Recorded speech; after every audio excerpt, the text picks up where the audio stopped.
welcome to the Bowls New Zealand coverage of the Rawleigh Stewart Buttar Invitation Burnside Pairs for 2023. We are here obviously at the Burnside Bowling Club, and my name is Alex Reid and I'm joined in commentary today by Kevin Hickland. Kevin, what do you reckon the weather's looking like and the greens are here at the Burnside Bowling Club? Good morning to everyone watching this coverage live from Burnside, and I look out in front of me now to the sky down towards Christchurch Airport, and we have got clear blue skies, and that's the way it will be for the remainder of the day. And looking at the flags there out in front of the greens, which you can see, there's just they're floating around, but certainly no weather's going to make no difference at all today. Perfect conditions for the finals day here of the Stewart Buttar Invitation Pairs.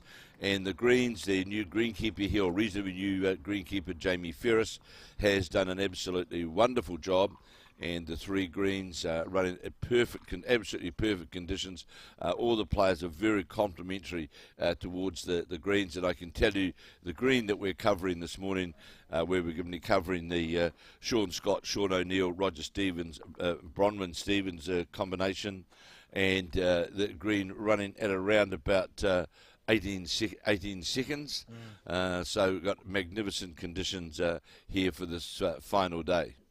Yeah, it's only going to be good stuff, isn't it, Kevin? On these nice quick greens, what we're not going to see is a bowls run straight.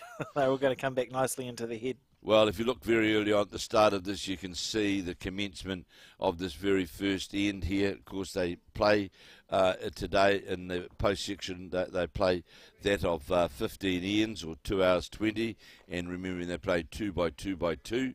But you'll see the very early bowls, the arc drawing back to the head or the centre line is perfect. So there's no excuses for under the head bowls, which I've just seen this bowl of Bronwyn Stevens now just commentator's curse. Commentator's curse early on, Alex, correct, disappeared under the centre line. Of course, O'Neill and Scott, former winners of this event, and for those who don't know about Stu Buttar, Stu, of course, was a member here at Burnside. Fantastic player, represented New Zealand, blackjack number 80, represented New Zealand at the Commonwealth Games in Canada back in 1993. Won a couple of National Fours titles as well, playing with Gary Lawson, and was Mr. Perfection Delivery was Stu Buttar. And he did a wonderful job here at Burnside of the introduction of younger players, none so more than his son, Nick Buttar, who's playing here with one of Nick's lifetime mates, Bruce McNish. So he did a hell of a lot here at Burnside to promote the younger players, the likes of the Isaac Denny's that came through. There's been a number of them that have come through under the tutelage of the late Stu Buttar, and it's a fine tribute that this event is been run, and it's great, of course, that his son Nick is playing here as well, as is his longtime friend Stu Buttar.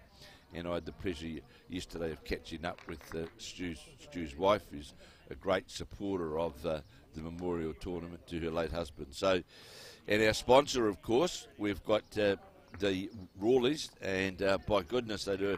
Thank you to Fiona Head, who is a member here of the Burnside Club, and she's got the naming rights for this particular event, and does a wonderful job here at the club. And so, for all of those, Alex, a wee bit older perhaps than you, would all remember the Rawleigh's man or the Rawleigh's lady that used to come knock on your door with their vast array of potions and lotions and all sorts of things. And so our thanks to Fiona Head for her sponsorship of this event, or her contribution to this event. By goodness, Roger Stevens. Look at this bowl here on the forehand side.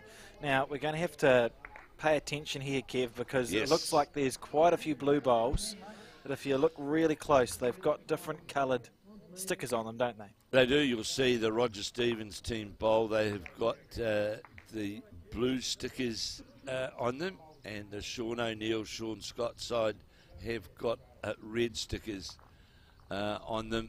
And you'll see Sean Scott, former New Zealand, played for New Zealand, played in well, that name, Scott, in Central Otago, Dunedin area, it's just synonymous with bowls, isn't it? They have been part of the bowling scene for a long, long, long time. One of the great bowling dynasties. you would say, along with names like Scotland. You can trace, or they can trace, their family history back 3 or 4 generations when it comes to bowls. Essentially, since it started in New Zealand, it's cool that we've still got those families coming through. And you can't tell me there isn't a bit of sort of ability passed through the bloodline, Kev. Oh, absolutely. Well, they just still seem to have that knack.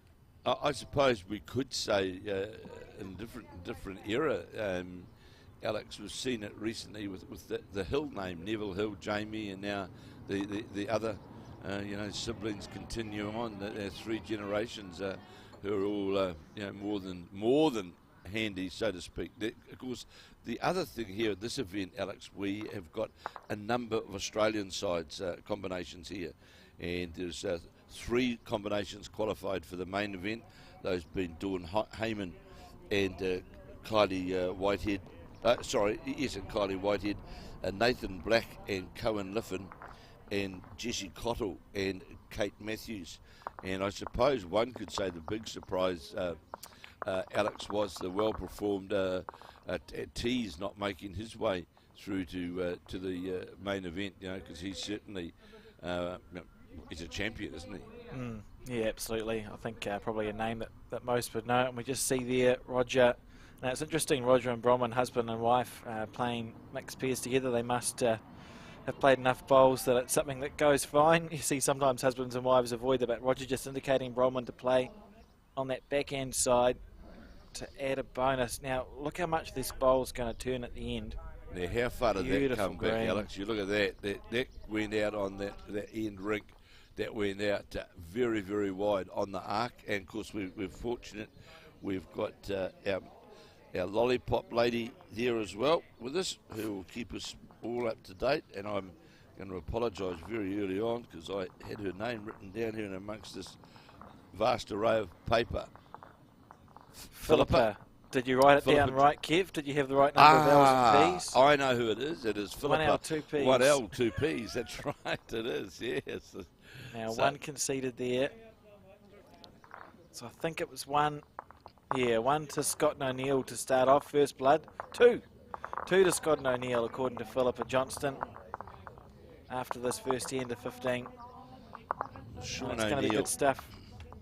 This combination have played together for a number of years. Sean O'Neill, of course, who plays his bowls out of South Canterbury and has been a long-standing member, of course, of the South Canterbury side, won a national title, has been in New Zealand development sides, and has been, especially in the south, has been a very formidable player here for a long, long time. And as we say, Sean Scott needs no introduction. First-class player, and really are a class combination. Pretty short end here. This second end running at 18 seconds. But straight away, as you rightly said, Alex, you see how wide that bowl went out. We'll see on the backhand side by Sean Scott. But look at the arc on the way back. That came back, I don't know, 6 feet, 8 feet? Yeah, it's going to be interesting to watch because, of course, what it means with these quicker greens is that the players will be avoiding those, wishy-washy is not the right word, the reaching bowls. Yeah, it's really hard to play 1 or 2 metres through a head when your bowl starts turning that much. So I think we'll see, and if you look at section play results, we did see it. It's a very much almost a draw or drive situation, isn't it, Kev? Yes, it is, especially on the speed of this green, Alex, to try and play those in-between shots, as we call them. Certainly, makes it very, very difficult. And interesting, you look at the next rink there, you'll see Taylor Bruce standing there alongside Mike Bradshaw. So they're playing one another right now. And so these 2 games that we've got right in front of us are so important for to make their way into the semi-finals, because there's a bit of who beats who, so to speak, will decide who makes their way into that final 4 this afternoon. And I suggest to people, as you and I discussed before, Alex, is that if you want an update on what's going on, just go to the Burnside website. And I can tell you that I'm not sure if they're doing it now, but I know when we get to the final stage that they'll be doing end-by-end updates as well. So if you go to the Burnside website, you'll be able to see all the action which is going on around the greens. Of course, there's the other sections of those who didn't make it through the main event. They're playing in various plate divisions around the three greens here. But we'll only be concentrating throughout the day on the main event. If you want other, as I say, if you want other information, just go to the Burnside Bowling Club website and you'll get all the information that you require. Yeah, it's all there and more. We'll, as it progresses, just with this section alone, we'll just keep an eye on the result between Taylor Bruce and co. Because that will make a difference, as you said, Kev.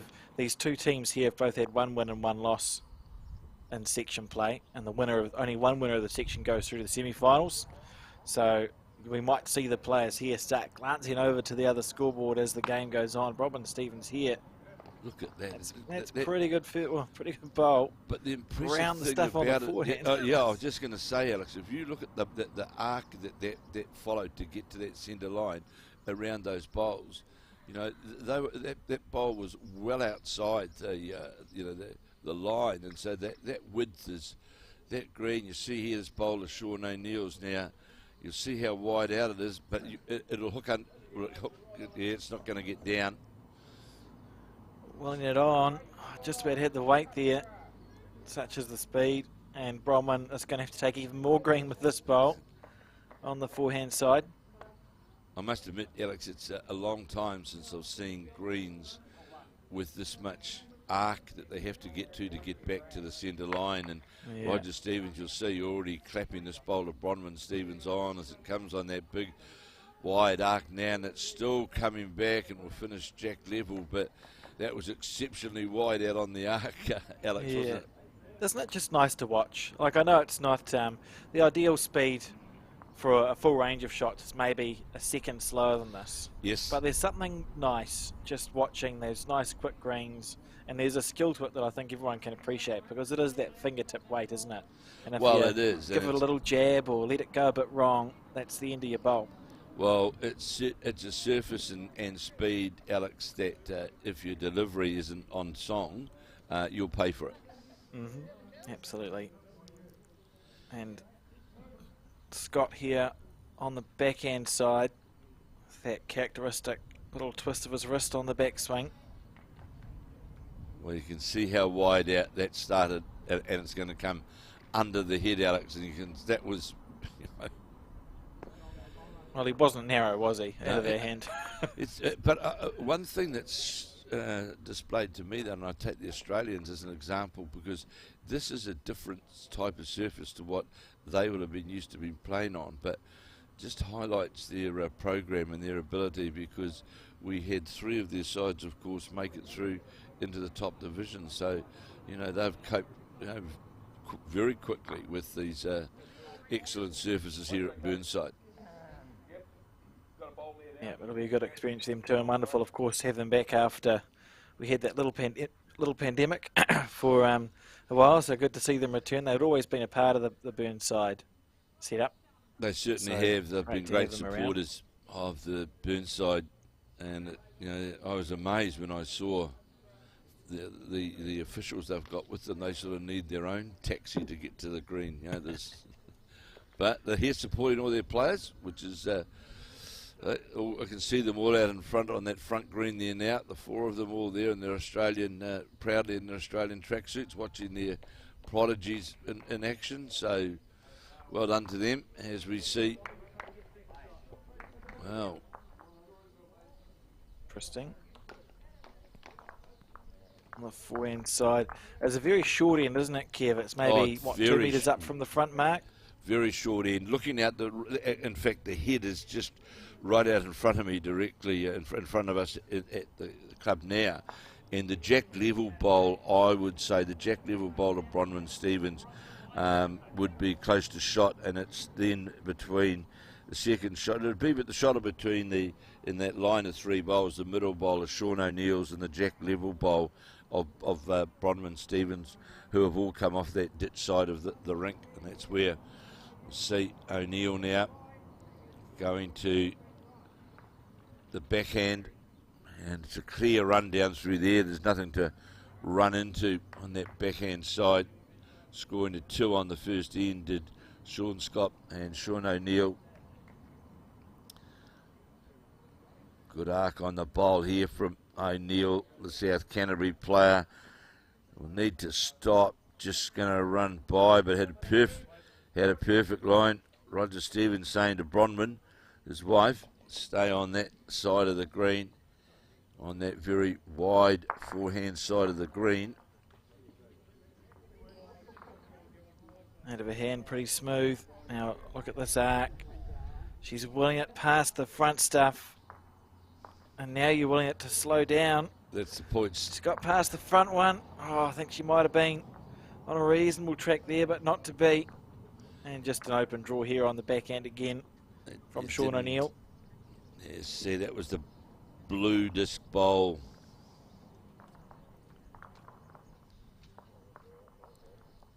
So here's O'Neill with the red disc on the backhand. Can't be far away if he's got the weight right here. Sean O'Neill cleared the front stuff. Gets the tip jack. When's it going to stop? Beautiful effort there. Oh, no players giving an indication, are they? Yeah, no one's saying there's the blue bowl in the front and the other two bowls. So you'll see Bronwyn Stevens now on her forehand, and she'll get wide out to all. She's brought that in, playing. She knows, you see her gesturing there, trying to get that to come back. Won't do so, or this will run for another couple of yards. Look how far that's gone, Alex. What a waste of good weight that was. Bronwyn will be thinking, beautiful weight. You look at finish level with the jack, but just narrow out of her hand. And now we'll see Roger and Shaw make a decision. Two. So 4-0. A good start here from Scott and O'Neill. These games sort of, they disappear, don't they, Kev? Because it's 15 ends, which you think is a while, but you just need a couple of kills, and suddenly you're playing 12. Absolutely. You're playing catch-up bowls pretty quickly, mate. If you get behind, that's for sure. But couldn't have really better conditions than what we've got here today at the very proud Burnside Club.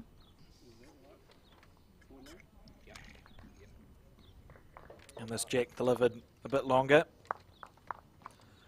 Sort of heading towards past the halfway mark now.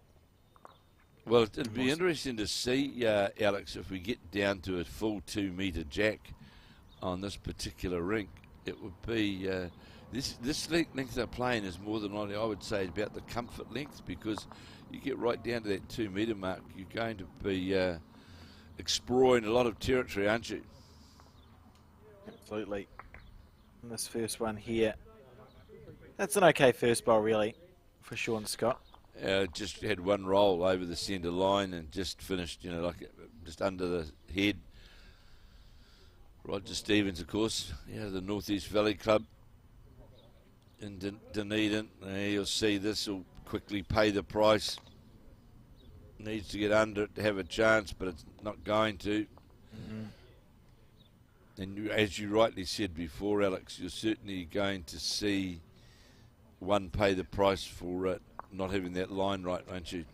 Yeah, the players will know immediately too.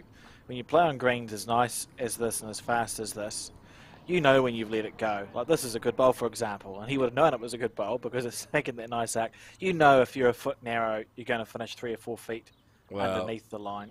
Alex, isn't that, it's a sight to behold watching that, isn't it? I'm like yourself in some regard. I'm a purist in this, in these matters, and you saw that bowl there of Sean Scott's right out on that really wide arc, and it just worked its way back to the centre line, and really, you're going to pay the price, as we've seen here with 2 bowls for Roger Stevens, whereas we rightly saw Sean Scott get right out on that wide arc and gets back to the centre line and gets rewarded accordingly.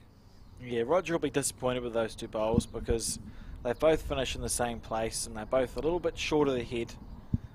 I suppose, if anything, maybe in 5 or 6 bowls' time, they might be promotable on the forehand side. Correct, absolutely. As a lead, he would have rather be sort of high of the jack and wide when you miss. So this 2x2x2 format, of course, lead changes over each end. Lead plays 2, then the other partner comes in and plays 2, and then the other we go back to the lead playing 2. So it's a sort of combination pairs event, really, as we see Sean O'Neill, the charcoal bowls back to the centre line, but Bronwyn Stevens actually has been pretty impressive. As long as she can get that line out that wide backhand side, one will be rewarded. 2 apiece, the score. She's been knocking on the door of a lot of events for some time now, Bronwyn Stevens. Probably the best part of a decade, Kev. Yeah, certainly been around, that's for sure. And we'll draw the shot here. Gets a touch on the jack. Just a matter of how far it moved towards the Sean Scott bowl. So this is end 3 of 15. Sean O'Neill on the backhand. Now let's see what arc he's taken. It's not bad.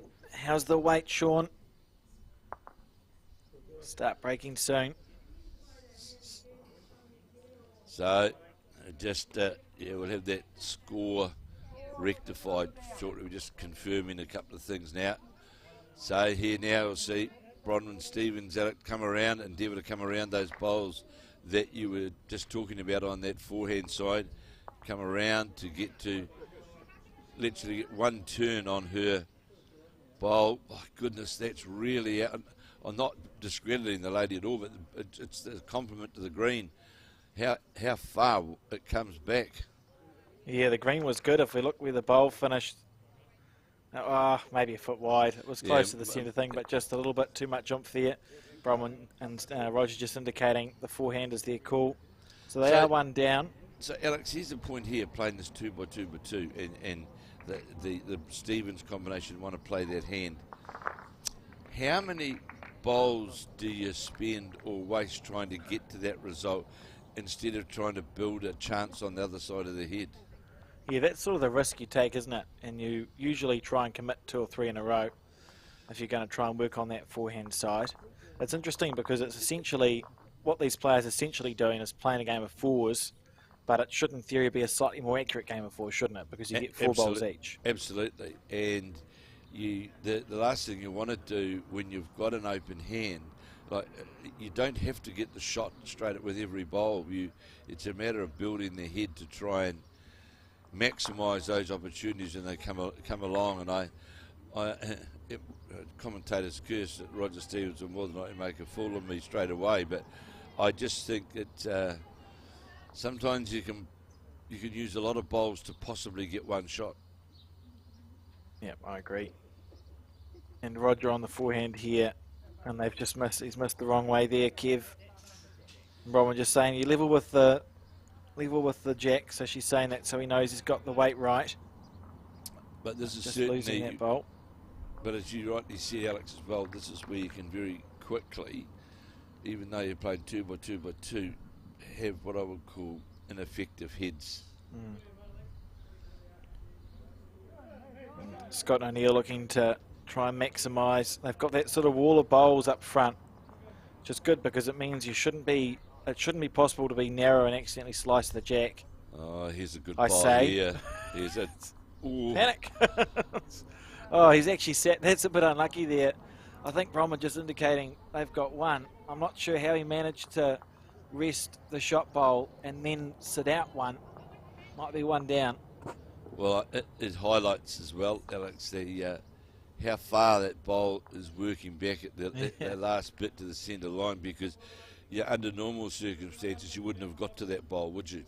Absolutely, he would have felt that was very safe. And I mean, it looked safe for most of the way, but he just hit it. That shot bowl that is now sitting at sort of 9 o'clock to the jack, he hit that in the perfectly wrong place for his own bowl to sit out as well. And the Stevenses now have one. I'd say it's a lonely one though. Well, there's I was just going to make there's a you're pool. right, Alex, absolutely 100%, because I was just going to make the point.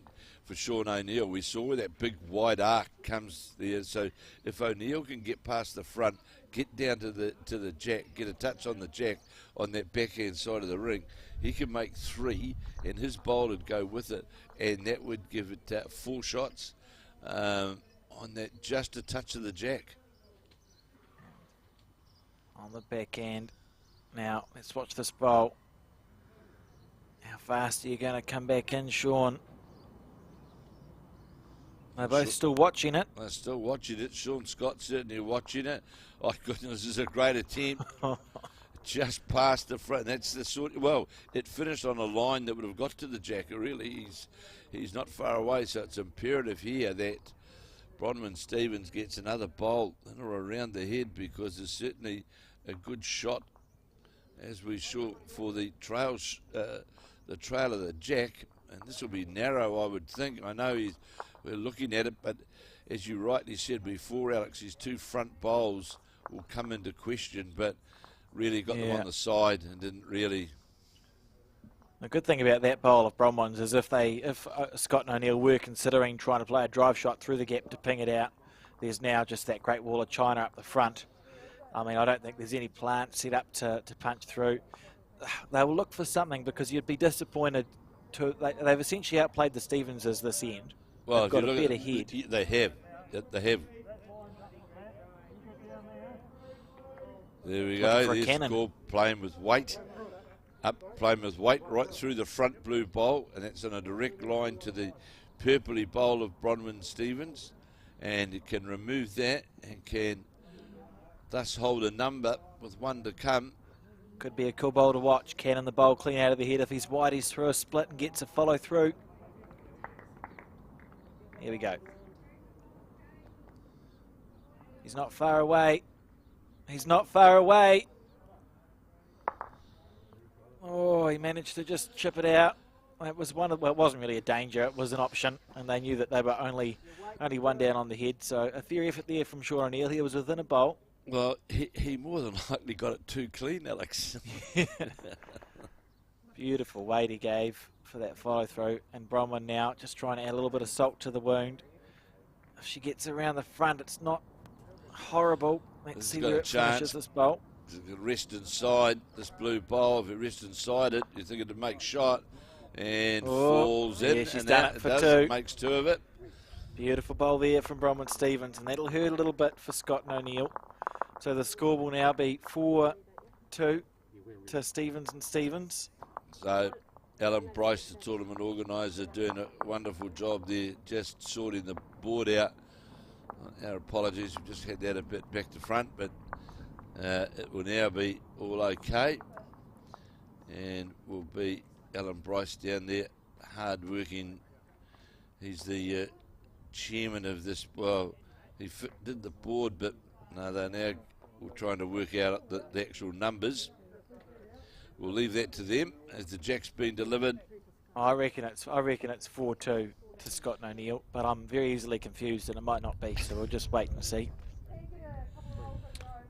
I'll just watch the bowls in front of me, Kev. Yeah, I agree. You can try and you can, yeah. So Roger Stevens now playing right out in front of us here. Coming down towards the jack on this 3/4 length there, just brushes by. That's a better lead bowl than his previous end. He'll be looking to work on that. And you do when you're a player. If you have a disappointing end like Roger did with his first one, you just think, look, make sure my first bowl is a bit more effective. And he's done that. He just needs to correct his green with his next one instead of both. Interesting that they've decided the Scott side, Scott and O'Neill, that normally this combination has seen Sean Scott assume that of the skipping role and Sean O'Neill leading, because one of the great attributes of Sean Scott is the scud, as he is known as, is that explosive drive which he's got. But here's Roger Stevens. Beautiful. That's a good bowl. Just drops a bowl. Sits jack level, just on the centre line, or a bowl outside the centre line. Yeah, lovely correction there from Roger Stevens. And Sean Scott on a nice arc as well. not far away. So we watch this bowl. Look at that go. Well, you'll just see, that was more than likely another bowl width would have finished in a similar position to the Roger Stevens bowl, but it just highlights, there we've seen the 4 lead bowls, and they're all there, all really, really close to the jack. And as you said, the other key match, which is right next door to us, so we're not going to be commentating on it, but we might be able to update the scores, is the Mike Bradshaw Jamie Hill combination up against Lance Tasker and Taylor Bruce. In these 2 games, that game and this one out in front of us will determine definitely one of the semi-finalists for this afternoon, as we see Bronwyn Stevens bowl. It's interesting, Alex, isn't it? You just see perfect weight still moves a metre, doesn't it, across the centre line? It does, and the players will get used to it. It's just about missing the right weight, and I suppose it's unusual now to have a green this fast, so the players, you just sort of have to relearn that habit to miss wide, as Sean O'Neill here on his forehand. This is a very good bowl here, Kev. Look at this run on. That's a beautiful shot there. One there to Sean O'Neill. Played, and a toucher sits just inside the Rogers. One of the things here, I'm just going to take this word of caution. Roger Stevens asking Bronwyn to try and play with that reaching weight through the head. And good idea, don't get me wrong, but by goodness, it requires perfection, Alex. It does. Satisfying when you get it right. Absolutely. But it does. It's a challenging bowl, and I think we will see, and will have seen in this event already, if you're going to hit it, ordinarily more weight is better than less on this speed of green. You may as well just go straight up the middle. Yeah, I'm not. So a kill is a kill. A kill Kill's a kill. Played. Yeah. Kill's a kill. So we saw a couple of the games. One that stuck out to me yesterday, or the day before yesterday, sorry, in section play. Mike Kernahan, who's the defending champion of this event with Tony Grantham, lost a game 7-6 after 2 hours. So many kills there were. Look at this bowler, Sean O'Neill's. You don't get much better than that. That's magnificent. Locked right on top of the jack. Yeah, the Stevenses will hit this on the backhand side. Looking for that bowl at 12 o'clock. But if you get the one next to the bowl at 12 o'clock, stuff should still move. Oh, they'll move around for sure. Absolutely. And if he's really wide, Kev, he's got 2 pink bowls to come in off on the backhand. Changed over. But by goodness, Alex, on a 3/4 length head, we've had all those bowls are sort of a beach towel coverage, aren't they? So that also is a compliment to the players, of course, but also to the greens, as we see Roger Stevens through playing the with centre. that weight. Well, that's well played. It's going bowl. to fall in and will make shot. That's such a hard weight to play with. A beautiful bowl there from Roger Stevens. One down, says Sean O'Neill. Great bowl.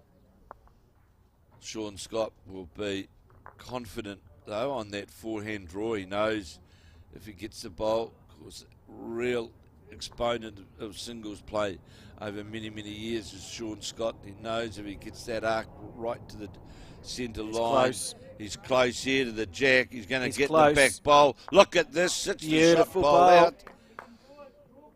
That's unbelievably good stuff there from Sean Scott. And now the Stevens is 2 down again. And Bronwyn indicating that she would like Roger to play on his forehand side, essentially playing the same bowl that we just saw Sean Scott play. You're right, Alex, because it's literally only a draw to the jack, isn't it? Because there's the 2 bowls sitting just outside the shot bowls. As Bronwyn Stevens watching the bowl, coaxing it on. Is it going to get all the way back? Yes, it will. Sits one of the shot bowls out. Well, that's as good a bowling as you'll see, Alex, isn't it, really? Yeah, 3 perfect bowls in a row, essentially. Although Roger Stevens sitting out instead of in, so still 1 down. And Sean O'Neill saying as if it's easy, look, just draw on your forehand, back touch it. So here is Great stuff. Sean Scott. Well, he's made sure he's not missing narrow here, which is clever bowls from Sean Scott. He's asking a bit of the bowl, but that's the way to miss when you're holding one on the head like he is. And he won't be too worried about that, really.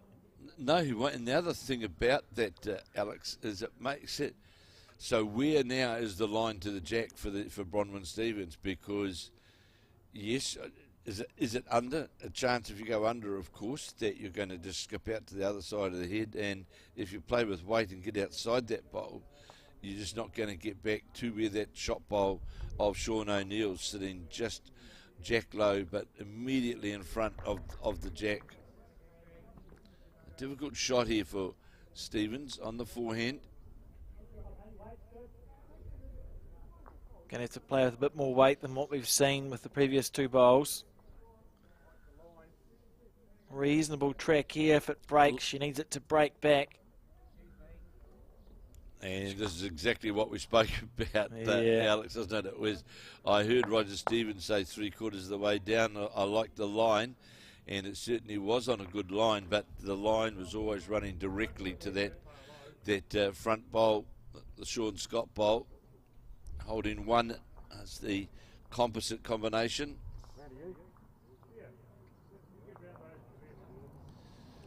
So you hear Sean Scott, heard him saying there, get past the head, because it is a difficult shot to play to now, Alex, isn't it?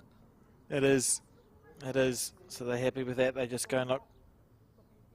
We'll sit as it goes. And it's Sean O'Neill on the forehand going all the way, well, not all the way around the back, but around the back. Wants to get past clean, and will do Well so. It's a good bowl there. Beautiful bowl. Look at this head, Kev.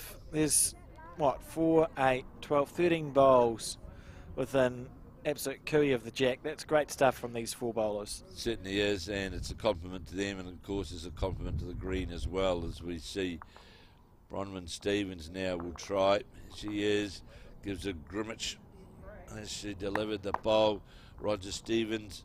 All they want is it to get back to the head. Anything off the wing bowls is good. Inside Anything slide off the it wing helped. bowls is good. Oh, it was a great effort. She was half a bowl wide there from a really good result, and Sean O'Neill now with a chance to add a bonus bowl. Well, he can actually draw in that port there, Alex, can't he? And doesn't want to move the jack because there's a couple of blue discus sitting over there. But the great thing, isn't it a pleasure to watch, Alex, guys and ladies just putting their bowl out and just on the natural draw, on a good green. It's a pleasure to watch, isn't it? Absolutely. And we'll And go here outside. again. Right, what was that? Let's look for the lollipop up. Just Was the at least one, and one it was. 5-2 now to Scott and O'Neill after 4 ends of the 15 that they will play. I see the sun coming across the green now. A beautiful, beautiful Christchurch day. And look at that bowl there earlier on in the head. Or Outstanding. a couple of good bowls. Bang, bang. Good stuff. It's almost, not a perfect end of bowls, but up there, isn't it, Kev? So many good shots as we can see there from that previous end. Well, Alex, you know, the good thing is, of course, it highlights, doesn't it? It complements, obviously, playing ability. But when you play on a really, really good surface and you can couple that up with good drawing ability, you're going to see very good heads, and you're going to see very good matches. It will be interesting. Just note that we've seen now, this is the 5th end in a row that the jack has been sort of halfway or short. It'll be interesting to see, because Stevens are they're trailing 5-2. When they get the jack again, it'll be interesting to see if they opt to go for that long end, the 2 metre to 2 metre, where it's a bit harder to keep your bowls on the head, but maybe it's a change that they'll be looking to make, Kev. Well, I agree, because there's no question that at this particular length, although it's early on in the game, scoreboard though 5-2, that Sean Scott and Sean O'Neill have very, very settled well into this playing one hand, really, backhand, forehand, up and down, and it's certainly, you know, they've got they know exactly where to go now on this hand. As you watch this bowler, Scott's come back right to the centre line, just Good what we stuff. spoke about. That's exactly what we spoke about, Alex, isn't it? And so, you know, really, it's about trying to put them off their put them off their line, so to speak. This looks narrow out of the hand. This bowler, Roger Stevens, might have it all getting towards He's the added jack. some weight to it, but it's going to finish underneath. It would have been tempting for him to play his forehand side then, instinctively, but opting to stick to the backhand, and good weight he had in the end. Obviously, one would think, Alex, just looking at that, is two different, well, obviously different models of bowls, because they definitely got a different, 6 foot arc, I'll call it, at the finish. And I suppose a green like this will highlight, and I've seen it before in World Championships here, especially with the Northern Hemisphere players, the difference. But by goodness, getting that narrower line right on greens like this is a challenge. For sure it is. And we see Sean O'Neill here on the backhand. Very economical delivery. And he's taken that wide arc, so we watch this bowl at the end of its track. Good stuff. I'm impressed with all 4 players so far, Kev. Oh, this is, it's great to see. I've been a sort of, I suppose you'd say, purist of the game. I just enjoy watching bowls working their way into the head, players thinking about the shots that they have to play. And Bronwyn Stevens is going to nip the line here. You should be disappointed with that as the first bowl. And a big thank you to the group of members here at Burnside who put in so many hours each morning and at the evening, but getting the greens ready, doing the centre lines, getting the scoreboards out, clearing the seats down, doing a plethora of jobs. And they, you look around the whole place here, Alex, and the gardens, lawns, everything, isn't it? It's very pristine. It's a credit to the club and its members. Yeah, and it has been for many, many years, the Burnside Club, and they've been the headquarters, of course, of 2 World Championships and a few National Championships over the last decade and a half, and well deserved as well. I'm sure people only have good things to say about them. You certainly can't be blaming the Greens for for a poor performance here at Burnside. And Bronwyn Stevens here on the backhand. She needs the weight to hold it up on that line. Yeah, Perhaps you could say, Alex, early on in this game that the Stevens combination are just, I'm not going to say struggling, but it's just missing that line by literally 1 bowl width. Yeah, that's how it feels. I think it feels as if Scott and O'Neill are more comfortable on this rink at the moment. They're just sort of comfortable sending the bowls out and waiting for them to come back, whereas we've seen Stevens, if they do miss, they tend to miss that little bit narrow. And you'll see there Philippa indicate with put the discs up that is 2 shots on the changeover to the Scott O'Neill combination. And just what we were talking about, Alex, you see this bowler, Sean Scott, he's just getting them out on that arc. Look at this move towards the jack. That's going to finish right on that centre line, and that's exactly what we were talking about a moment ago. Just that, it's that 1 bowl. So Roger Stevens, he'll be looking to miss to the right as we see it. He's given it half a chance. Can swoop down onto the 2 bowls of Sean Scott's, and Bronwyn likes it. Willing it to hold up. Willing it to hold. Just going to fall short. Isn't that typical as a bowler? You get your green right, and then you find that you're maybe 3 feet short of the head. It's frustrating sometimes. The good thing is that that they can draw around that bowl, though, with confidence, because it certainly bowls in front aren't in the road, are they? Absolutely. Gives you stuff, and Sean Scott just making sure he's understanding his task. On the backhand is Sean Scott. Oh, he's not narrow, Kev. He's a player that certainly could join that group of. We're unfortunate not to have had I would say a lengthy stay in the New Zealand side, because very, very accomplished player, won numerous titles and is always there literally when the bells are ringing on the last day. So Very well respected. Now, big ball here from Roger Stevens on the backhand side. Now it will kick. Now it will He kick. likes it. He likes it. Look at this here from Roger Stevens. That's a beautiful bowl. Magnificent bowl. Just slipped around that front bowl and just crept its way back towards the Scott bowl, sat on it for shot, and you don't see much better than that. Well, again, Alex, the point that you made before, have a look at the bowls on the head. It's just it's a cluster. Yeah, no, they're doing well, these four players. Very few loose bowls. And when we say that Sean Scott and Sean O'Neill are picking it better than Stevens and Stevens, it's by fine margins, isn't it? Like all four players are playing really well here. Oh, certainly. I've just been given some information here as they change over. Alex, the Burnside club now got a current membership of 256, which would certainly be one of our larger number clubs, wouldn't it be, with 256? Yes. They've got a very, very active committee as well. Like all their scoreboards are sponsored by a wide range of businesses, and they're always looking for grants. I know that they've got a very active website. Corporate bowls, the club rooms are hired out here. Indoor bowls as well. As you watch this bowl of Sean O'Neill, ran into the front. Just got a slide off the front one, but the weight that he finishes with there, perhaps on the heavy side.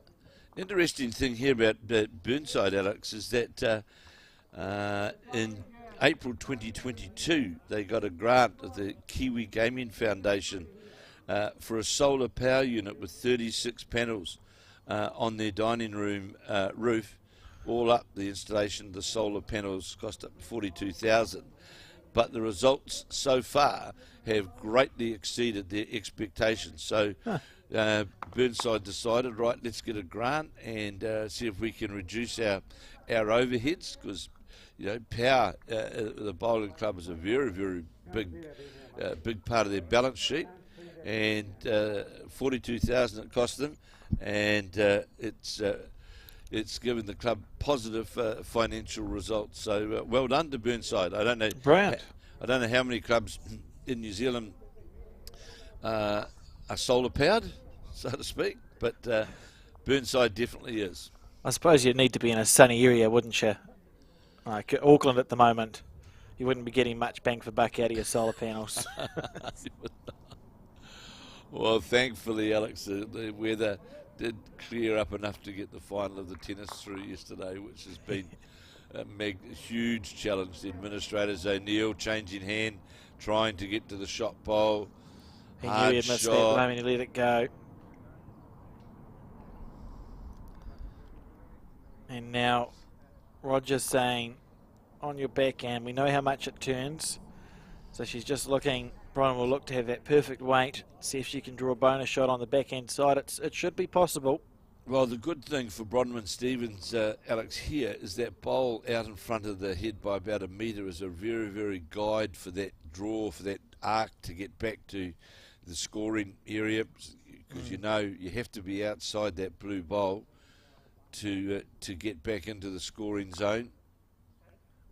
Now, let's watch it. It looks on the narrow side. Needs to get but past that. She might find the gap clean. Oh, not to be. It's the bowl that we were talking about that needed to get past. And Sean Scott saying 1, 2, 3. Goodness, it didn't look like it was going to be a 3 there from this camera angle. No, it did not. And Stevens going to gallop right back into contention in this game. One end, and it certainly changed around. And that was 3 bowls within a foot and a half of the jack there from the Stevens combination. We'll just see Roger make sure that it's not more. 3, I think. We'll just wait for Philippa, the lollipop person. 3 there. So 3. 5 all now after 5 ends. What a great end that was from Roger and Bronwyn, and built up sort of not unexpectedly, but the 3 just happened, didn't it, Kev? And are we going to see a long end here is the question. Bronwyn walking up, so I'd say that they haven't spoken about a long end. She walked up to the midway point before Roger had let go of the jack. And we see, well, a longer end than what we have, maybe a metre up from the 2. Yeah, it's about a metre and a bit, Alex, looking, as you can see, we look, our great coverage spot here, we look right down over the top of the particular rink where this match has been played, and it's about, I'd say, a metre and a half from the 2 metre mark. Good shot. That's well done from Roger Stevens. Perfect first bowl from the lead. I can tell you in the other match, which we know means a lot for qualifying for post-section play, it's Jamie Hill up against Taylor Bruce. Well, there is, it is. No, I'm not going to try and guess. The scoreboard's obscured, so I'm definitely. Well, what a response here from great bowl, Sean Scott, front toucher.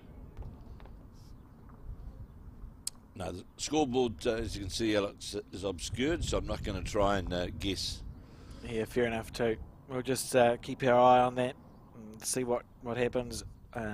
Both these teams here have had 1 loss, so they need Taylor and Lance to defeat Jamie and Mike for a chance. And Roger just pinching his green in a little bit there, perfect weight. So Sean Scott, yeah, that flick, as you rightly said, that little arm hand flick at the end of his delivery. But if there's a man who knows how to draw close, this Sean Scott would be one of the best. And here he comes again, going to get to the jack. 2 touches, is it? No. Look at those 2 bowls, right, just centimetres a shot bowl from the jack. Now the bowl just one bowl low, so great start from Sean Scott.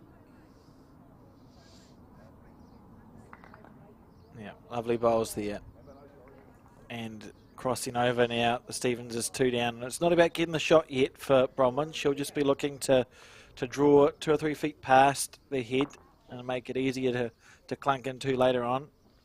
Well, the danger is, of course, Alex, as we spoke about before, you can waste bowls trying to get sort of, on this surface especially, trying to play in between shots.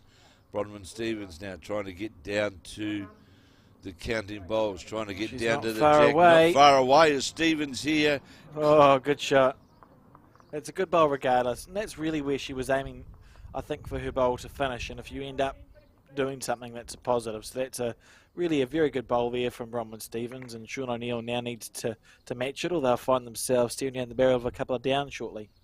Well, I'm sure they'd be happy if they could do the Scott O'Neill combination, if they could get a touch on the jack and just move it slightly off that line. And is he going to do so?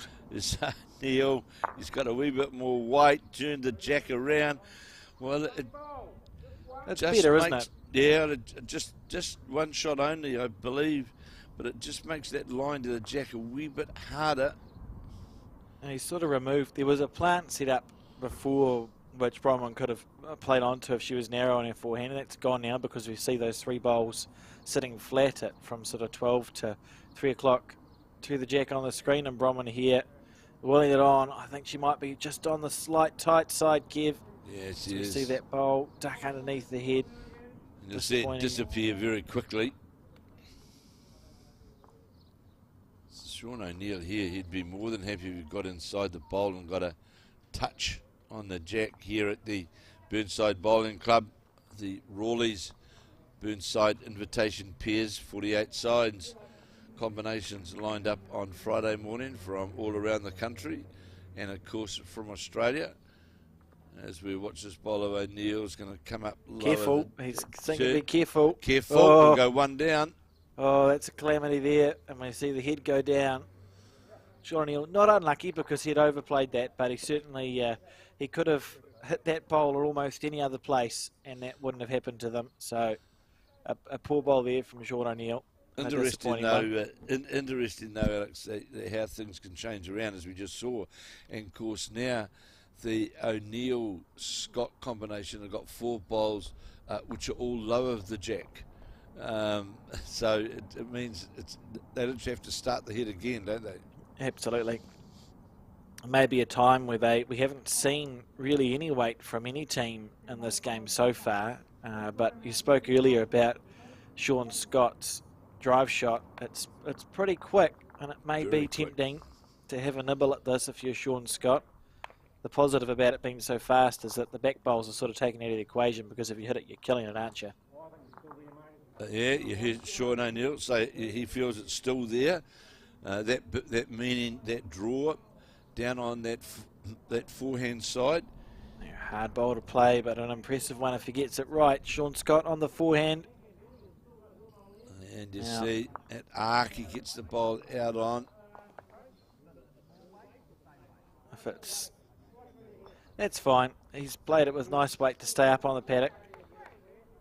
Oh, they won't mind that, Alex. Of course, that is over the head, right on at the 2 metre mark, literally. Roger Stevens following this bowl up on the forehand, jogging this after this bowl. He doesn't want to touch anything at the front, which he has managed to do. So that's a good bowl there from Roger Stevens. And we'll be interested to see what shot Sean O'Neill calls. There's the call. Sean O'Neill saying get onto his own bowl, the speckled coloured bowl directly in front of the jack. And one would think that it would have to tighten that line with that more than likely. Yeah, more weight. Not short. He's certainly not going to be. Here is Sean Scott trying to get to that. Well, the way how it was driving to literally the shot bowl itself. That would have been a remarkable shot, though, if he'd got the shot bowl out without altering things around. 5 all as we play in 6 of 15, and with we've got a 2-hour time limit. Oh, sorry. No, we have got... Is it 2 1/4 for 2 post 1/4. My apologies. 2 hours 20, in fact. I've got lots of bits of paper here, so... Fair enough. 2 hours 20. So interesting to see if Sean O'Neill commits to that shot selection. Oh, the weight that was played, I suppose, to that point of view, Alex, is they do have the backers bowl. Roger Stevens trying to get to turn things around here. Gets the touch of the jack. That old is it? That old is it? Magnificent bowl. And played for. Wonder, yep, okay. Good shot there from Bromwich. And now you're staring, if you're Sean Scott and Sean O'Neill, it's 5 bowls ago, you were looking pretty good. Now you're a number down with nothing to hit, really. So big pressure here for Sean O'Neill. They've just dropped a 3 on the previous end. There you see Philippa indicating 4 shots. The jack on just in the shade. And Not he's going had to to go make out it into all the the way. unplayed territory as well. Huge pressure here on Sean O'Neill. And you're right, Alex, that becomes with that jack movement out to the side there in the foreign territory, as we call it. All of a sudden, that last 6 feet of weight, it's a different weight altogether, isn't it? It absolutely is. And that's interesting. Roger Stevens is saying, no, we'll stay away from that ditch hand. We'll play down on the backhand side. Must be concerned about the possibility of her leaving a bowl wide on the forehand, I suppose, Kevin, giving Sean O'Neill a shoulder or something to rest on. Well, they're all the counting bowls for the 2 claps. For the 4 side that we're going to run into. It's their own bowl that they will run into, and that'll count. Two I'm not going to call them wicks, 2 slides that got down into the counting area. Now, he's just asking if he's allowed to hit it. If Sean does hit it, I think he has to hit his own bowl. That plant that's set up at 12 o'clock on the screen. The 2 bowls that are nearly touching, hit that onto that, and that's the only way you can get rid of a few, or you try and dead draw it. I can tell you that Jamie Hill is leading Lance Tusker 7-4 after 7 ends. Now you heard then Sean Scott saying to Sean O'Neill, Best reducing.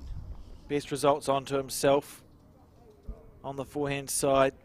See if you can just remove some bowls from the head on the forehand. Here we go. Big moment in this game. 5-all, 4 down on the head. On the forehand with big weight here. He's narrow. Got nothing. 5. That's gone poorly for Scott and O'Neill.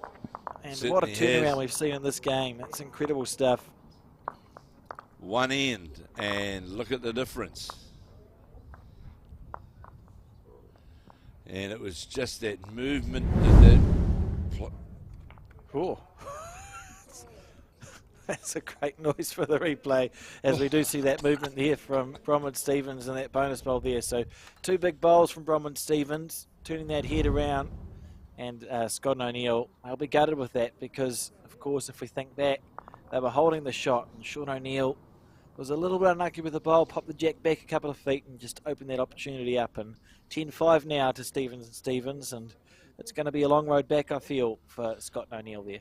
Well, it certainly isn't. It was, a great conversion shot by Bronwyn Stevens that moved that jack around the corner into that foreign territory, as we'll call it. And as you know, Alex, they may only get 2 or 3, let's say, bulk scoring opportunities in a game like this, and they took it. And we saw Roger Stevens in. Now they dictate the length. Got the first bowl effectiveness there. And there, as you spoke about, Alex, straight away, Jack's on the 2 metre mark. Yeah, the Stevens and Stevens combination. Certainly, I think they can smell the blood in the water, so to speak, here. And it's so important when you're playing a team as classy as Sean Scott and Sean O'Neill, that when you do get that little jump, you need a score on the next end as well. Don't give them a chance to make their way back into the game, because they are totally capable of doing so. Well, what the good thing from a game management point of view, Alex, was that the Stevens combination immediately delivered the jack to that 2 metre mark where they haven't played before, and Roger Stevens at his first bowl sort of gave a really good opening bowl, and it just all of a sudden changes the whole dimension of the game. As we see this bowl here of Sean Scott's, wanting that to hold on the back end. He's going to sit on that's good bowls, isn't it, Kev? Very good bowl. Set on the shot bowl and sits just centimetres from the jack. And of course, once again, our big thank you to Tamara and Erica, who are the brains behind this production, doing all the cameras and angles and settings and all sorts of things way above me, but they do a wonderful job putting this coverage together, event after event after event. And of course, next week, Alex will be in Taranaki for the final days of the Taranaki Open Fours, so plenty of bowls to come live through the Bowls New Zealand coverage. Yep, some great stuff. And Bronwyn Stevens on the back end, willing it to hold. Oh, played it well, and of course Roger Stevens had a bowl. His second bowl went that metre past over the head and is rewarded accordingly. So we've now got a really full length head, and O'Neill on the backhand.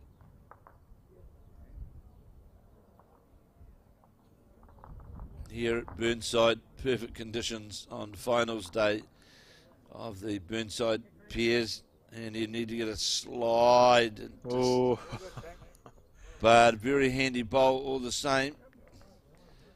And I suppose wasn't far away. Well, the big thing here, isn't it, for the Stevens combination, if they can score on a couple of consecutive ends, it just sort of makes that job much harder, doesn't it? After scoring that 5 shots, just makes it that much harder. That's the thing. And Bronwyn here on the back end. This is a long end, so I think we'll see. Yeah, it's not quite going to make it here from Bronwyn Stevens. Played the same bowl as the first one. And the other thing is, Alex, is just looking at the green. There's no actual mark or somewhere whereby you can take a sort of a breaking point vision. It's you've got to get it right yourself. Here's O'Neill. It's the bolt out on that backhand side on a very much a full-length head.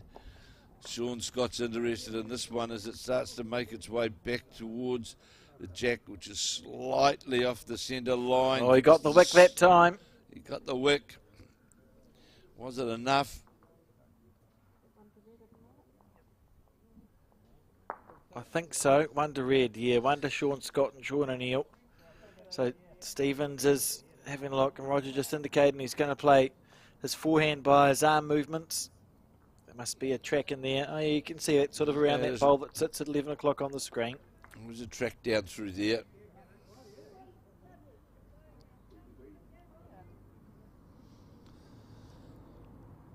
Perfect conditions here. I just noticed the flag's not quite so windy, or not windy, but just not sort of waving around as much as what they were earlier. Here is Roger Stevens. Oh, he's decided to switch to the backhand. I must have misread the sign language, Kev. Well, it looked as though he was going to play down through that line. Now, if he stays up, he's not going to stay up. Should have played the forehand. Wow. Yeah, by all means. Right, so now that's Sean Scott's shot, isn't it, on the forehand? Yeah, there's a 3-shot, or to hold a possible 3 shots. Gets the ball away so smoothly. He's following it down. He needs to clear the front, which he should have done so. Now let's see Gets how past your weight his is, front Sean. blue. This is a good bowl here. This is a wonderful bowl here from... That's just out of the count, but all of a sudden they've got 3 bowls sitting, I would say, in the scoring zone. They do, and they'll look for a way to utilise that. Certainly both capable of playing that sort of shot, and it's important now that Roger Stevens gets another bowl on the head.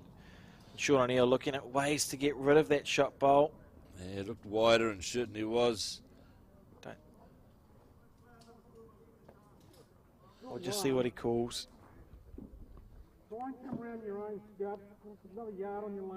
Another yard of weight, you might have heard Sean O'Neill saying then, and even, of course, if you got the inside of the O'Neill bowl, you could just about run a track immediately down to the blue bowl of the Stevens combination, which is second shot, and even one roll through the head could well make 3 shots on the changeover. Here is Sean Scott with that moustache, which is well known. Looks narrow. What's it going to run into with the weight? Pray for a good result now. Safe. And that turn-in bowl, of course, that they ran into was in fact one of the Scots' earlier bowls, so had the red disc on it. So it was there. He's changed the angle of that front plant, not that they would play it, but if you're having fun, so he just sort of set that blue ball up and back down again. That front plant has sort of, the angle has changed a little. It may be aiming to take out the back pole. I think Sean Scott would probably be adventurous enough to give it a go. I'm not sure if Sean O'Neill could be convinced. Yeah, the other thing, it wouldn't be Sean O'Neill's favoured shot, I wouldn't imagine, but I'll just have another look at the moment at the head, but there could well be a backhand drive on across the head. See, Stevens. So we're talking about that cluster of bowls at 12 o'clock to the jack, aren't we, Kev? Yes, you know, absolutely. They've got the 2 pink bowls touching the blue one. You hit that, there might be a connection through right to the back bowl that sits at 7 o'clock. Hold all tickets. Roman Stevens. Hold all tickets here. Oh, great effort. Helps a lot. Yeah. You heard that call there from Roger Stevens. Helps a lot because it certainly is still there. You heard Sean Scott. Yeah, that's wise, really. They're not getting overcomplicated here. They're just looking for a simple bowl. It's a nice, clean track through to the second shot. Get rid of one of them, he says, and we'll see what we can do about the other. So here is O'Neill trailing 10-5 as we play Ian 7 of 15. He's got it out on there. Just going to go by, put the weight on, which is understandable. Yeah, it was a fair effort, really. and one that he'll feel happy enough about correcting on. Sean Scott just having a look. Yeah, I'm picking, Alex, that if Bronwyn Stevens perhaps doesn't have an effective bowl here, he may look at getting to that bowl somehow, because I still think it's worth 3 shots.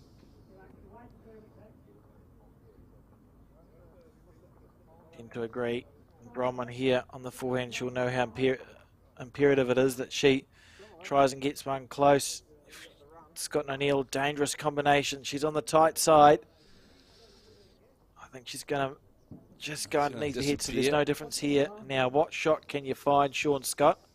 Yeah, what's on here? Looking at the front of the head. There is that plant. He's looking at the plant. It's nearly on from this camera angle. Yep. Got to go right down for that. Yeah, hit that one. I said that Sean Scott would be convinced enough to play that. Yeah, now on, let's see what happens. Well, it's a strong percentage shot, Alex, if you're in the zone, isn't it? If you can be right in that area. Got about a 3-bowl target where good stuff can happen. On the forehand here, if he holds his close, he's close here, Kev. He needs it to hold. There's the plant coming through. Well, that's his own bowl. 2 it is. That was good shot. Good shot. Well, it was well read by us earlier on, but obviously Sean Scott was listening to the commentary. Sorry if I peeked the mic, anyone who was trying to listen to that as well. I got a bit excitable. But it was definitely the opportunity to play that shot, and it's was very difficult to get the shot, and 2 shots all helps. 10-7 now. Here we go. Look, let's watch this. He was maybe a quarter of a bowl narrow, so he got the plant, the 4-bowl plant. If he'd been half a bowl wider than that on his forehand side, because those 2 weren't touching, there's every chance in the world that the bowl that rolled up for second shot could have missed the jack and popped out the second shot bowl for 3 or 4, Kev. I think that's what the first shot that they were going for. And that's the shot. That was the hype. That was the preference shot. Straight away, though, you'll notice Sean Scott, look at the jack. That jack length now, it's been shortened up considerably, and that's Sean Scott's obviously, that's the indication, that's the length that I want to play, and has drawn accordingly.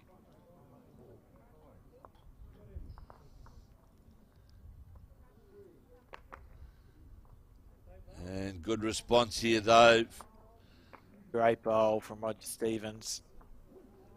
Stevens, of course, plays in that, well, both Stevens and his wife in the Dunedin side, and I'm pretty sure now that Sean Scott is playing in Central Otago, because he was playing, of course, at North East Valley. I'm pretty sure that most of his bowls now are played in Central. We saw him at the National Interclub. Was he playing? I think he might have been playing for Alexandra. Yes. Does that sound right? That sounds, yeah. I think he was playing singles for them, Kev, so that matches with what you say about Central Otago. Of course, the venue for the upcoming Somerset Fours and mixed pairs a bit later on. Yes, what a great venue. Absolutely fantastic venue. Yeah, it's a good place. I'm looking forward to Central Otago having a second go at running the Nationals, hosting the Nationals after last time.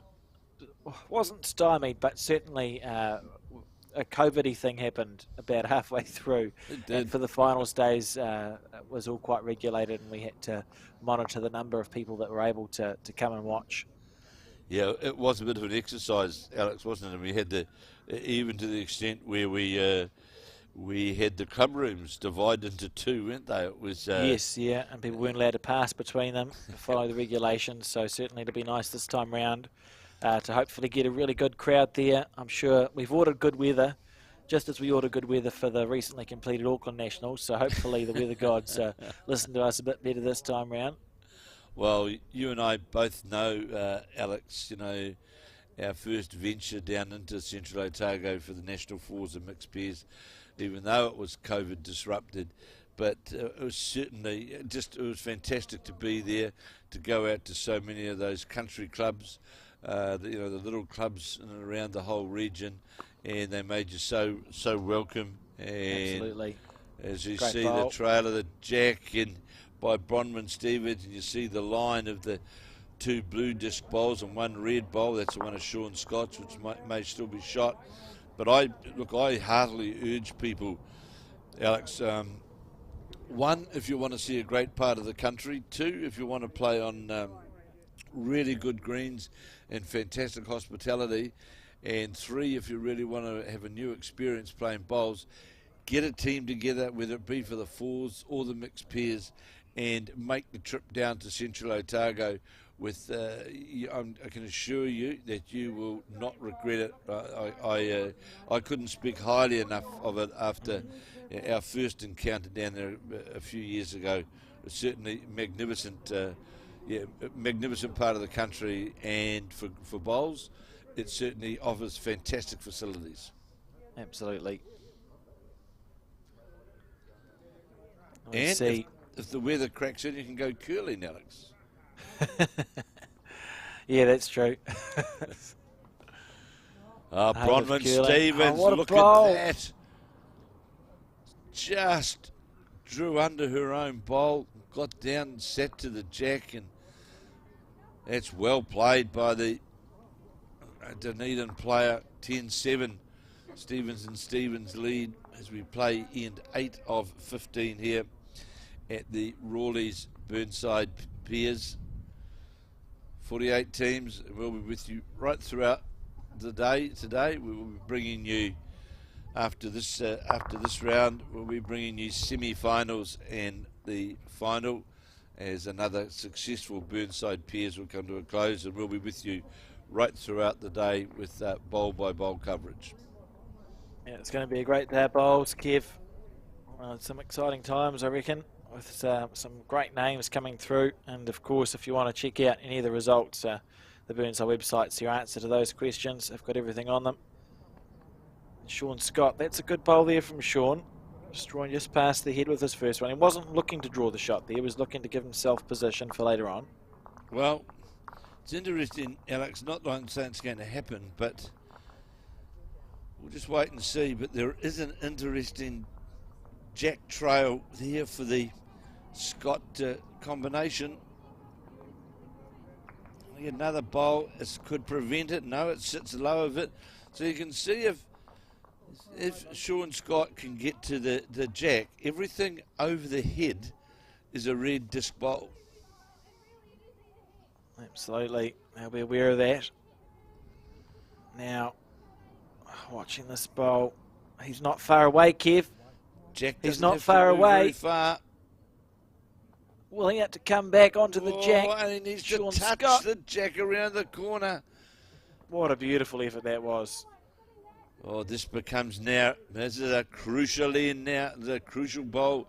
Roger Stevens, playing on his forehand, needs to get down and amongst that nest of 1, 2, 3, 4, 5 red disc bowls that are there.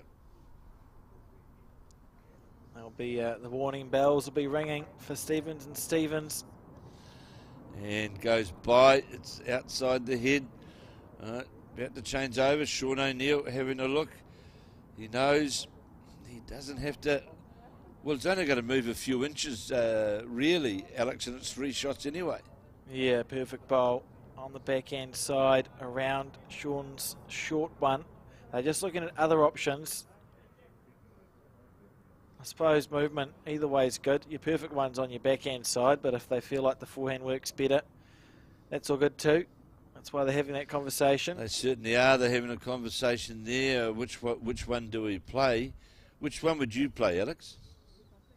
Well, it depends how I'm playing, Kev. Based on how close Sean got with his, I suppose you're switching over, so it makes sense to play the forehand because you haven't got the benefit of making that correction. We saw Sean Scott go past and then nearly perfect. So I'm in support of this forehand decision, I think.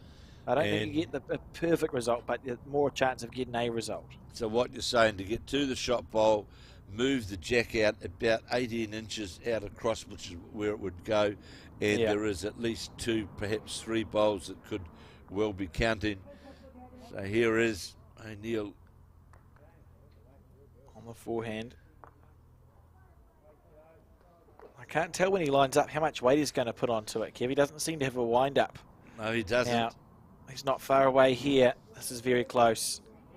Coming down Very to get close. to that. Means it's square. Urged on, got the front bowl. Oh, dear. Well, he was only half a bowl, really, Alex, away from getting, I'd just about say, the perfect result.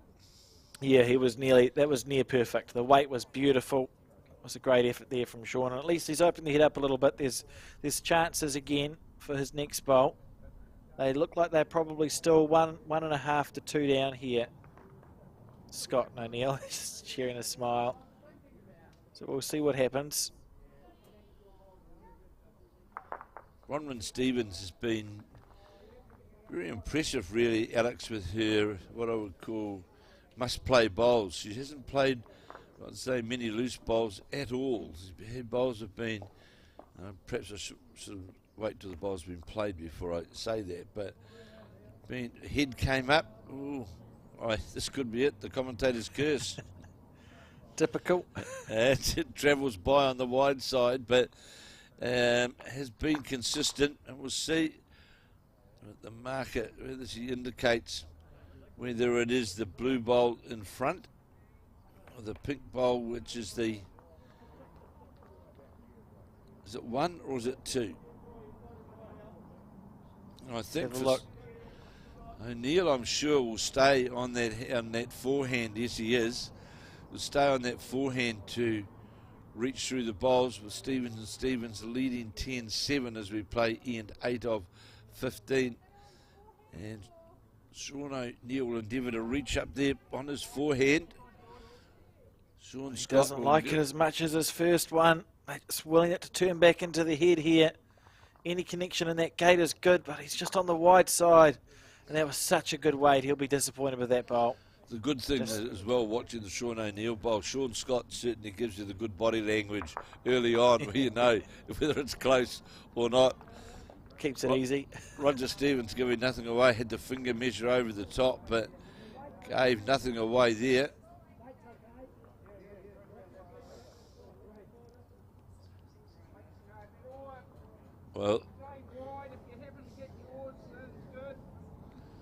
Well, this is a bit interesting. Nothing given away really with those instructions from Roger Stevens. On the forehand is Bronwyn, and that's not going to do anything. Yep, so we'll see the Stevenses pick up at least one here as they just wait for their bowl to finish in case of miracles. Well, it's another end gone. So 11-7 now. And that 5 that Scott and O'Neill dropped, you wonder if they're going to end up ruining that.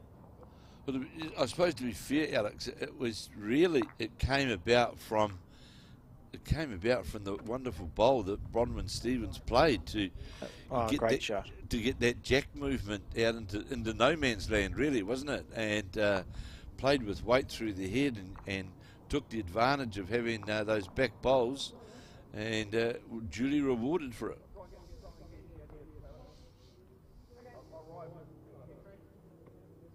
And Roger Stevens has been leading well the last 3 or 4 ends. Was out-led for the first couple. Isn't it interesting? Really found his way. But it is interesting, Alex, and what did happen is that all of a sudden Roger Stevens was able to own his own length and accordingly responded. And sometimes it just that can happen, can't it? You know, it's so important you get that jack and you get the length that you're comfortable with. And don't forget, just you want to know what's going on around the greens, just go to the Burnside website. Very, very, the website which is very it's proud comprehensive, isn't it? Oh, very proud of the website here at Burnside.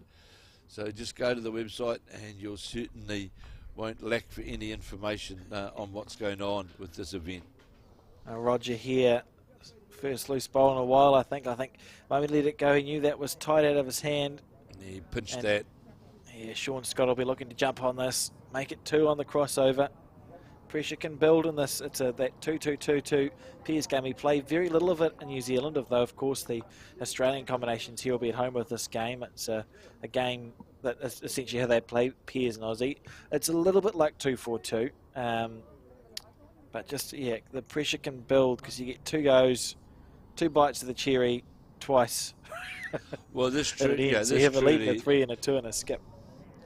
This truly is, as they call it, Aussie pairs, isn't it, Alex?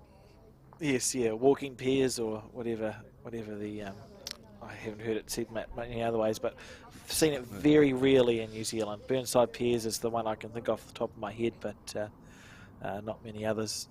Did the I can't remember. They used to have a very a good prestigious pairs tournament at Browns Bay, and I can't remember whether that was 2-4-2 or 2x2s. I can't remember. That was played a different format to what we traditionally play in our normal 3-bowl pairs. That you see Bronwyn Stevens coached Loosest by the bowl of the game. Yeah, it's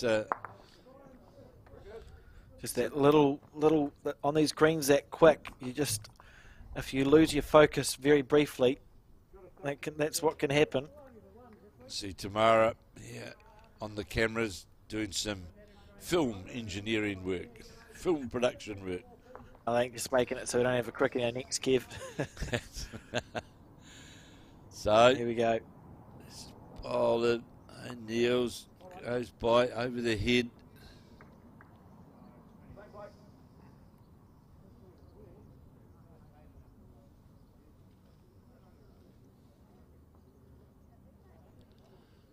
Stevens. A correction for Stevens. Looked Taylor Bruce on the probe as well, Kev. Sorry, just on the other head. Oh, she did turn and see plucked the bowl out. A good effort was. So I see Jamie Hill though with the mat indicated 2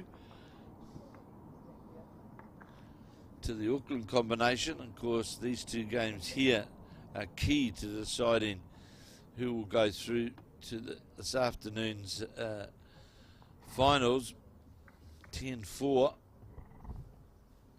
and I'm going to be a bit presumptuous and say here, Alex, that the speed of this green is, I would say, is very, very much a Jamie Hill speed. Yep, I would agree. I would agree with that. And Mike Bradshaw just changing the board, so I'll be able to give you it. 15-4. To Hill and Bradshaw. 15-4. It's looking like they're going to be one of our semi-finalists then, doesn't it, Kev? At this stage, it certainly looks that way. Of course, a big chance too of Australian teams featuring at the pointy end of this event with both of them this morning.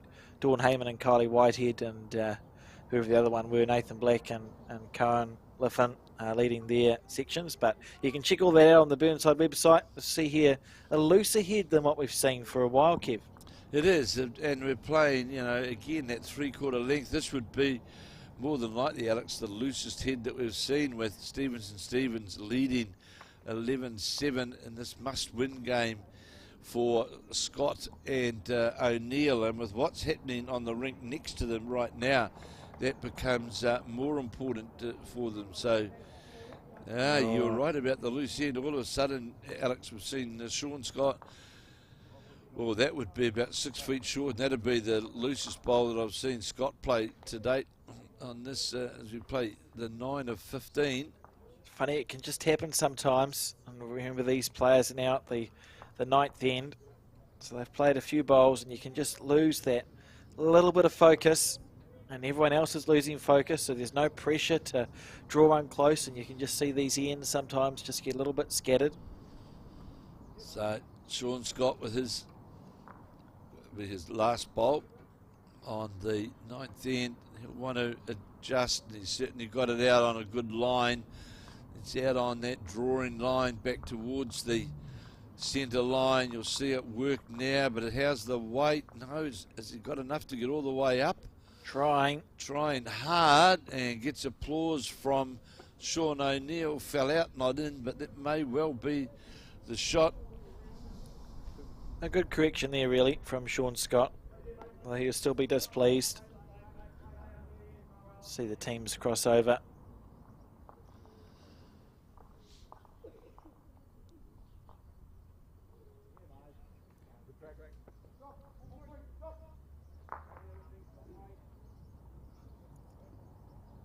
And Bronwyn just cleaning the bowl. So she said this end, one bowl going to the ditch and one bowl a little bit past. So she'll be looking to reset for this set of two on the back end. Absolutely perfect conditions. There's no, just a zephyr of a breeze. And watch this bowler Stevens. Going to get to the jack or go by. It's got that yard of weight on. And we just lost to feel a little bit this end. For whatever reason, sometimes it just happens. And Sean O'Neill on the backhand, see Mike Bradshaw there. Wandered past, ducked after he walked past the camera, so that doesn't, it's not that helpful. On the forehand, sorry, on the backhand, O'Neill got it certainly out on that wider arc. How far is it going to come back with weight towards the centre line now on this near perfect green? Still got it. It's the call from Roger Stevens indicating to his wife that on that backhand side we've still got the shot. And you're right, Alex, this would sort of be the most wayward head I think we've seen. Yeah, Bronwyn's fourth ball on this end now, looking to make that correction. He's been sort of on the heavy and narrow side this end. This looks to That's be going to continued. rest on her own. Yeah, she'll be, I mean, it's gone okay, but that's an end that she'd rather forget there for Bronwyn. But Has played very well this game, though. A lot of telling bowls. So important here that Sean O'Neill can draw the shot for the O'Neill-Scott combination as we play in 9 of 15. Yeah, it's moments like this which are important to try and take advantage of. We've had heads in this game already. This could get a real lucky result here. Look at that, just roll twice. You see the speed of the green. Twice and away. So the mat quickly picked up by Sean Scott. Indication from our marker, it is 2. So 11-9, tightened up. And will we see a here's the short end again? Yeah. So I think Sean O'Neill was indicating yes to Sean Scott, let's bring the mat up as well. He has not a long way up, but he has moved the mat up in these perfect conditions here for the Burnside Rawleigh's pairs. And thank you to our sponsor Fiona Head and Rawleigh's, a well-known name in New Zealand for, well, it would be interesting to know, would it be over 100 years? I think so. Yes. I think it would be, Alex, wouldn't it? It would be, I'll tell you, 1889. There we go, That's how long it's been. So we'd had bowls in New Zealand for just about 40 years. Or 30 years, sorry. Yeah, that's right. And a wide range of products, isn't it, Kev? I was just having a look at their product range. And not only do they sell the ointments that they're known for, but there's also, you can get food from Rawleigh's. And there's also cleaning products, so on and so forth. It's worth having a nosy at the, if you just Google Rawleigh's New Zealand, plenty of stuff. Well, even liquid coconut cleanser. I don't know what that is, but it sounds delicious. I don't know what it's used for, but What would happen if I ate the coconut cleanser? I don't know, but let's not. Let's stop that conversation there. But yes, I believe there is a store, Kev, at the Burnside Bar. Yes, there is. Yeah. Yes, So there is. if you're in the area and you've got until about 5 o'clock tonight, you may as well come down and watch some bowls, but also check out the store they've got. And I'm sure with the beautiful weather, there's probably some after sun cream of some sort that you can get from Rawleigh's, and I'm sure Yes, that there would is. go down just like a treat. And Fiona Head, the Rawleigh's agent, would love to see you. And I know it's and you know we must forever be thankful whatever the tournament may be, of our sponsors in the community.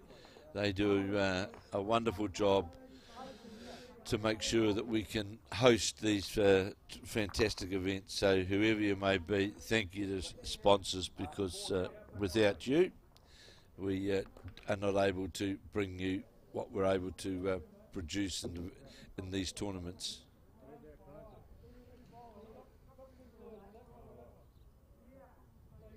So the bowler, Sean O'Neill's going to fall short because it is a holding shot. It's Roger Stevens' bowl, just lower the jack, which is shot.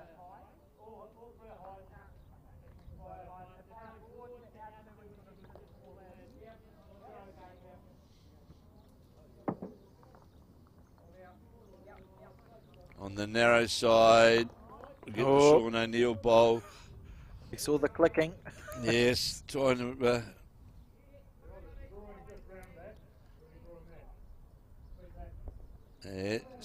Sean Scott indicating just to draw under what is his home bowl, which is only a bowl jack low, and that'll give you a result. So here is O'Neill on the backhand. Looks to be on a fairly good line. Needs to clear the front. Just needed to get past the kicked in. Sean Scott bowl. If he got past that, was certainly on line towards the jack or the shot bowl.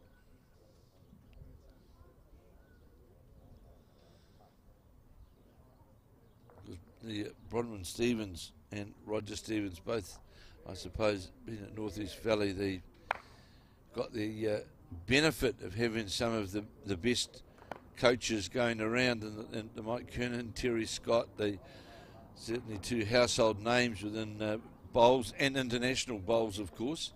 And absolutely. To have them in your club offering their guidance, assistance, etc., and advice, you can't get much better than the likes of Terry Scott and Mike Kernahan, who are both, of course, members of North East Valley.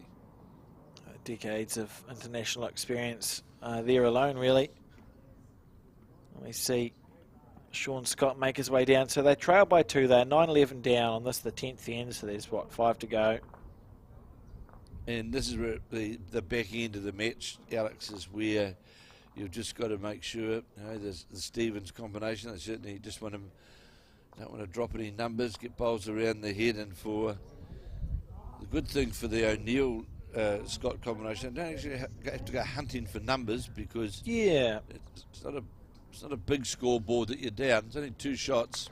That's right, and if they looked at the scoreboard, and they will, I think we'll find that they probably won 2/3 of the ends, because remember that Stevens picked up that 5.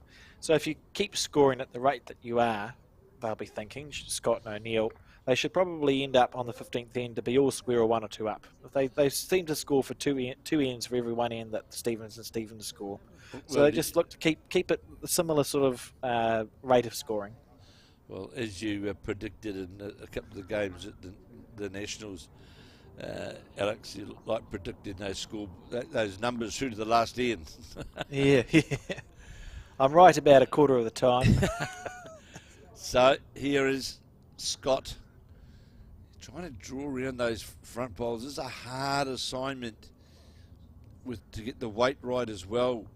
Got to get it perfect. Perfect. And it's going to go by a metre, and it's not bad.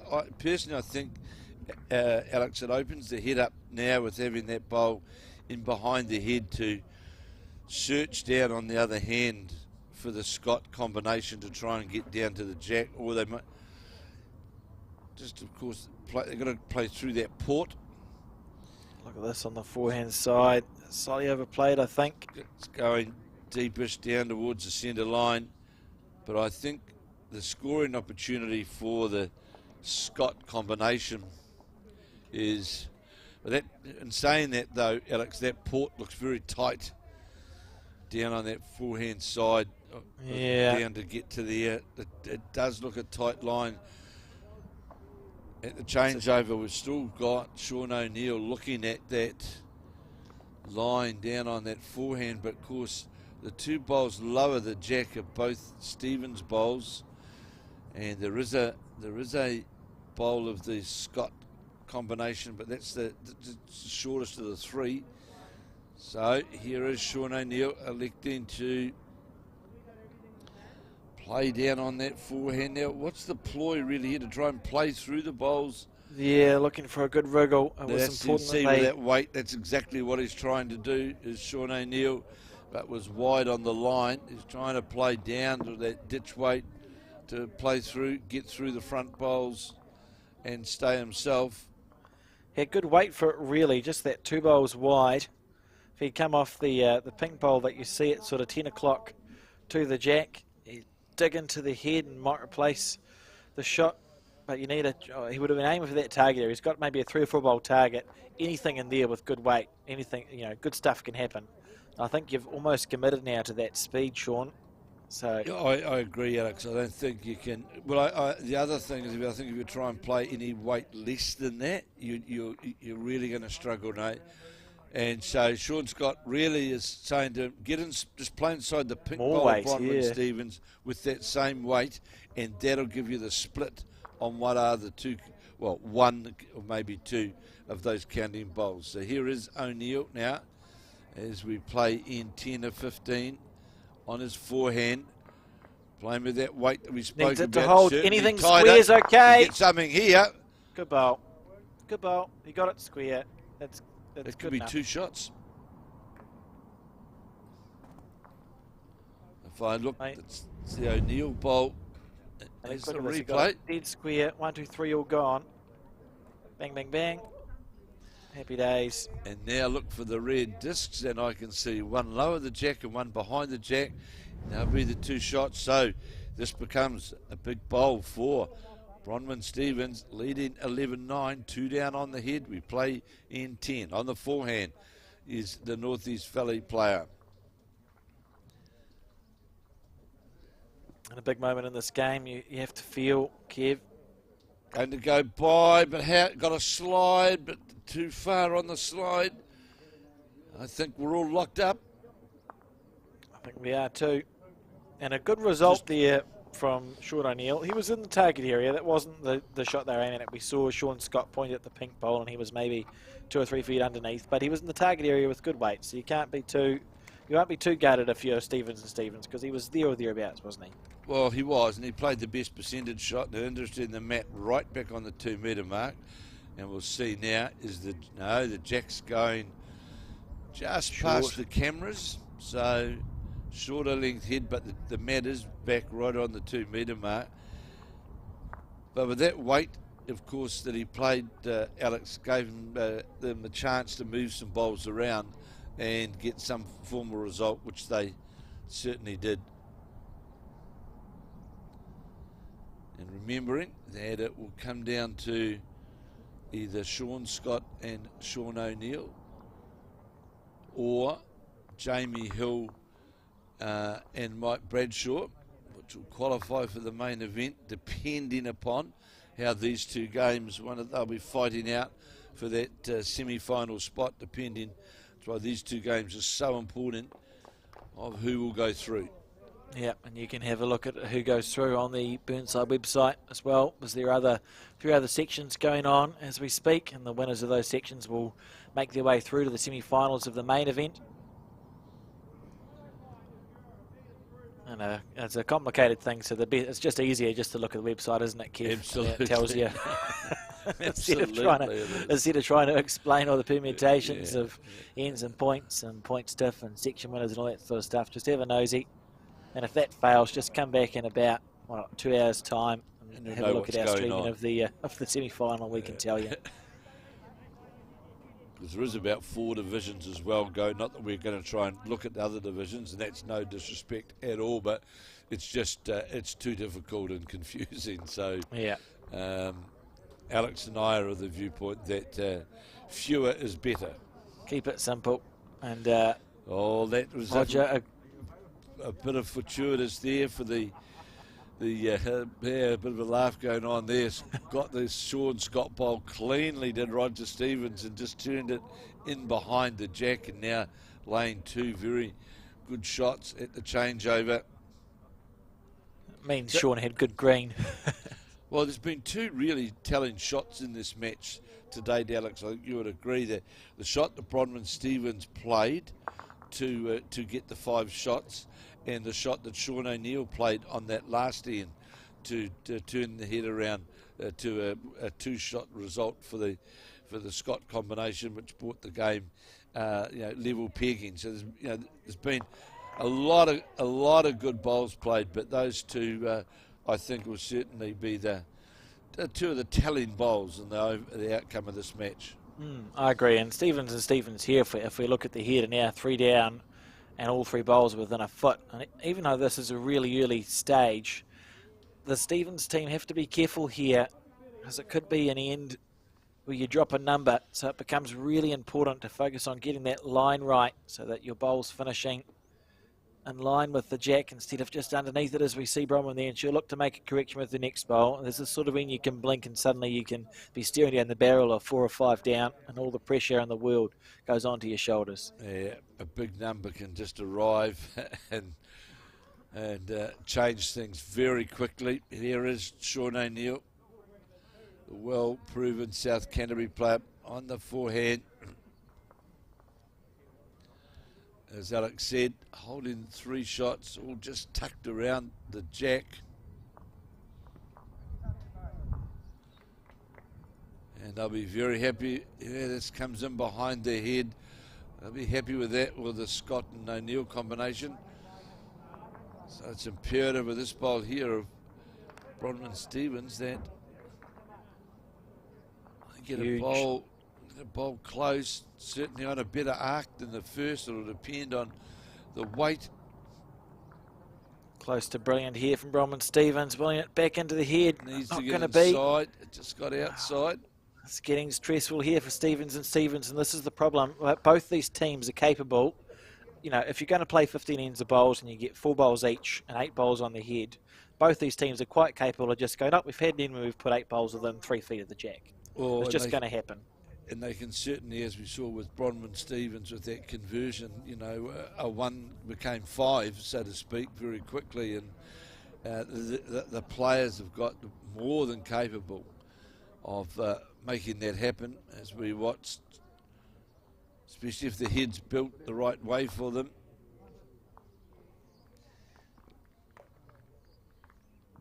So here's Sean Scott. He's definitely endeavouring to add another to the count, but will come up short. Oh, just a little chink. Now that's a missed opportunity there from Sean Scott, and a wide open head now for Roger Stevens. So Stevens on the forehand, certainly got the bowl out on a very good arc. His wife Bronwyn, she's pretty keen on this as well. This is well played. This is well played from Roger Stevens. Great bowl. Toucher.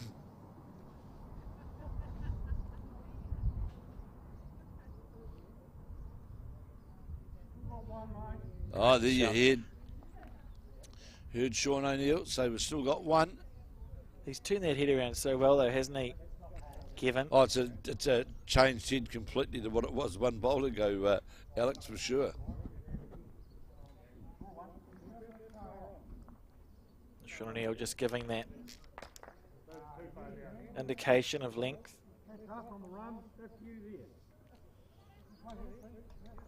So what he was indicating was, Sean O'Neill, that the bowl that is lower the jack, the blue bowl lower the jack, is in fact the Scott O'Neill combination, and that can be rolled. 1 roll into the head could possibly put it into the counting area.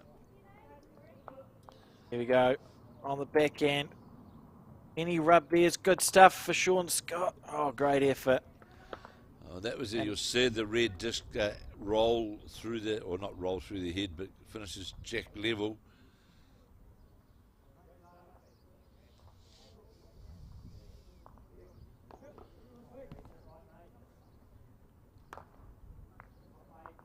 So Roger Stevens with his second, looks on a good line again to Stevens, going to get into the port. Just sits outside those bowls, but two very good bowls from Roger Stevens.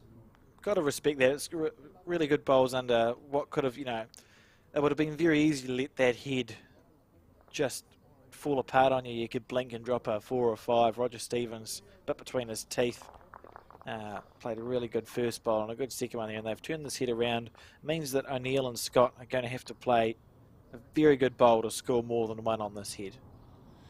Nothing better, really, Alex, is there to be able to watch these players playing on.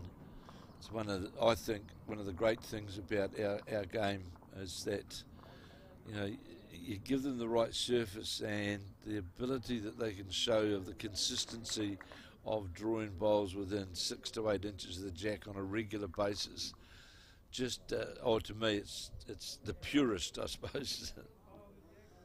Oh, it's just the skill level involved is very high, and it's nice to watch. And as a player, it's so satisfying when you come onto a green like this and you're able to take your green and your bowl doesn't hit any weird tracks for no reason. It always comes back and you find that groove, and it's just a really, really satisfying game to play. Well, you're rewarded accordingly, aren't you, really, for your ability. There it is, 11 all as we play the 11th in. So this is still anybody's match in this all-important post section. Oh, Bronwyn Stevens. Bronwyn Stevens, careful. Well, wow. Something happened. And I think it favoured the... Got one shot, the Scott combination. There's not a lot to play to, Alex, here, really, is there? No, there's very little. Sean Scott, one of the best readers of the head, just indicating that you just have to try and dead draw on the forehand side. Well, if the jack does move out to the side slightly, there is one of the red disc bowls is sitting out there. So O'Neill, that very deliberate, stays down. He's watching it closely. Is the South Canterbury player breaking in towards their head now? Not quite going to get all the way, is it? Needs to be inside that bowl. It's another bowl in the mix. Bronwyn Stevens up, having a look at the head. Well, one of the advantages is they've got the deepest bowl there, Alex. I wonder if you could search through those front bowls. The pink bowl of Bronwyn Stevens is there, and if the jack, you're going to have to play with quite a bit of weight to hold up to work to that centre line, aren't you? Yeah, that's the challenge. And they just have a look at this. Pristine here. So they're 11 all. The first thing they look at is the dangers, I suppose, Kev. Well, you look at where you're going to drop more than one, I suppose, isn't it? You know, that remembering Sean O'Neill has still got a bowl left. He's got a bowl left. Yeah. I mean, it's almost a matter of just trying to make it ones and twos, one way or the other here.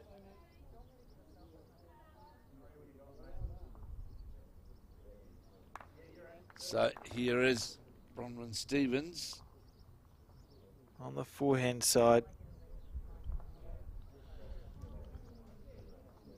No ball to come. So no. That's fair enough to err on the side of caution there. So another end gone, and remembering, of course, that midway through this match we saw Sean O'Neill and Sean Scott drop that 5 to the Stevens combination, but they have fought their way back and now lead by 12 to 11 as we play in 12 of 15 here in Christchurch at the Rawleigh's Burnside Stewart Buttar Memorial Piers.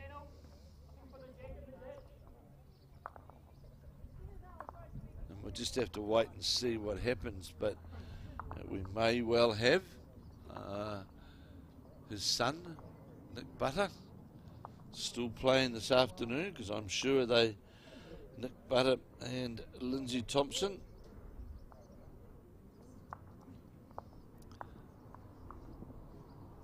Short end again.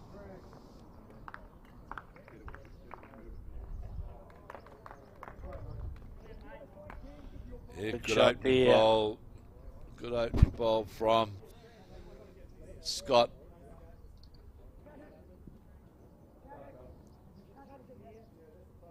$12-11, right near the pointy end. It has been a great game of bowls, Kev. A good example. I think we've seen essentially every shot barring the full-blooded drive.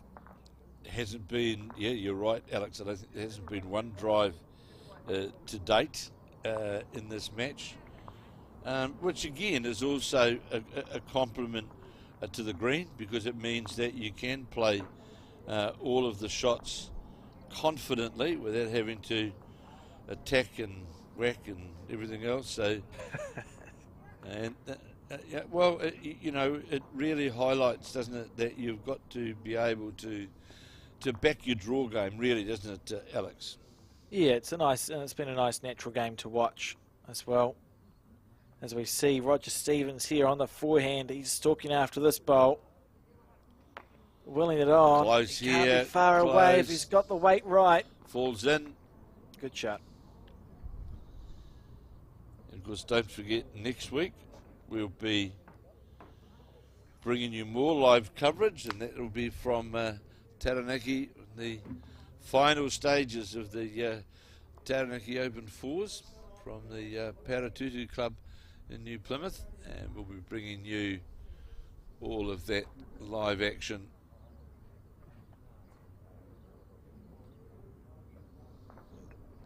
Is it 250 teams, Alex? Some ridiculous amount of teams. It's a number like that. Yeah, for a long time being the largest fours tournament in New Zealand. A great event that they run there. Look at this here from Sean O'Neill on the forehand, little feather. Superbly played and just went past.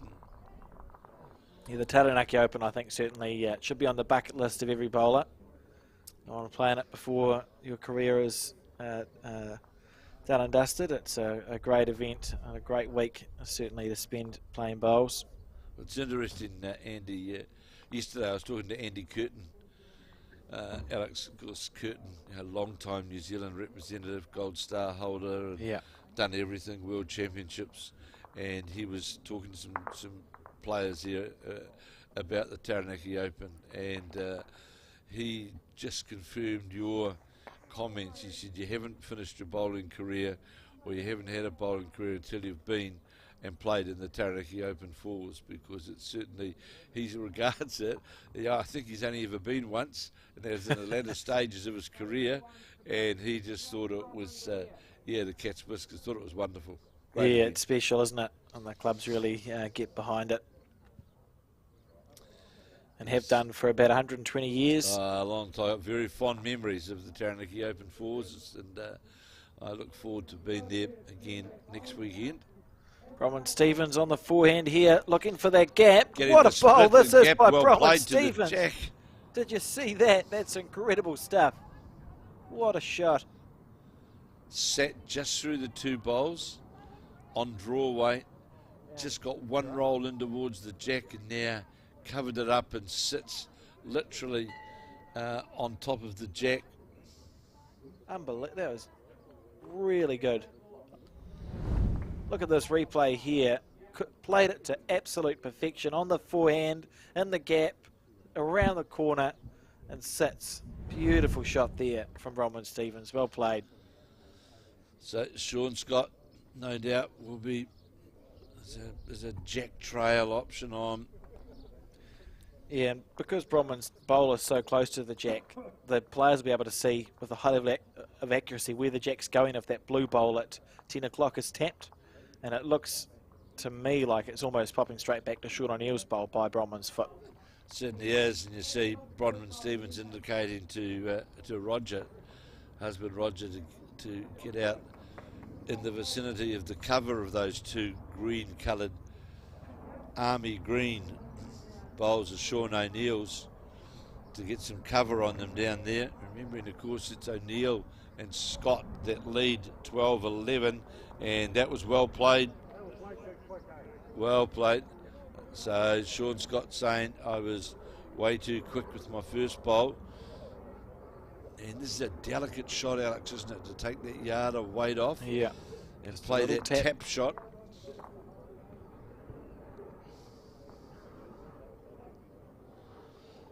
And he's on a better effort here. Looking square onto that blue bowl. Now let's see where the jack's going to spring to.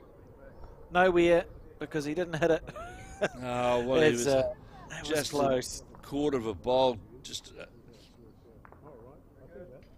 I wonder whether now, Alex, with that, you could afford to play with a wee bit more weight.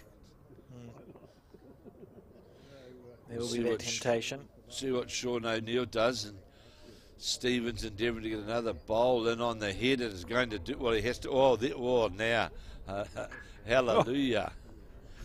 Just got a touch in an opening. There's a great shot on here now for Sean O'Neill, either to score or get reduction through that triangular three bowls. Yeah, we'll see. Certainly that shot's changed. And he won't be short. I'd be surprised if he's short here, Kev. Well, it's going to be the marketive indicator. I'm sure it's 3.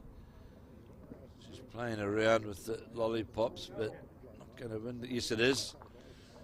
So reduction is just as good here for the Scott O'Neill combination. So here is Sean O'Neill on the mat.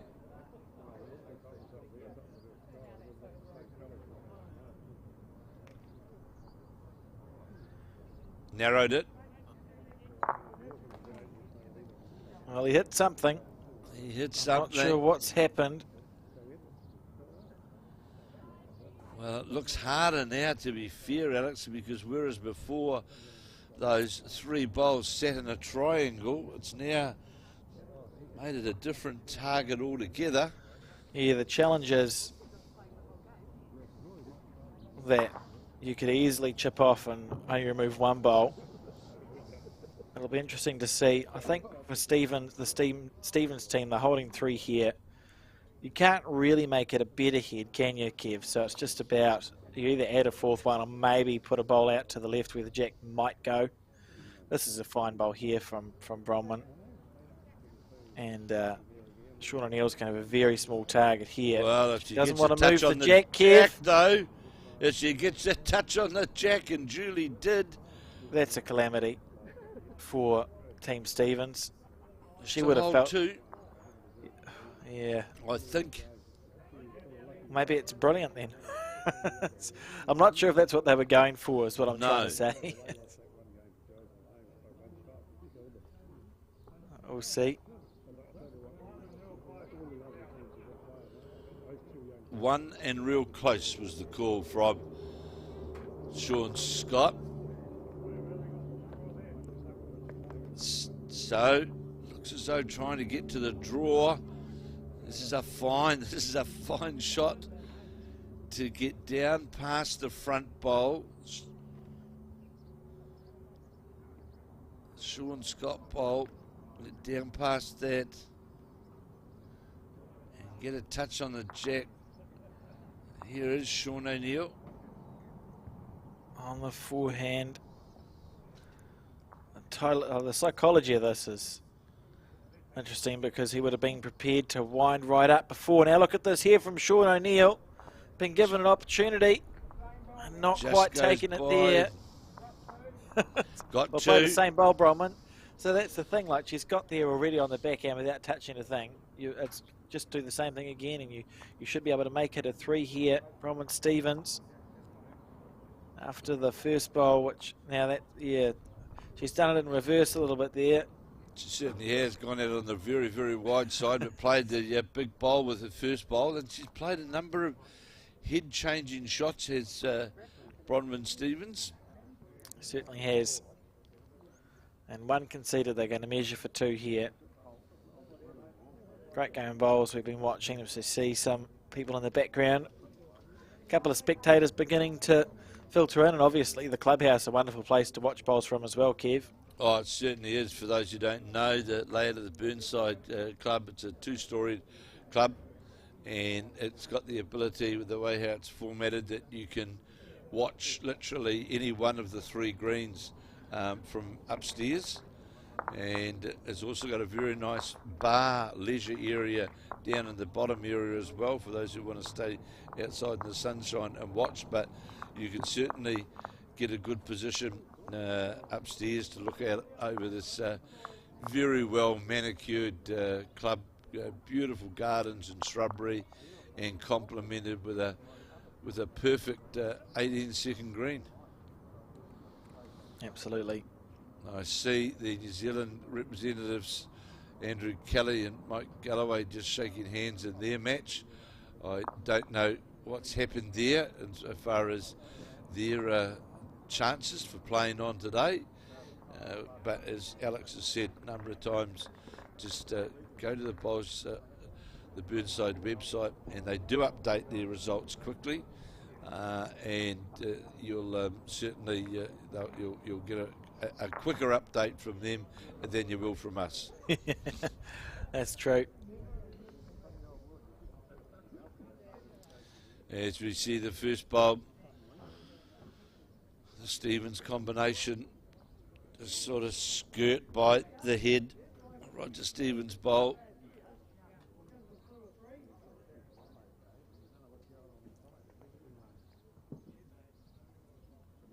And here's that arc, but it won't get all the way down. Yes, it will. Jack level, it'll finish. 13-12, anyone's match.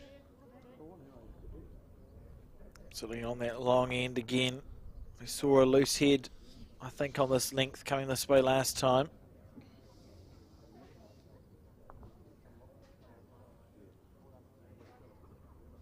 Roger Stevens, is he going to get the jack Guts in clean? the jack.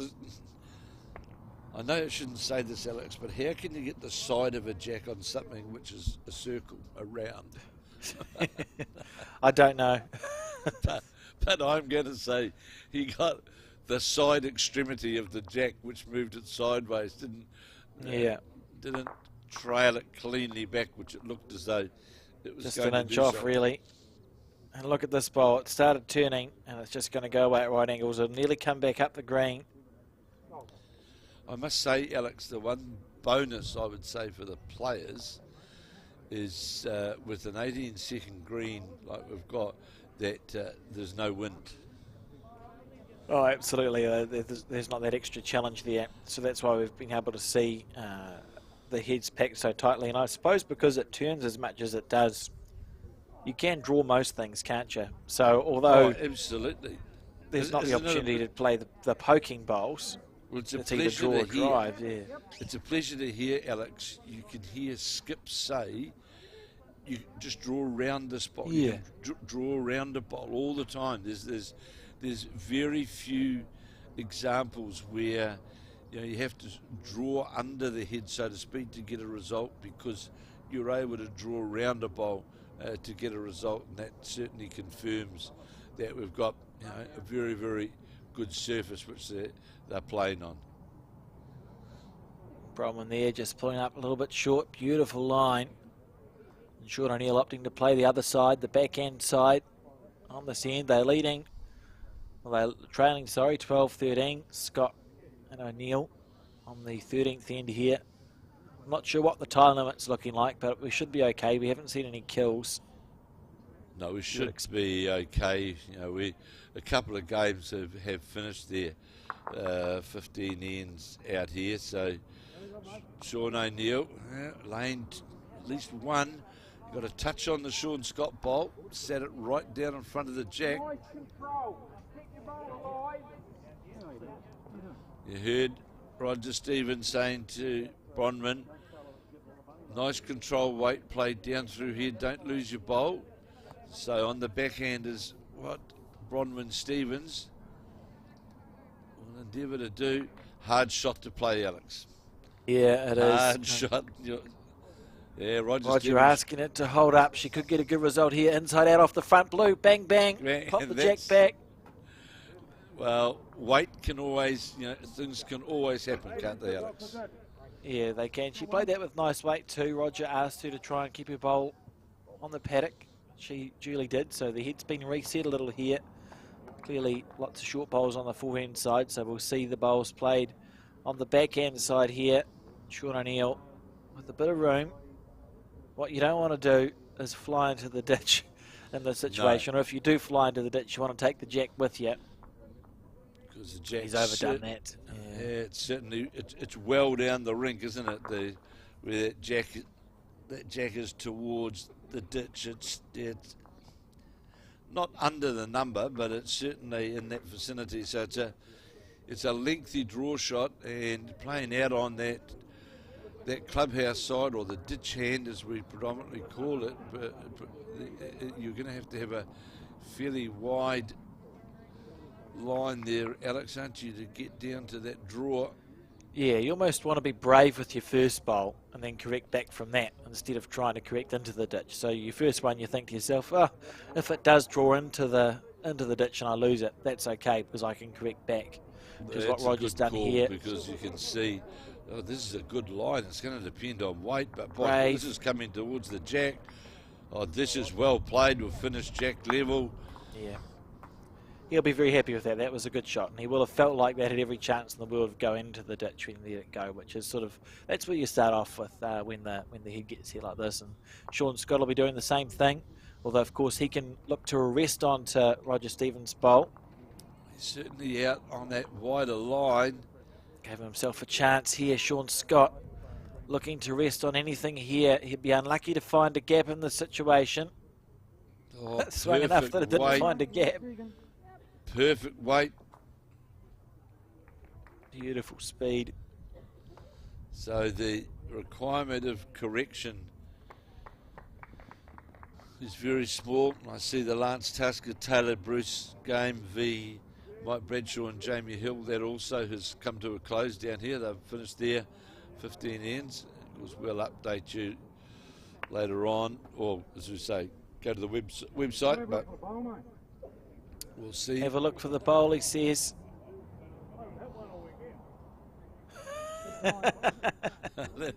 that tells you something, doesn't it? No, you've only got this off the ditch. That's great. You've got 3 seconds, eh? So if you didn't hear it. Yeah, 3 seconds. Sean O'Neill said, have a go at it. And Sean Scott said, I haven't hit mine all weekend. So maybe now's the time, Sean, on your backhand with a bit of weight. See if you can get rid of it.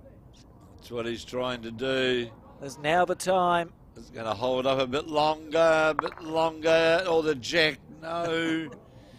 And from that angle, Alex, if he'd got the jack there, it would have just about gone straight back. He absolutely would have just gutsed it back into the ditch. So Sean, just a bowl or too narrow there. Do you think Sean O'Neill was saying, I'd rather you try and play it than me? I think so, yeah.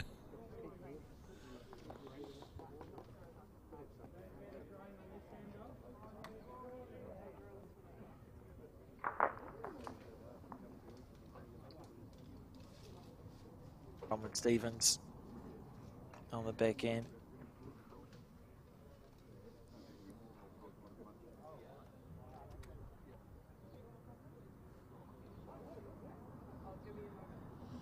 Well, certainly out on that wider arc, but it'll cut away now. Diving away, and if she doesn't add a second shot, Sean O'Neill surely will play. Oh, I'm not sure if that's changed it. It must be tempting just to go the bowl if he's already called it. Yeah, that's what he's going to do, Kev. They trail 12-13 here. See Jeremy Brosnan in the background, watching the goings on. Member of the Takapuna Bowling Club, Sean O'Neill with a bit of weight on the back end now, looking to remove the shot bowl for 2. That's not wide, is it, Kev? No, it was never wide. This Try for a bit of luck here. Could get it. Has not got it. Got a red bowl, one of theirs, which has gone into the ditch still. Well, the shot's still on. If It you should look, be. yeah, 1, 2, 3. I can see 2 bowls of Sean O'Neill's there and 1 of Sean Scott. So it's imperative here that Bronwyn Stevens gets another bowl on the head. It's easy to say, of course, but you know, and it's still got to be hit. But I don't know about this one either, Alex. No, she turned it back early. That's missed it by a margin, and a chance here. 2 seconds, says Sean Scott. At least it could be 3 seconds. Here we go on the backhand. Certainly want to adjust his line from the previous bowl that he played.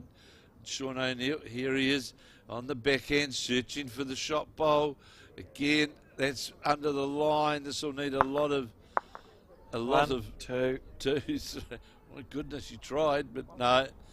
So it'll be a 1 to the Stevens combination. It takes him to 14-12 as we move to end 14. So we're now getting to the point for the Scott and O'Neill combination where they have to score.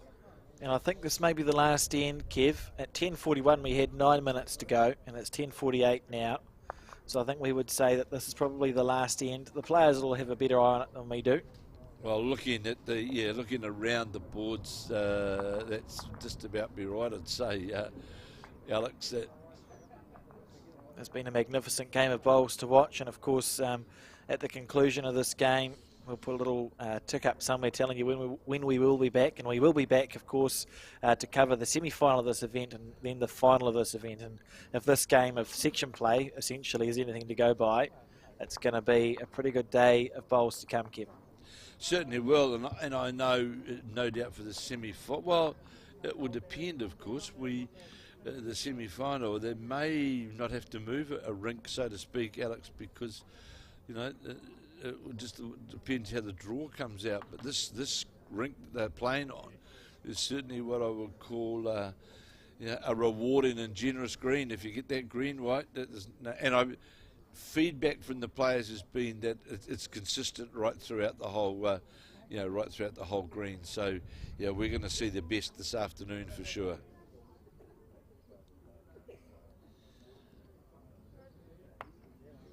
Bronwyn Stevens applauding.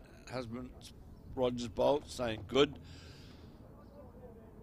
And even though it's 2 by 2 by 2, Alex, you still always like to be changing over, at least holding the shot, don't you?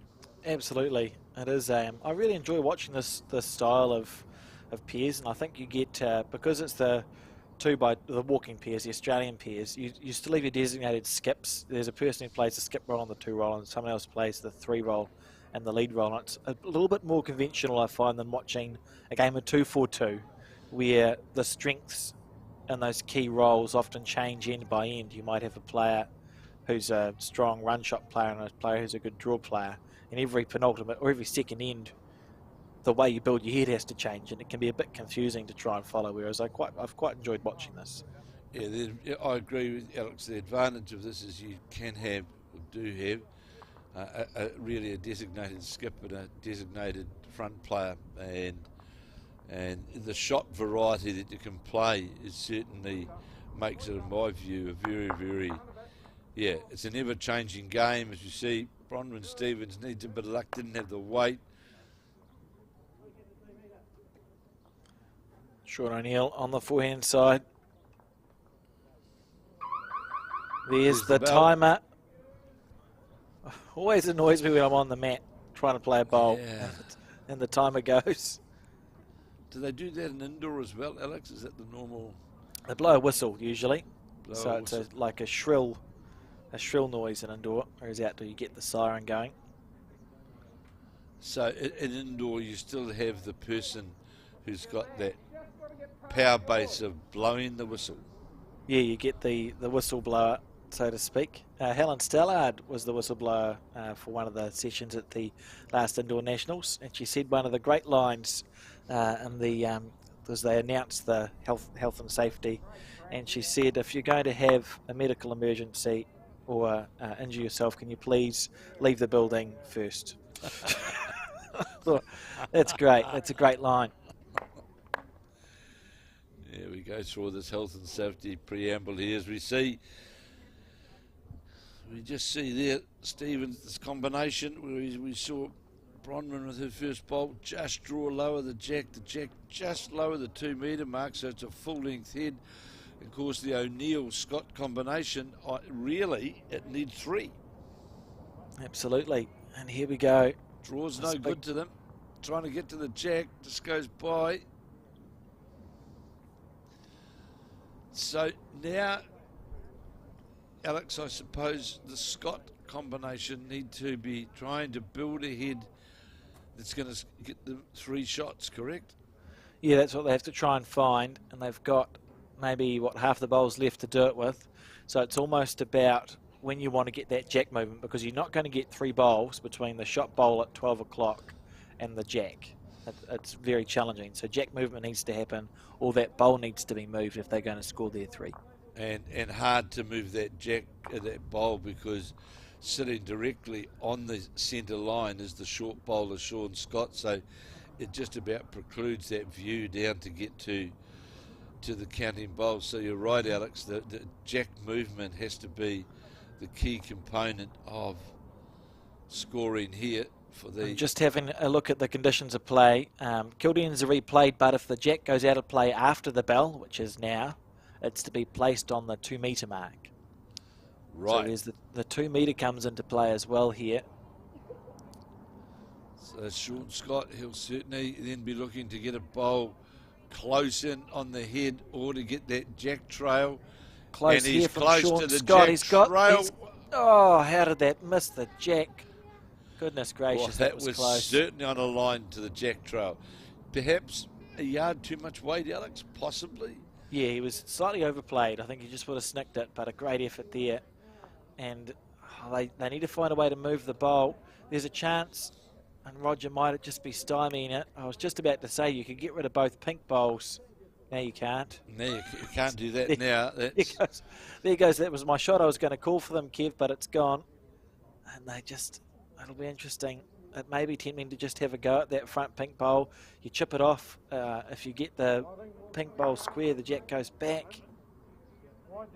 Yeah, there's the call. Yeah. Just what you said, Alex, right down through that pink. Let's get.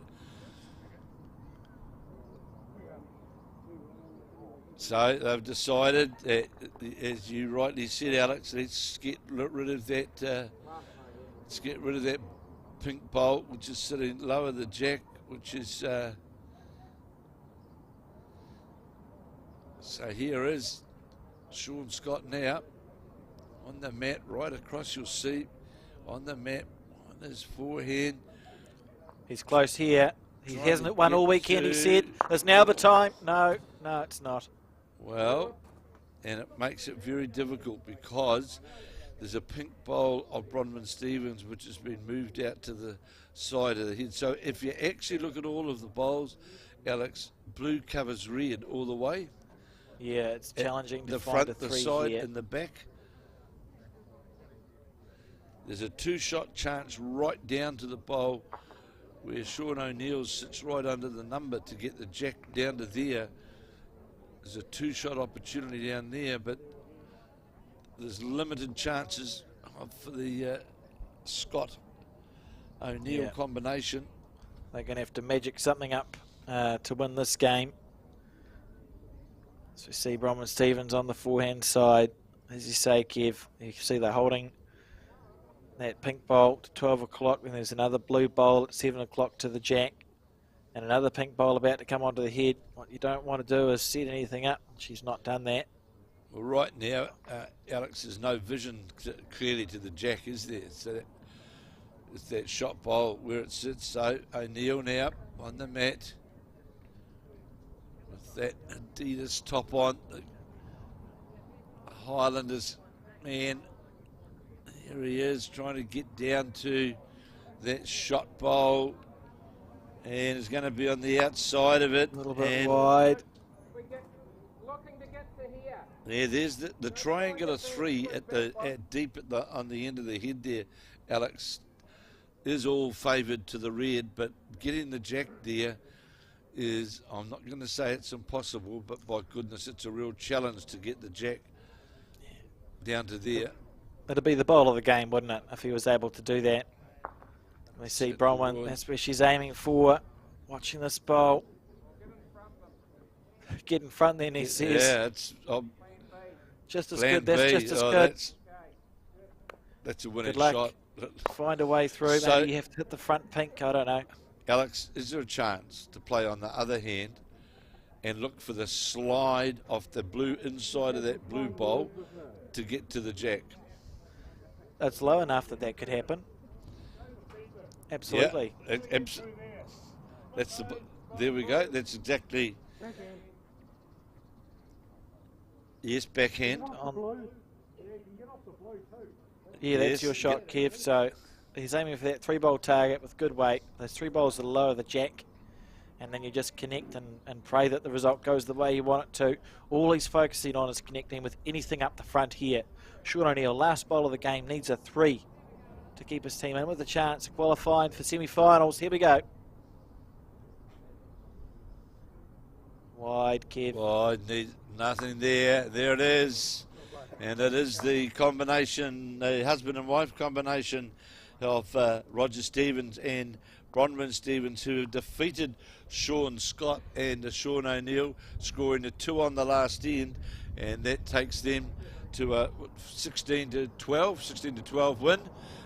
So that now makes things difficult, but we do know that the other game, which is a win or loss thing, I'm sure that we saw Jamie Hill defeat the Taylor Bruce combination, but I'm not going to try and prophesise who's got through into post-section play. We'll wait till all of that goes up on the Burnside website, and we'll be back, of course, for all the live action and of the semi-finals and finals this afternoon. So I'll hand it back to Alex, and he can close things up for the morning. Oh, I'll do my best, Kev, and thanks for that. It was obviously a great game that we've just seen, and as you said, all the results available on the Burnside website. So I suppose on that note, now is a brilliant time to go for an early lunch or a late breakfast, depending on your situation, as you sit back, relax, and enjoy the highlights from that game we've just seen. We'll be back soon.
And welcome back to the Bowls New Zealand coverage of the Rawleigh Stewart Buttar Invitation Burnside Pairs for 2023 here at the Burnside Bowling Club, the beautiful Burnside Bowling Club. I'm Alex Reid and I'm joined again in commentary by Kevin Hickland. Kevin, can you talk us through what we're watching here, please? Yes, we've got the semi-final match, which will be between the Australian combination of Dawn Hayman and Kylie Whitehead, and they're up against the local, the Burnside combination, the well-performed Richard Hocking, of course, a long-standing Canterbury player, as is his lead, Barry Williams of the home club. So that's our feature match, and we'll let you know who's in the other semi-final, what's going on there as well very shortly once we get all the results and everything in place. But I do know that Jamie Hill and Mike Bradshaw have won their way through, but I'm not going to preempt who the other people are at this stage. Dawn Hayman, though, the skipper this side, Dawn Hayman from St John's Park in Sydney, part of the Australian squad,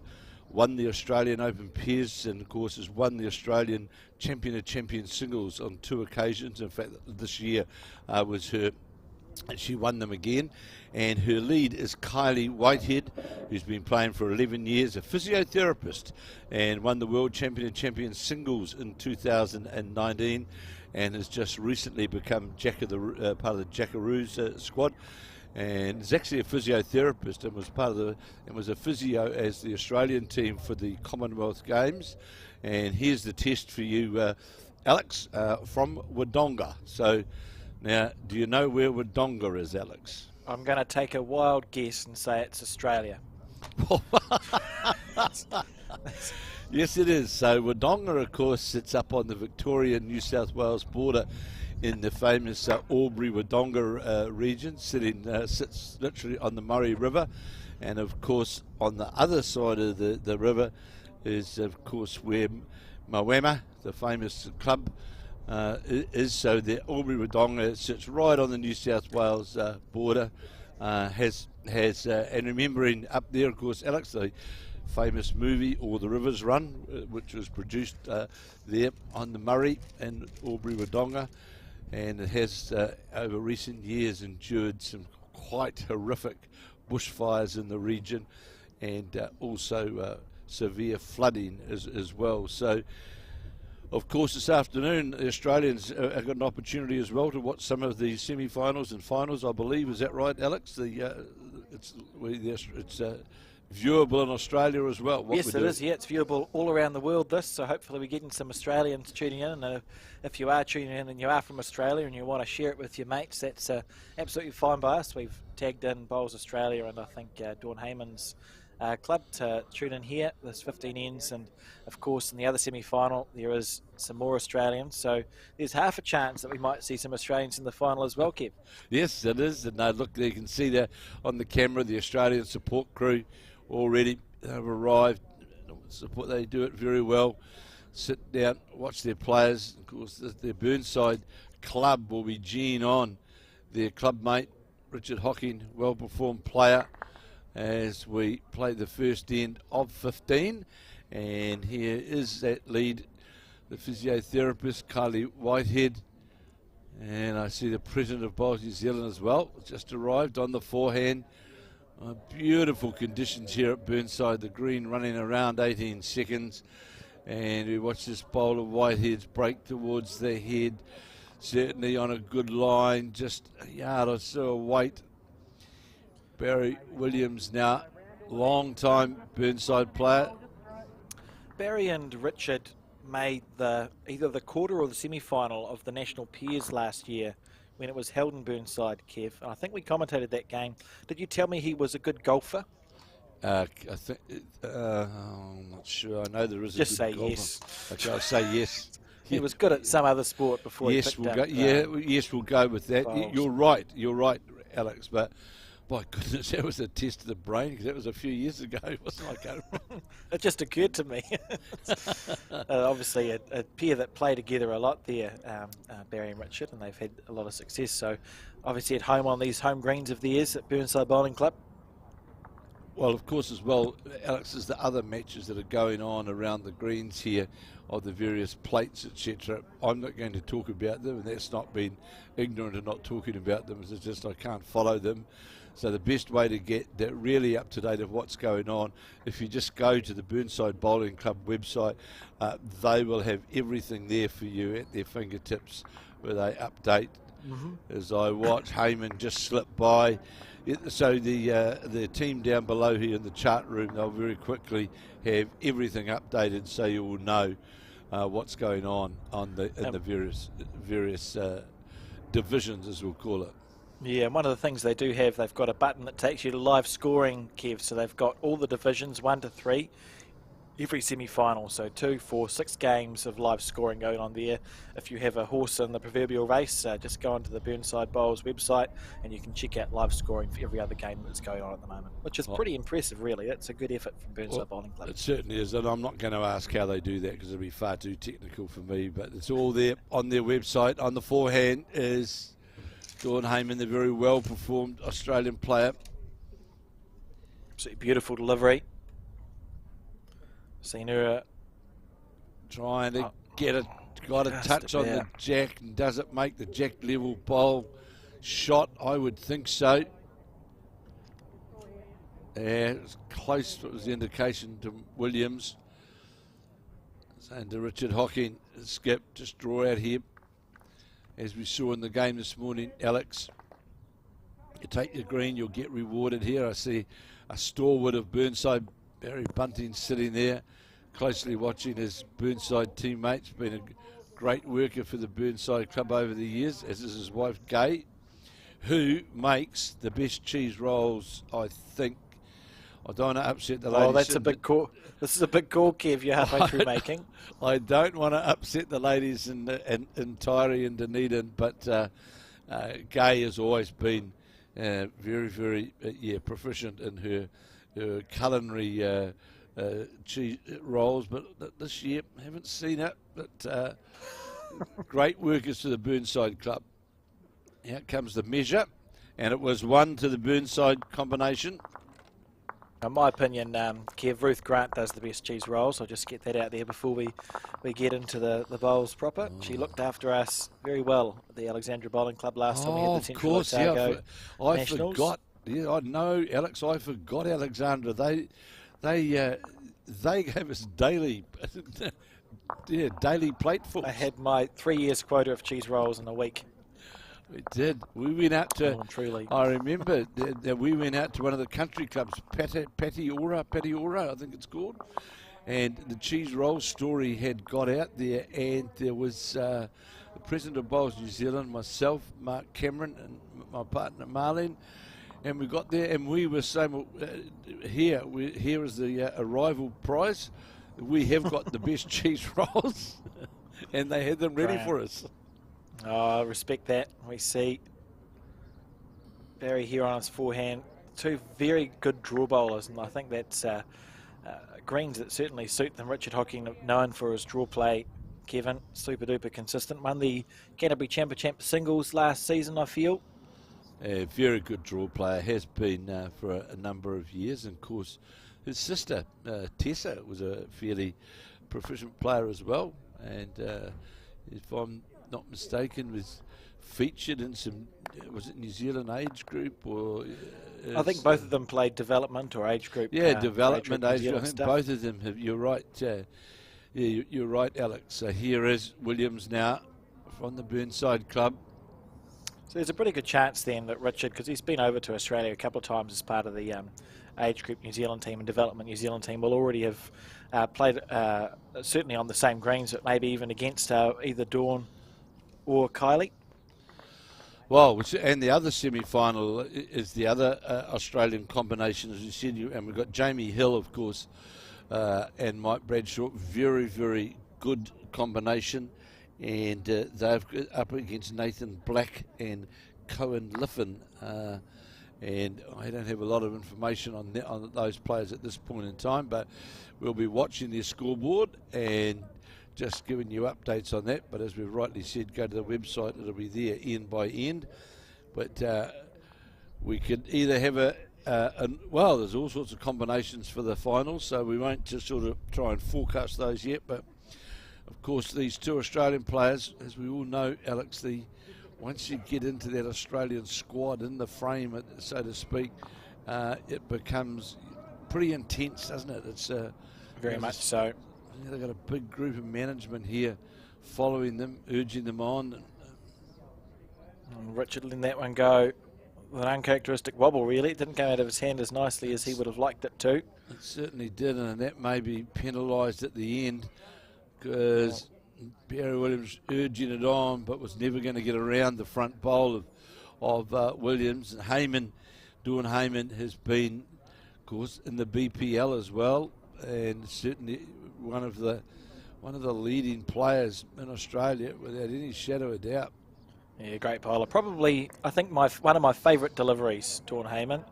Just silky smooth. Always looks like she's giving her bowl a chance. And now, if Richard's going to persist on the forehand, he's actually looking to draw around Dawn's bowl, almost to the 2 metre mark, really. And if you fall short off that, it's good. So we'll see him really take his green here on the forehand side. Well, we saw in this morning's game, Alex, didn't we, that on that ditch hand, you'll be rewarded for sure. If you get that green right, because you'll come all the way back to the centre line. That's just exactly what he's going to. It's exactly what he's going to do right in front of me here. Just falls over, sits. That's well played around the Jack Lowe bowl. Here's Hayman now quickly into her work with that very silky smooth delivery on the backhand. It's a very good shot there from Richard Hocking, navigating that short bowl, and Hayman looking for an inside out off the black one. Just missing it there. So she was almost playing narrow on purpose to use either of those short bowls. Had good weight to get that resultant shot for sure. Found fresh air in the end. And Richard and Barry just talking about what hand Barry's going to play. It looks like he's got some older bowls, Barry, and Richard's bowls turn a lot too. So we will see them be able to draw around most things in this game, Kev. Yeah, there shouldn't be much gets in the road on the draw for sure, Alex, because they are both got both good draw players, and of course I do know that Barry Williams has won the singles here at Burnside on but a number of occasions. So here he is on the forehand, and needs to be, as we saw, needs with a clean Richard, run. Yeah, he needs to get past the blue clean. And runs into the Richard Hocking bowl. It's gone well, really. And if we look at the 3 bowls of Barry's and 2 of Richard's, they're all within 3 or 4 feet of the jack. It's a good, a solid start for Richard and Barry. They'll be pleased with how they're playing at the moment. So on the backhand is Kylie Whitehead. Of course, when she did win her World Singles Champion of Champion crown, one that Taylor Bruce just won recently, she defeated a New Zealander in the final, Kev. Debbie White. Playing Debbie White. Now, Barry looking to make his correction.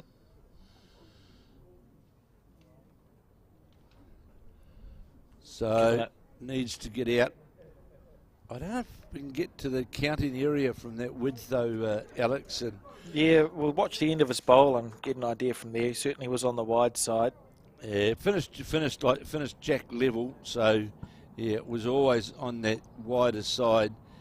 And whereas the Australian combination have been slightly under the line on the way through, here's Kylie Whitehead now, already very quickly. Dawn Hayman endeavouring to get that bowl to slow down. The danger now here at the changeover, and I'm sure Richard Hocking will be well aware of it, because jack movement now on that side of the rink for the Australians as the 3 bowls sit in a cluster there.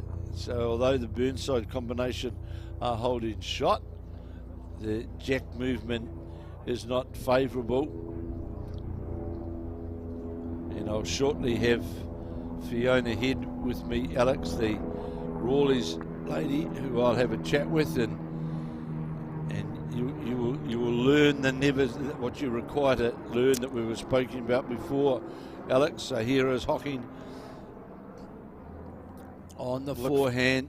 I look forward to that chat, Kev, and I'll use that opportunity because I may or may not have 3 chicken nuggets staring at me on my desk. So I look forward to listening to the chat after the end of this end. And Richard Hocking, well, wow, goodness double gracious slide me. of luck. Now, danger. it's difficult to get to the jack, Alex, but the way how that's situated, it does leave that jack trail.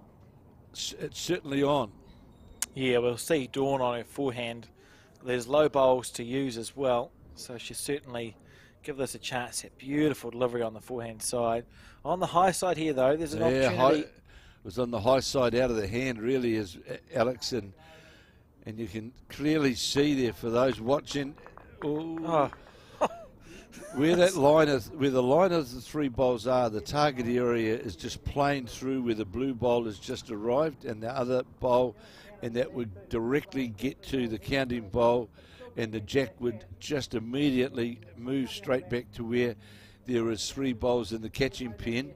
And I'm sure, a correct call, obviously, there from Barry Williams saying get back to where these blues are, because I'm sure we'll see Dawn Hayman with another yard of weight and perhaps tighten the line up a fraction to get down to that counting bowl in this Rawleigh's Burnside Pairs semi-final.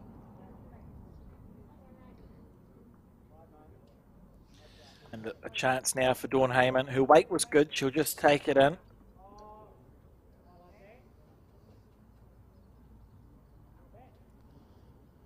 And did have that extra yard of weight out of the hand, Alex. You could see that. Close here. If it just needs to break just that little bit. Break Dawn Hayman now. just close. Needs to break clean. Oh, great effort. And so 2 there to Richard and Barry. And I'll leave you to have a conversation with the Rawleigh's representative, Kevin, and I listen with open ears. Thank you, Alex. So I've got Fiona Head with me, of course, the sponsor of this tournament with Rawleigh's. Welcome, Fiona. Great to have you with us. And you're a member of Burnside, aren't you? Yes, I am. It's actually wonderful to be here and sponsoring this tournament. And so what made you decide to sponsor the Burnside Pairs? Well, the major sponsor from last year had decided to pull out, and my partner and I decided, well, put something back into the club because they've helped us, and we decided to put some money into the club, and this is the result. So Rawleigh's since 1889? Yes. Right. Just about as old as me. No. Right. So can I ask, do the Rawleigh's people, do you still have those? I can remember in the 50s, the Rawleigh's man coming to our house in New Plymouth and used to have the basket of goodies. And they used to come around, and there was for my mother, the Rawleigh's man was an important man. He was indeed, and it was also a lot of people. I remember them coming round back in the 60s when I was a kid growing up in Napier, or Hastings actually, and Mum used to buy that all the time, but now we just basically advertise.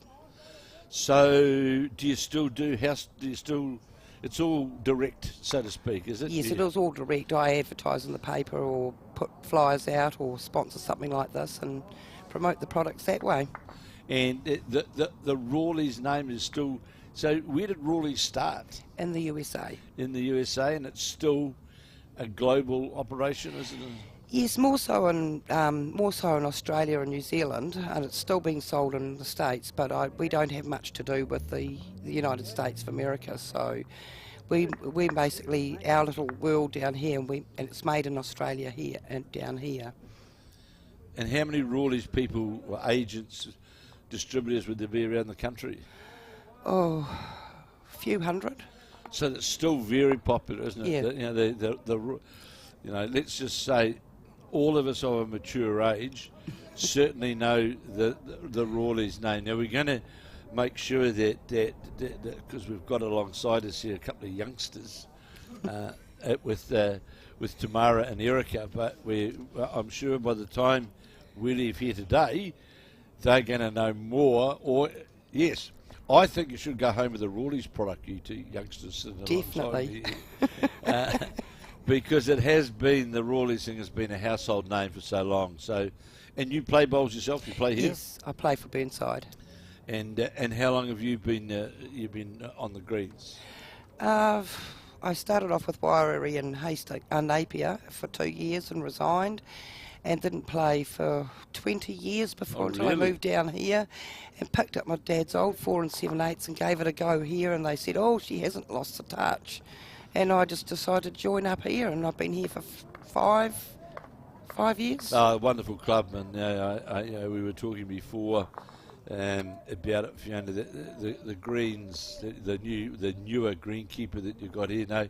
No disrespect whatsoever to the former greenkeeper, but the greenkeeper has certainly got the greens running superbly. Oh, he has. He's been a credit to the club.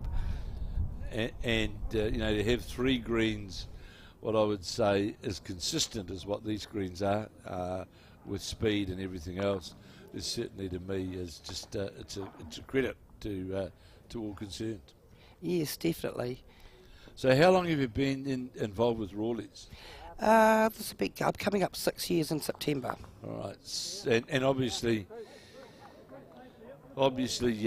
Burnside, got a good number of good clients here at Burnside. Oh yes, Bowling we're Club. picking up quite a few people here. They go, "Oh, Fiona, I want this," but it's good because with this tournament, people from out of town, other players from outside the Christchurch area, also the Australians are all going, "Oh," and they've all been buying things as well. So Fantastic. It's been good. So Dawn Hayman just going through the port there, down on the head, 2 down as they change over, and we'll see now Barry Williams and Kylie Whitehead, the young physiotherapist from Wodonga. There's Aubrey Wodonga up on the border there, as I said before, with Alex. Wonderful part of Australia and very close to Moama, at the fantastic complex or sports complex at Moama. And their new manager, or reasonably new manager up there, the Scotsman, great club. So here is Williams on his forehand. We'll be happy to be over the head. And what do you think of the general standard of what you've been seeing here, Fiona, over the last few days as I watch the bowled head? Williams sits on the shot bowl, cuts the line off fractionally. So you've been impressed with what you've seen? Oh, very much so. It's just been top-notch bowls. Yeah, absolutely fabulous to watch. So a good rest here for Kylie Whitehead. The Australians early on in this match have been a wee bit guilty of missing their line fractionally, but this bowler Whitehead's now breaking down towards the counting area and is going to go under the head. Another bowl. You certainly pay the price you saw there, Fiona, didn't you? If you go searching for jack lines and you haven't quite got that line right, you pay dearly, don't you? Yes, you do. And it's interesting watching the Australian bowls at this point in time. They've all finished on one side of the head, which is highlights that perhaps they aren't getting that green right. And in the other semi-final, we've got Jamie Hill, the Auckland combination, Jamie Hill and Mike Bradshaw up against the Australians of Nathan Black and Cohen Litfin. And we'll give you updates on that as well. But don't forget, of course, it's all there on the Burnside Bowling Club website as we see Kylie Whitehead down on the head. Got the bowl out wider. How far is it going to work back? Needs to work now to get inside the Williams bowl. Might sit on the inside of 1. Will do so. May still be 2 down though as they change over. So your area with the Rawleigh's, Fiona, is Christchurch, or? Yeah, Christchurch, but I actually can sell to anybody else throughout New Zealand. Right. Okay. Right. So you don't have a geographic region as No, such. You can. no, I don't. I've even sold to Australia as well, and Sweden. Sweden too. Yeah. Well, without sponsors, of course, events such as this just simply cannot go ahead. It's 3 shots to the Cantabrians, so the sponsors, whoever they may be, for whatever the event, for whatever the club is, sponsorship becomes so important, Fiona, doesn't it? To be able it is very important. And all we're saying is for the success of sponsorship is also some payback as well for that generosity of sponsorship by supporting the company, the product, the people. That's really key as we watch Hocking now. Will it get doesn't want the jack, any touch of it. It's well played, in fact, sits just behind the head. And a lot of pressure on Dawn Hayman here, and if that was 3, that could be 4. So Dawn Hayman, the well-performed Australian player, with that very, very smooth, compact delivery on her forehand. Is it going to come back? It's working now. Is it going to get down to the shot bowl? Is it going to get all the way down? Needs to sit on something to reduce the count. Not going to do so. Hocking and Williams could well be hot. At least 3 was the call. I'll just see whether our lollipop lady, Philippa Johnson, I can't quite see her, she's at the far end.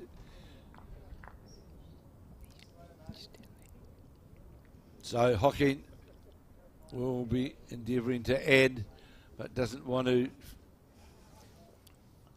make the target any bigger for Dawn Hayman.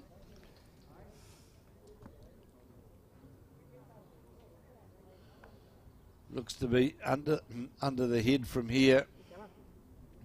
Needs to get a bit of a fortuitous slide and is going to do so. So Dawn Hayman here, really under pressure. At least 3 down, could be 4. On the mat. Moves to the mat. The lady from St John's Park. Playing with weight to the jack. Going to be wide of the jack. Get her own. Gets one of the counters.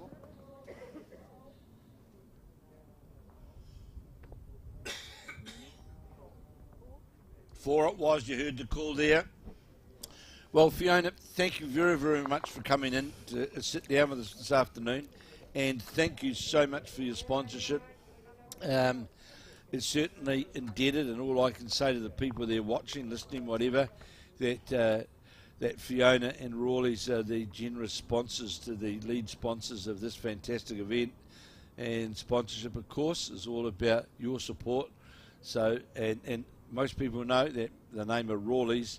So, Fiona, thank you, and I hope that we see you as a sponsor for years to come of Burnside Piers. And thank you very much for having me, and yes, you will see me for years to come. That's great to hear, and don't forget Erica and Tamara, they need a come little... and see me down in the dining room. They need a little Rawleigh's, these young ladies. Look at them giggling away there. Yeah, they need a Rawleigh's touch. So thank you very much, and thank you for your sponsorship. Thank you very much. So another hit underway here, and Barry Williams has opened up very well. Close ball 7-0 after 2 of 15. That was a big end, that second end.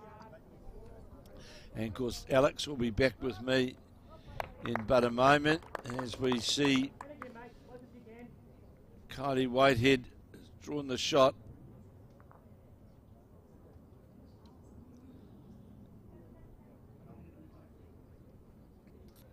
And the other semi-final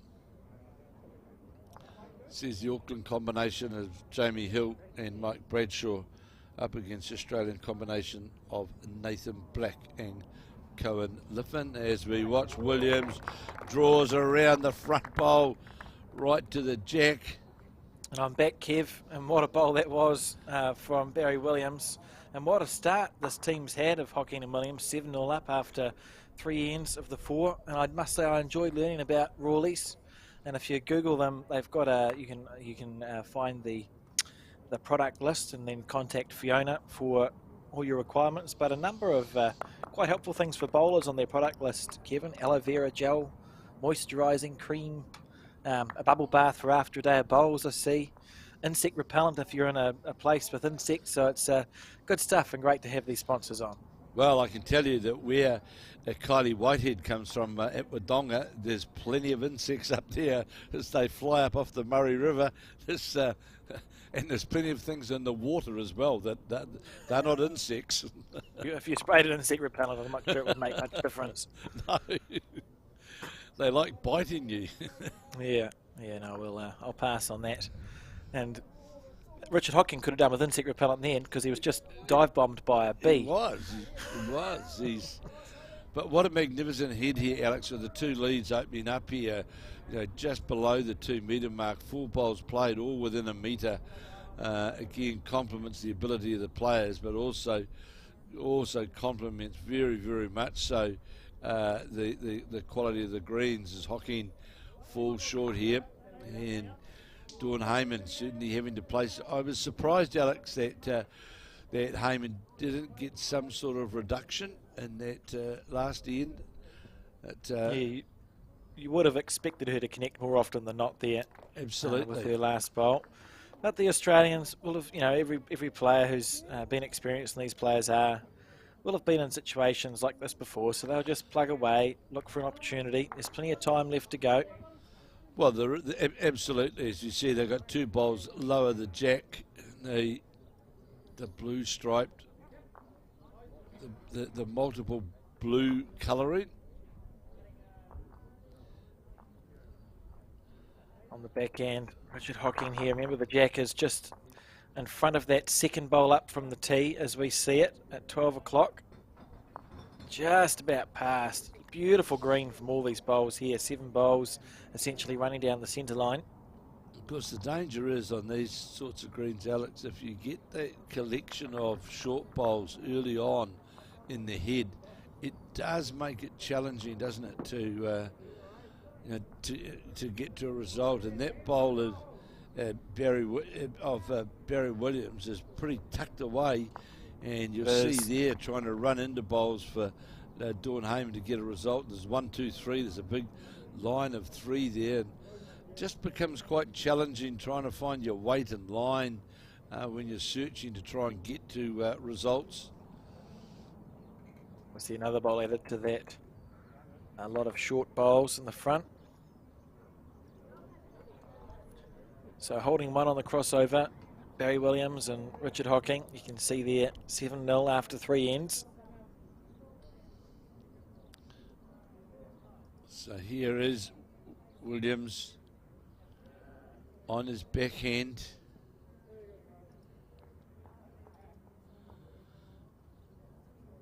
Searching. If he gets to the blue bowl in behind, or he's going to turn his own. Up for 2. What a bowl there from Barry Williams. Great shot.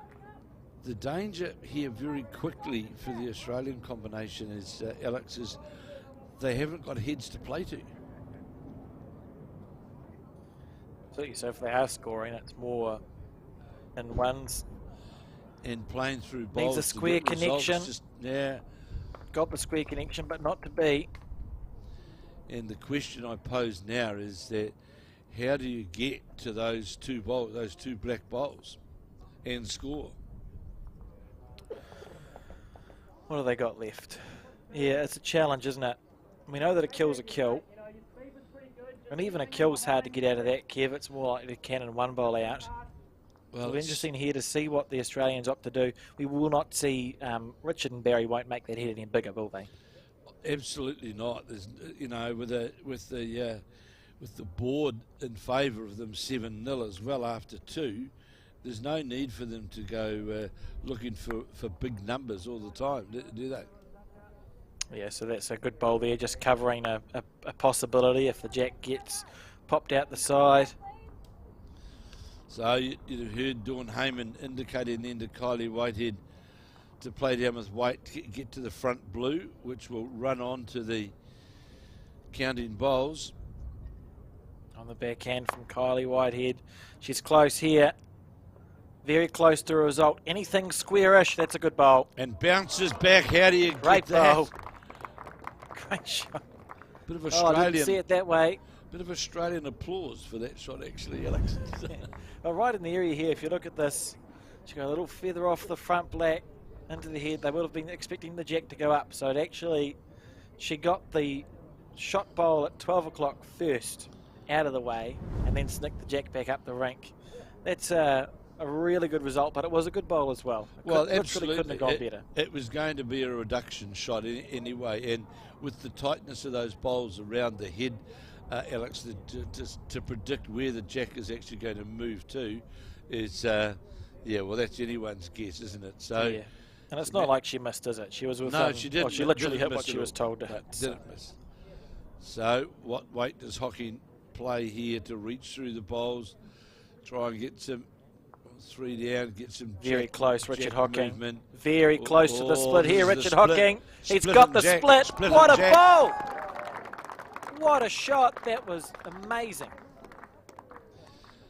Yeah, it's got that weighted perfectly, got the split and got the jack at the same time. Do you think Rawleigh's has some calming spray, Kev, or spray for our throats? Here's the this is replay. incredible. Couldn't have played it better. Through the split and follow through. Absolutely beautiful bowl there from Richard Hocking. Just perfectly weighted. Didn't rush at the head, didn't charge at it. And now we'll see Dawn Hayman, who desperately want to score, and was holding the shots. So yeah, here is Hayman from St John's Park in Sydney, trying to play with weight through those She's bowls. Close too. Here's another one inside. She's close too, Kev. Jack. Oh, great effort there. Desperately unlucky there was Dawn Hayman. It was only, well, got the target, and the jack just didn't react favourably. Yeah, and backhand now for Richard Hocking. Safely. Don't want to be knocking the jack back. No. One's jack high here. So one's jack here, are they both high or? One's level, one's low. Quite safe there for Richard Hocking to draw. Yeah. Very safe hand to draw through the port there between the two blue bowls, and he certainly won't fatten that target up. Oh, the way these players are playing, Heard bet against him drawing a third shot here on the backhand side. Got bowls to rest on, so it's slightly over draw weight. And he's given himself a chance. This is close from Richard Hocking. This is classy stuff here, Kev. Look well at this. played. Well, Great something else I've got to tell you, Alex. I've just had a personalised delivery here, and by Gay Bunting, and there they are, the cheese rolls all packed up for me. What a lovely pack to take back to Auckland. And thank you, Gay. You ask and you shall receive.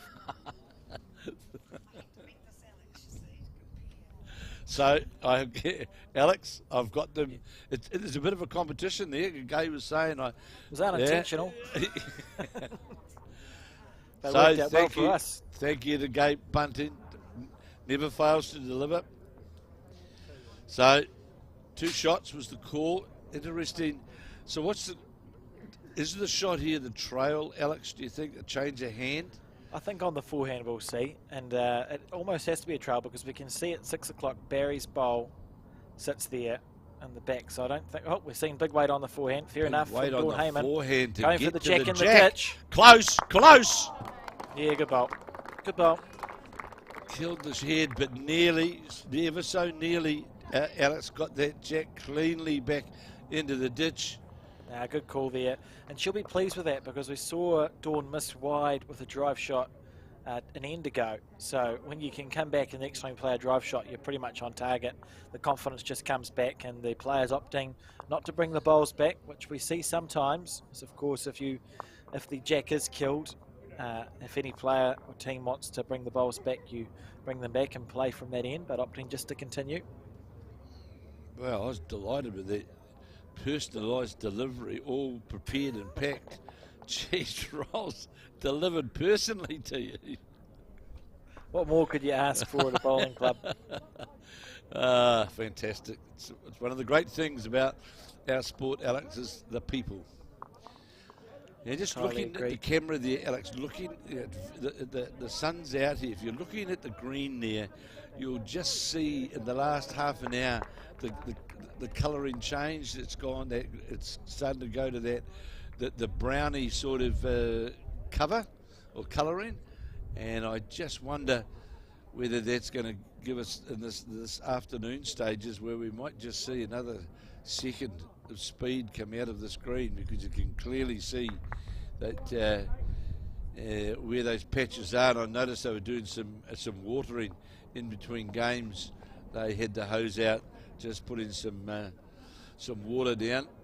One of the challenges I find, Kev, because I'm colourblind, is that a green just looks all the same colour to me. Of course, and people start talking about patches on the green and brown patches, and I just go, well, yeah. I don't know. My bowl just does weird things sometimes. 2 good opening bowls there from Barry Williams, literally jack level, both sides of the jack, and there's no doubt, Alex, that this format, if you lead, gives you that good start. It certainly puts you in the right frame moving forward, as we're going to see Kylie Whitehead's going to come up, Jack level, but Mr. Green. And I just wonder whether the Australians, especially Kylie Whitehead, at this point, Alex, are really searching, trying to find that green, because we know in Australia how often that they will deliberately play under the head to try and get like Jack level results. And I just wonder whether a wee bit of, we've been playing 11 years, I'm not going to say inexperience, but perhaps the first time playing on these New Zealand greens, that the worst thing you can do is try and search a line to the Jack. Yeah, it's a different surface, clearly, and I mean, even for New Zealanders, we'd call this pretty fast, and as you said, it's just going to get quicker as the day goes on. So compared to what they play in Australia, even on the indoor greens over there, I'd say it'd be at the upper end of the speed that any of these players usually play on, Kev. So if they do miss, it's likely to be narrow.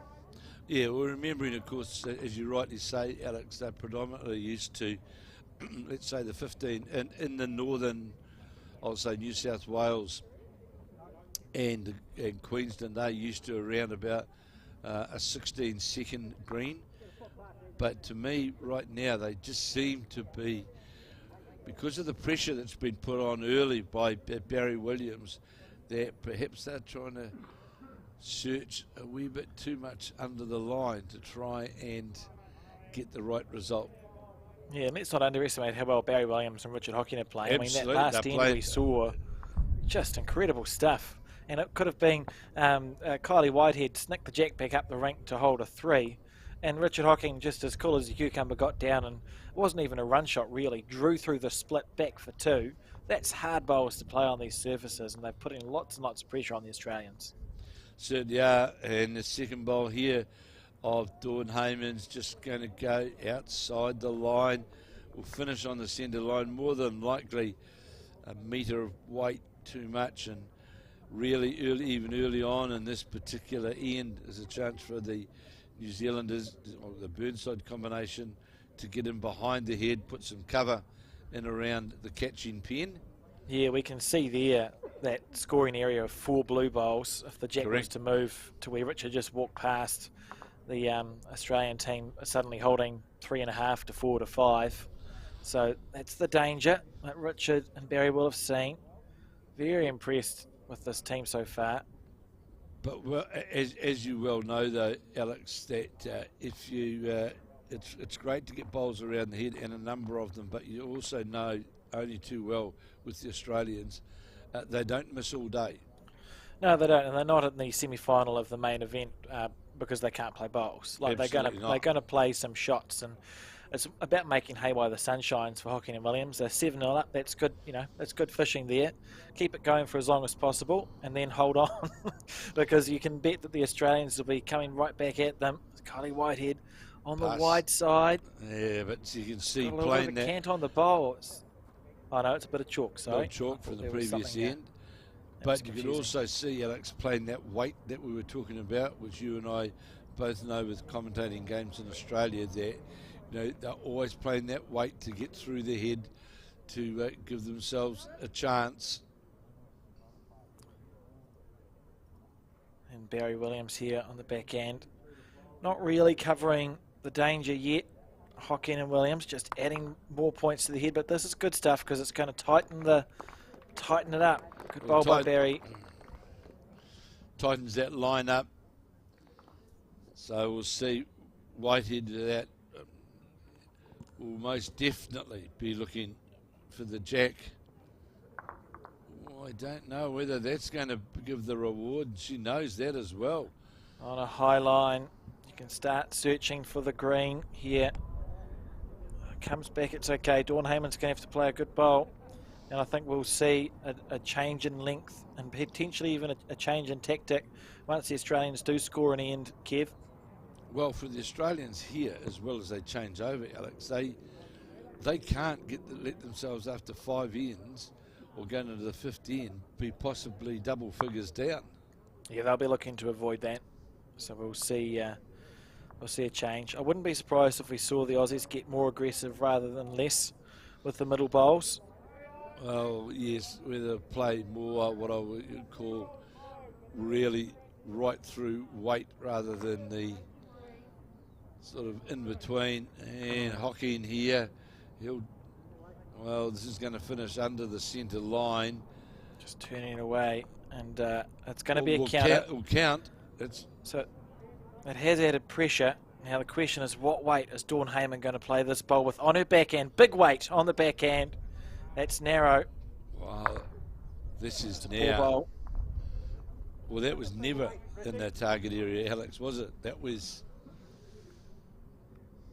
Maybe a little slip on the mat there. I suspect if she goes, or someone goes back and watches that in slow motion, I think potentially let it go at the wrong moment.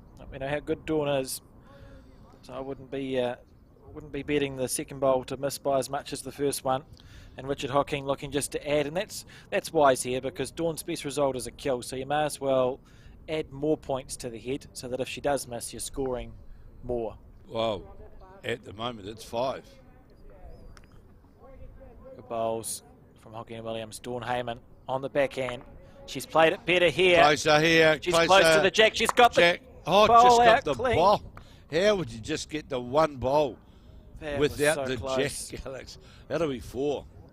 It's going to be 4 4. it is. Well, that looked for 11-0. all money, didn't it? That looked for all money straight to the jack. Sometimes bowls is a strange game. That was a great effort from Dawn. She would have been less than maybe half an inch narrow there, just chipping off the shot bowl, and she would have felt like she had that all the way. So 11-0 now.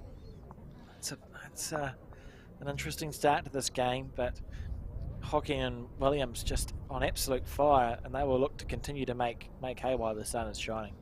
That bowl there of Here we the go. replay looked for all money. Well, that's her reaction, and that's fair call. I probably would have let a word come out of my mouth. So she's done well there. Because that for all money, Alex, was at the jack, wasn't it? Yeah, it was. It was a lovely bowl, really, and she would have felt like she made a very good correction. So a blow there for the Australian team. Barry Williams just can't leave the jack alone. Well, this is where the start of the problems has come in for the Australian combination. And it's Barry Williams. And no, this is no disrespect at all to Richard Hocking, who's played some outstanding bowls. But really what we've seen is Barry Williams just really outplaying totally Kylie Whitehead. And he's getting bowls in and around the head and over the head, but just in scoring zones. That's really the key thing, Alex, isn't it? Absolutely. And it means that when the Australian team are trying to score, it's not for big numbers either, and forced into situations like we saw on the last end where it was a very difficult shot to play and her best result was essentially a kill or a miracle to get the jack back square. Barry Williams again on the forehand, just that little bit short. That's the loosest bowl he's played in about 3 ends. And of course, we'll be with you right throughout through to the final of this event. We'll be bringing you bowl by bowl action, and of course next weekend we'll be bringing you live action from Taranaki, from that of the Taranaki Open Fours. We'll be bringing you all of that live action as well through the Bowls New Zealand platform. See the crossover, and the umpire, I'm not sure what the umpire was doing there. Was she just having a look at the head for us? More than likely. Oh, fair enough. That's good. That's fine. Giving a bit of variety. Yeah. Richard Hocking on the backhand. Got a pretty good delivery. Slightly unorthodox grip, I would say. He sort of more cups the bowl. A bit like Ryan Brassey, I suppose, with a thumb on the side. And Playing how's the great line? bowls. How's the line to the jack? He's getting applause from Williams all the way. Oh, don't. Oh, they're going Yeah, well, fair enough. these two. They're going Worth- well. With a Jack- clap. Jack level bowl of Williams, remembering that the jack itself is sitting just below the 2 metre mark. So it is a full length head. Dawn on the backhand side with the reaching weight. She wants the jack square here. Gets it sideways again. Sort of how they've been forced to play, this Australian team. Reaching through the head. And Richard's changing hands. He would have been tended to stay on the backhand, but that doesn't. They've been playing well on both sides, so it doesn't matter. Well, it'll be interesting to see, Alex, what width they have to get down. And Hocking has adjusted superbly here. Absolutely superbly. How's he far is he going to move it? Follow it. Yeah, good shot. Followed the bowl on the way through. It's fine. It's okay when you get a jack square like that, isn't it, Kev? Not so good if you snick it. No, you've got to get it. Yeah, a square, getting the jack square is fine. Here is now Dawn Hayman trying desperately to get into the counting area. Is going to get the jack just outside it. Yeah. Well, when it's not going for you, Alex, and as you rightly said but a moment ago, they're searching for shots all the way. Yeah, that'll be interesting. I wouldn't be surprised if the Australian team have a chat soon and just talk about maybe putting all their eggs in one basket, put 4 or 5 bowls past head, then try and move the jack back to that instead of losing bowls. They'll have different game plans in play, and when they do get the jack, we'll see a different length thrown, I'm sure. Well, that's the other thing, as you rightly say, when they do get the jack, it certainly will be that of a different length. So here is Williams, who's been very, very consistent, playing his last bowl on this semi-final on end 5 of 15. Again, just needs to get past the Richard Hocking bowl. It's a turn onto it, holding 1, the Burnside combination. On the backhand now is Kylie Whitehead desperately.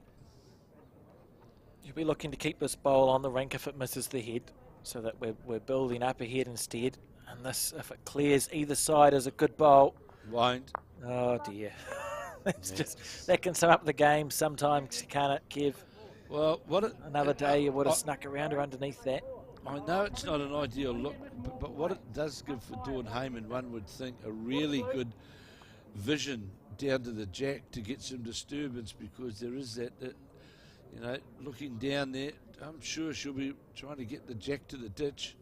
Absolutely, and Kylie's going to get another go at that. And like you said earlier, Kev, these players are too good to miss more than a few times in a row. So Hocking and Williams will be prepared to drop a 2 or 3 from a good bowl from Australia. It's going to happen. Oh, it will happen for sure. And here is, is it going to be this bowl of Kylie Whitehead? Is this the bowl on the backhand that is going to make the difference to get down to the jack or the shot bowl under the line all the way? Could get a lucky result here. Inside out. No, just made it worse. Reverse. So big pressure now on Dawn Hayman's shoulders. 11-0 down on the 5th end of 15. But 3 down on the head. I will be critical there of the Australian player, of Kylie Whitehead, then, that I really think that she was trying to steer her bowl to a position rather than, I would say, going at a more than like another couple of yards away to get down the line. And as you know, Alex, on a green of this speed, you try and, steer the bowl through a line, you're going to get into trouble. It is 2. There you'll see the marker, Philippa Johnson, indicate clearly. Another 2 to the Burnside combination. Dawn Hayman must get a result this end. Absolutely. You feel like it's now or never, really. 11-0 down. It's doable. If you drop a 2 or 3 here, you start getting into pretty stressful areas. Richard Hocking wants it to turn. Well, that'll count. It did. That's a counter, and he's tightened the lineup even further now. Dawn Hayman under big pressure. She may have to use that last bowl of Richards and punch it through the head itself on the backhand. If she clears the front, she's close. Oh, she's on a good line. She's on a good line. Needs to get through, though. Is not going to. She's been within inches very often in this game, but forced to play those shots. No other option but to play those shots, really. I see the Australian management team there on the bank. Certainly will be, yeah, there'll be a chat at some stage. That's the thing, and they'll have, bowls is a game where there are different game plans always, and there'll be a game plan for this situation. Sometimes you just need to slow down and think about it a little bit. So a massive bowl here by Dawn Hayman in the context of the match. Almost wants her own bowl square through the head. Correct, because that line is certainly tightened to get. The danger is you get onto that wider side and you get nothing, Alex, isn't it? That's the danger. She's moved over on her mat. So she's looking for late turn here. She's tight out of her hand. That's real tight. Needs it to hold, needs a lucky result, something square. Needs more than she's luck. Following on. Well, we'll still be 2. It's an incredible start to this game, really, for Hocking and Williams. They now take a 13-0 lead after 5 ends against this Australian pairing. See Karen Murphy in the background there. I think there's going to be a conversation about what to do, what to change. Of course, Karen Murphy, the legend of Australian bowls, the women's bowls, needs no introduction. World champion, Commonwealth Games champion, won everything.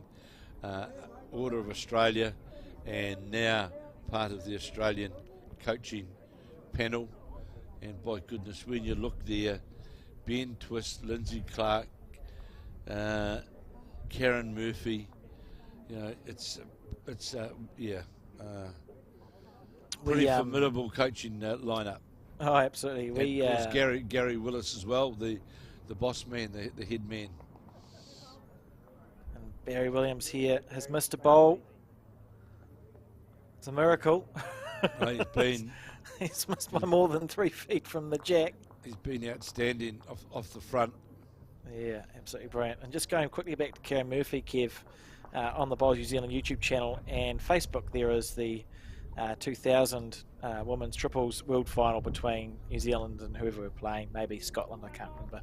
It's not important to my story. And on the commentary, they had a very young Karen Murphy, who I think was at her debut World Championships. She came in and had a little interview and spoke about what it was like to be playing for her country for the first time, which I thought was pretty cool.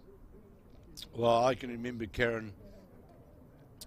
Look, I'm trying to think. I'll have a look at what age she was when she debuted for Australia, but was certainly on the young side, and then went on, of course, to create a legendary status, and has done everything, not just on the greens as well. She, as you rightly said, Alex, she's done quite a lot of commentary work, etc., and does a lot of work in. Oh, be careful here. Oh, that was panic stations for the Australian team. Richard Hocking just chalking that bowl, and Kylie would have been thinking, I've just drawn the shot, and now I'm going to give it away again, but getting away with it on that occasion. And on the crossover, for the first time in a long time, Kev, the head looking okay for Australia here. Yes, certainly is. And I'm not going to ever try and look at the Murphy history, but she first played for Australia in 1997. So you can work it out yourself. She's 48 years of age, and first played for Australia, it looks like, in 1997. That's not bad. Look at this. Hocking, the jack, Hocking. Have a look at that. Great shot. What a bowl. Brilliant stuff here. Karen Murphy's one of the few people, most people would like to get, let's say, a gold medal or a gold star for winning 5 club titles. Well, I think she's won 5 world titles. So. Oh, just unbelievable. Oh, you would know, Kevin. Is the gold star thing, is that unique to New Zealand, or is that something that happens? I think so. Yes, I think so. Yeah. I like that. Yeah, I think it is. And it was you that remarked, I think, Alex, was it Percy Jones? Yeah, I mean, Percy Jones got to 5. So to any international viewers who are listening, and it came up because in our media releases for Selena Goddard winning the national singles a couple of weeks ago, and winning her gold star. We mentioned the gold star, and I had a couple of people ask me what it was. In the UK, they don't have it. So I suppose just for international listeners, in New Zealand, essentially any level, if you win 5 of the same title or the same sort of title, you get a gold star. So you win 5 club championships, you get a gold star. 5 centre championships, which are regional, you get a gold star to recognise that, and 5 national championships as well. Just a quirk of bowls in New Zealand. I think it's quite cool. And also, of course, Alex, we have got, look in here, is Hayman Queer. No, wrong side of it. Millimetres. And we also in New Zealand have that unique scenario as well, Alex, where we have certain events that don't qualify for the gold star, but we have the other recognition as well, don't we, for other events? Yes, we have a silver star for national events that are not an open national championship. So our national champion of champions, national inter-centre, and national inter-club, and national bowls 3-5 count towards that. And certainly well sought after bits of recognition for a career well played. So just quickly, interesting, Karen Murphy played at five Commonwealth Games, so one would think, and that also played at least in 5 World Championships as well. So she stands out as one of a great Australian athlete. Absolutely. And Barry Williams here. Just look at this here from Williams and Hocking. They've played 5 bowls, and all 5 bowls are just strewn around the jack. This is a fantastic performance from these two so far. Well, their drawing prowess has been relentless, really. And see, trying to find the line here is... The pressure that they are putting on any pair that they would play. You know, if you play like this against anyone in the world, you're putting a huge amount of pressure on them, Kev. Oh, absolutely. And, you know, you don't always have to have a plethora of shots, but it's bowls around the head. You'll hear Richard Hocking saying then, draw to the ditch. Literally, we've got enough on the head. There's the 4 Australian heavyweights, I'll call them, directly behind the head. Kylie Whitehead, just watching that last bowl, which was under the head, sometimes as well, Alex, the old body language gives a few things away, doesn't it? And I just looked at that body language then in that last attempt there. And here, go for the jack was the call from Dawn Hayman. Kylie, she's on the under the head, backhand side. She's close here. Kylie Whitehead gets the front, gets that. Good ball. Reduces the pain, is what I would say, Alex, at 13-0 down and still not holding the shot. Yeah, they just, at the moment, Australia's just desperate. They'll be desperate to score a point, and then you can start working out how you're going to get yourself back in this game. Look at this. I mean, the ends, this is only the 6th end. It's early on, so Hocking and Williams have got off to a blistering start here, but there's plenty of game to be played for Australia. It's just about getting on the board. Even with a 1 is fine, isn't it? Oh, absolutely. And oh my goodness gracious, yeah, Alex, I've got to tell you about this. Just arrived from Gay is a plate full of cheese rolls, right? Some very large, North Otago cherries, I would say. Oh, sorry, Central Otago cherries, which have just arrived, just delivered here. But they, of course, they're for Team Tamara. Richard Hocking on the back. Another one. This is just relentless, Alex. Such good bowls here. That's great stuff. I'm very impressed by this team. I think if they keep this form up, I would struggle to see them being beaten. And Dawn Hayman, under all sorts of pressure, 13-0 down. She may just go jack in the ditch on the forehand. You know, when you're under this sort of... I go along with your sentiment there, Alex, because trying to play these half-hearted shots, it doesn't like it, turned it back quickly, and there it is wide, needs a flick. Well, got the skinny touch. Moved a bowl. Might have actually taken 1 out of the count, but look, if the confidence now for the Burnside boys. Yeah, that's good. Yeah, that's... You might have heard I like that. You said that too. That's very, very good gamesmanship there from Barry Williams. Let them have another crack. That's sort of telling them, isn't it? That's. I think the Australians would be well used to, Kev. Now, where's Richard going with this bowl? Needs a clean run either side. Got it square. Hasn't made it any easier. So, Well, it's Dawn still a Hayman one-bowl target, really. Jack one-bowl target, really, isn't it, for Dawn Hayman? Huge bowl in the context of this game. 13-0 down. She thinks she's closer. Here we go. She's got the jack. And Good straight bowl. into the ditch. Good And bowl. will score. Richard Hocking applauding that bowl as well. Deserved that. She's been close a number of times. Now we Here's see the the conference. team meeting here. They won't be... Panicking is the wrong word for what is going on. There won't be panic. There'll be, I think, a bit of frustration that they are somehow 13-0 down. And they've scored a point now. We'll see here on this replay. Beautiful. Jack just cleaning the ditch. She knew she had it from the moment she let it go, I think. And got it essentially square, straight back in. And Beautiful touched nothing stuff. else as well on the way through, Alex, after the point of contact. Went Yeah. directly back. Now, so the mat's been brought all the way up, so that means obviously we'll be hunting down towards the 2 metre mark right down in front of me here, and that's exactly where it's going to be. It's going to stay up. So the mat's up, and the jack will be on the 2 metre market.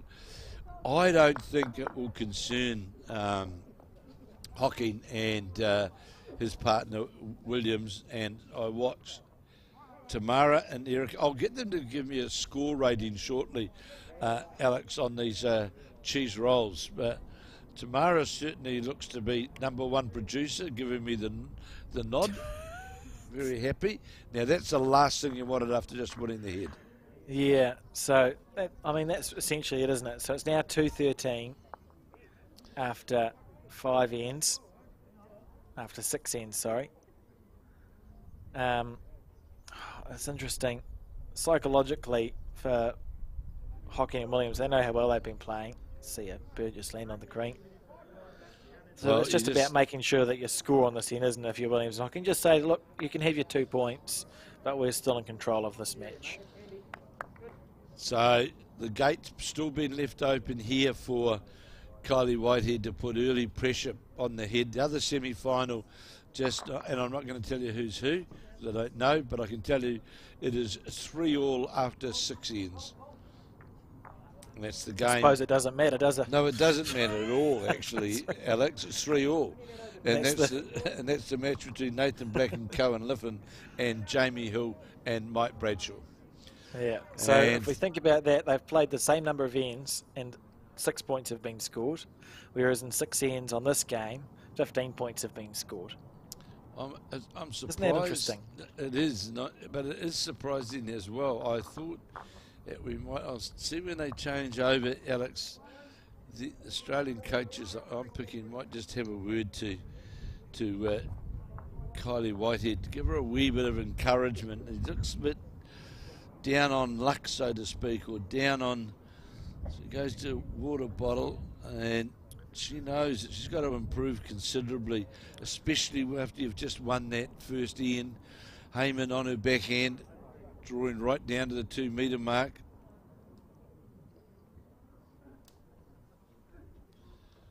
On the tighter side here. Oh, she'll be disappointed. Hayman, without doubt, one would think, Alex must be very, very close to what I would call that main 5 Australian players. Yeah, I absolutely see her name pop up a lot, and she's had a lot of success in Australia, obviously part of that Jackaroo squad, so it would be not surprising to see her there. I think she's been capped for Australia, given the fact that I can see a number on her cap. It's probably a good sign. So right up there, Dawn, and one of the leading lights in women's bowls in Australia at the moment, I would say, from my slightly uninformed opinion on this side of the Tasman, as we see Richard Hocking here. Good bowl, and some water delivered to Barry Williams. So here is now Hayman, after we saw Hocking draw another shot, and this is going to be on the narrower side as well. And yeah, certainly with Dawn, if you want to know what a good delivery looks like, if you want someone to model your delivery of, Dawn, for my money, has one of the nicest deliveries I think I've seen. I'm right sure up there. should be disappointed at this stage that just struggling to get to that line. And from a New Zealand point of view, just in fact, underway. Oh, here he comes again. Oh, he gets the front. Great effort there by Richard. Hocking He was an eighth of a bowl narrow. Just had to skirt. Of course, yesterday, Caitlin Inch was part of the New Zealand, very much part of the New Zealand side. It was the Interclub, the Queensland Premier League, of which she plays for Pine Rivers. And Hawke's Bay boy making his debut yesterday. Dean Drummond making his debut for Musgrave Hill, where of course that's where Crystal Eve, another New Zealand squad member, is a member of. And so their pennant bowls, the who of bowls play in that Queensland Premier League. Of course, Richard Hocking and Dean Drummond grew up playing bowls together in Hawke's Bay. Correct. So that's sort of part of that stable. Good secondary school development bowlers maybe 10 years ago coming through. We see them in the likes of Selena Goddard and Taylor Bruce also beginning to really dominate in certain areas. Of course, Mandy Boyd was part of that foray of players as well at that time. Yeah, I think Mandy won essentially everything she entered from the age of about 10 onwards. Yeah. It seemed to be every secondary school's thing, Boyd. And now and that's from an indoor bowling family as well, Alex, is it not? Yes, yeah. There's father Doug, very good indoor bowler from Hawke's Bay, well respected. I remember playing Mandy in under 18 stuff indoor. Looking for the shot bowl. Oh, well, good try. When it's not going for you, it's just not going for you. Because Yeah. she was on target there, was Kylie Whitehead to dislodge the bowl of the Richard Hocking bowl. I think they have opted for a more aggressive game plan here, the Australians. I think when they have a bowl isolated, we're going to see them be quite aggressive. Not that sit and stay weight, Kev. I think they're sort of more direct at it, like we just saw Kylie play. One's no good really at this point, even at this early stage of the game. Not, well, let's say we're at the halfway point. But who knows? You get two good scoring ends, Alex, and things can change, can't they? Completely. Stranger things have happened. But good bowls here from Barry Williams. So what it means is that Dawn will be looking more to move the shot bowl clean, because if you get jack movement, there's 3 catches or 3 bowls Absolutely there at is. the back. So it has to be a very precise bowl from Dawn. It has to be the bowl. It does. And the argument for going quicker, therefore, is that you shear off at a more right angle if you go faster. So if she hits the bowl, she's less likely for her collision bowl to follow on to the jack than if she was to reach through with reaching weight. Also, Alex, on that line, if she's to go quicker, there's every chance that her bowl would follow through with the jack, and we'll see. Here she is. Yeah, I like that weight from Dawn Hayman. But She's is it close enough? here. She's close. Ben Kenner took everything out themselves. Where did all their bowls go? Oh dear. When it's just not working, it sometimes continues to not work. More than likely, half a bowl off target, Alex, would that be fair to say? Yeah, half a bowl at most, I think, and I liked her weight. But again, that's your really clinical bowls that you're forced to play because Hocking and Williams are playing so well here. Oh, absolutely. They're owning the match. If you built a better, if your head was better, you can afford to miss. You can start being able to miss by 2 or 3 feet and still get a good result. Whereas that was the only good result. And this will so impressed with Richard Hocking. So she drive the 2 bowls. Yep, give it a go and pray that the jack doesn't. Imagine if you manage to accidentally get the jack back to drop a 3 to Barry's 3 bowls. Interesting.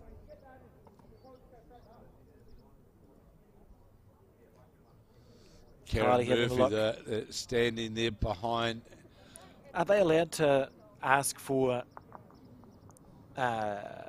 input from the coaches on the bank? I'm not sure. Because Alex, this it would looks- surely, this would be a moment. It looks to me that Karen Murphy's pretty keen to say something. But Yeah, you would almost expect the Australians to look up now and just have a conversation. They're 13-2. They've just scored. It's a really critical point in the game. And I just wonder here whether that conversation that you just spoke about, Alex, is that just now happening where we saw Yeah, here we go. Kylie Good stuff. Whitehead, up talking to, here's the conversation that we thought would happen. So, I mean, the issue is it's a very swinging hand. So to draw underneath onto Richard's bowls is an impossibility, isn't it? So do you go through the red bowls and try and sit there for one? Do you try clear the red bowls off and get your third shot to count? Do you go jack in the ditch? If Karen these are the things. If Karen Murphy told me what shot to play, I think that's the one not attempt to play. I would just do that as well, I think. I would agree with you. I go, you've had some success, Karen. Yeah, that's what I you will think. do what you say. Yeah, so that's what you reckon, Karen? Then that's what we'll go with. Tamara, great. Well done, thank you, Tamara. Just turn on the air conditioning in here. So this is a big bowl here for Whitehead. For she gets them both on the split. Yes. Well played. Yes, good bowl there. Well played from Dawn Hayman. Karen Murphy said, that either jack or the bowls. Well, jack and the ditch should be good. Boy, this is really. Well, let's watch this. So they just set to go. The angles are right. So the two reds go clean as a whistle out of the head. That was a very good shot. It was well played, and it was her previous attempts at playing those shots, as we said, was half a bowl away, or the jack moved the other way, but got that bowl cleanly. And here's Hocking now, down on the head, on the backhand. He will be very keen to draw the shot here. Well, one would think from what we've seen so far, is he going to? Yes, he will. Start clapping. Great 14-2. bowl.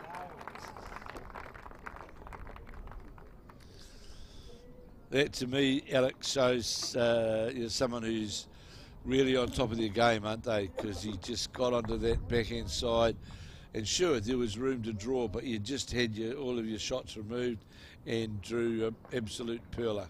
Yeah, the confidence is there, isn't it? And that's great stuff. Just a very, very good performance from Hocking and Williams so far, and they're looking for all the world like they're going to continue it, although we've just seen Barry Williams throw the jack into the ditch, and I think it doesn't get rethrown. The opposition skip gets to place the jack, It's a don't they? placement, is it? That's what it looks like. Yes, it I is. believe I read that in the conditions of play somewhere. So that punishes your bad jack throws even more, doesn't it? Because it's not rolling the jack to where you want. The opposition skip can just put it wherever. Yeah, so it's certainly gone to that shorter length. Very short. So watch this bowl of Barry Williams. He's just thrown the jack out of bounds, but he's done a reasonable job. No, he'll be disappointed with that. I was going to say he's redeemed himself, but that's not as good as he would have liked it to be. But you did see, though, Alex, how far that bowl did come back to the centre line. It was coming back towards the centre line. It's still got a very generous draw out on that backhand side as we watch Kylie Whitehead trying to get cleanly under the Williams bowl, and will do so. But I'll watch the second bowl of Williams, and consistency tells me of Barry Williams, this will be close. Out of his hand, pretty good. He's not narrow. Now let's see how much this bowl turns at the end. Richard giving it a look. How is it going to be a clean run? It's going to sit. Great effort there. Applause. He probably took the same green that would have got back to the centre line if the jack was back a little, I think. So, see Kylie Whitehead endeavouring to draw inside her first bowl, and that would certainly give them shot. Needs to reach, turns the bowl over, and his shot. To see what hand Richard plays here, Kev. I suppose it depends how low the bowls are on the left of the screen, isn't it? As to whether you just play the backhand or the forehand. with the confidence that he's playing really on the draw, I think that, I'd be going to that open hand, Yeah. Alex. Although, as you rightly say, if he's got that line where he knows that line is, on that backhand, he can just draw under that of the shot bowl, which he's more than capable of doing. That's what he's going to do. It would have been instinctive to switch there, but he's in very good form. Very good form as we wait for this bowl to turn the shorter ends, because the bowl isn't travelling quite as far. You take slightly less green. Well, I personally feel, Alex, the other hand's to go now. Yeah, I think we'll see him switch also. And Dawn Hayman on the forehand with that beautifully smooth delivery.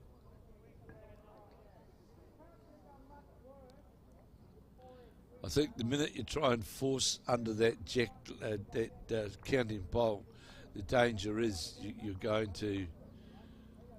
We'll see. No, he's persevering on his backhand. He just definitely doesn't want to drop inside, because if he drops inside the line on the shorter length end, he will pay the price. He's taking it sort of underneath the line on his backhand side, so it should finish flattish to the jack. I didn't quite have the weight there. No, he didn't. I think what that has. Yeah, sorry, Kev, you go. It's an either hand draw, really, Alex. So a plane goes overhead or a helicopter or something. Beautiful. Okay, not a cloud in the sky here, and needs to get cleanly underneath it. Falls onto the centre line. Does the bowler Kylie Whitehead.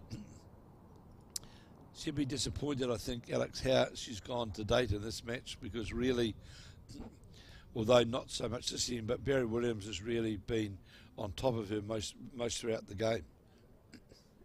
Absolutely, he's played exceptionally well. Let's have a look. So Barry Williams now on his backhand side.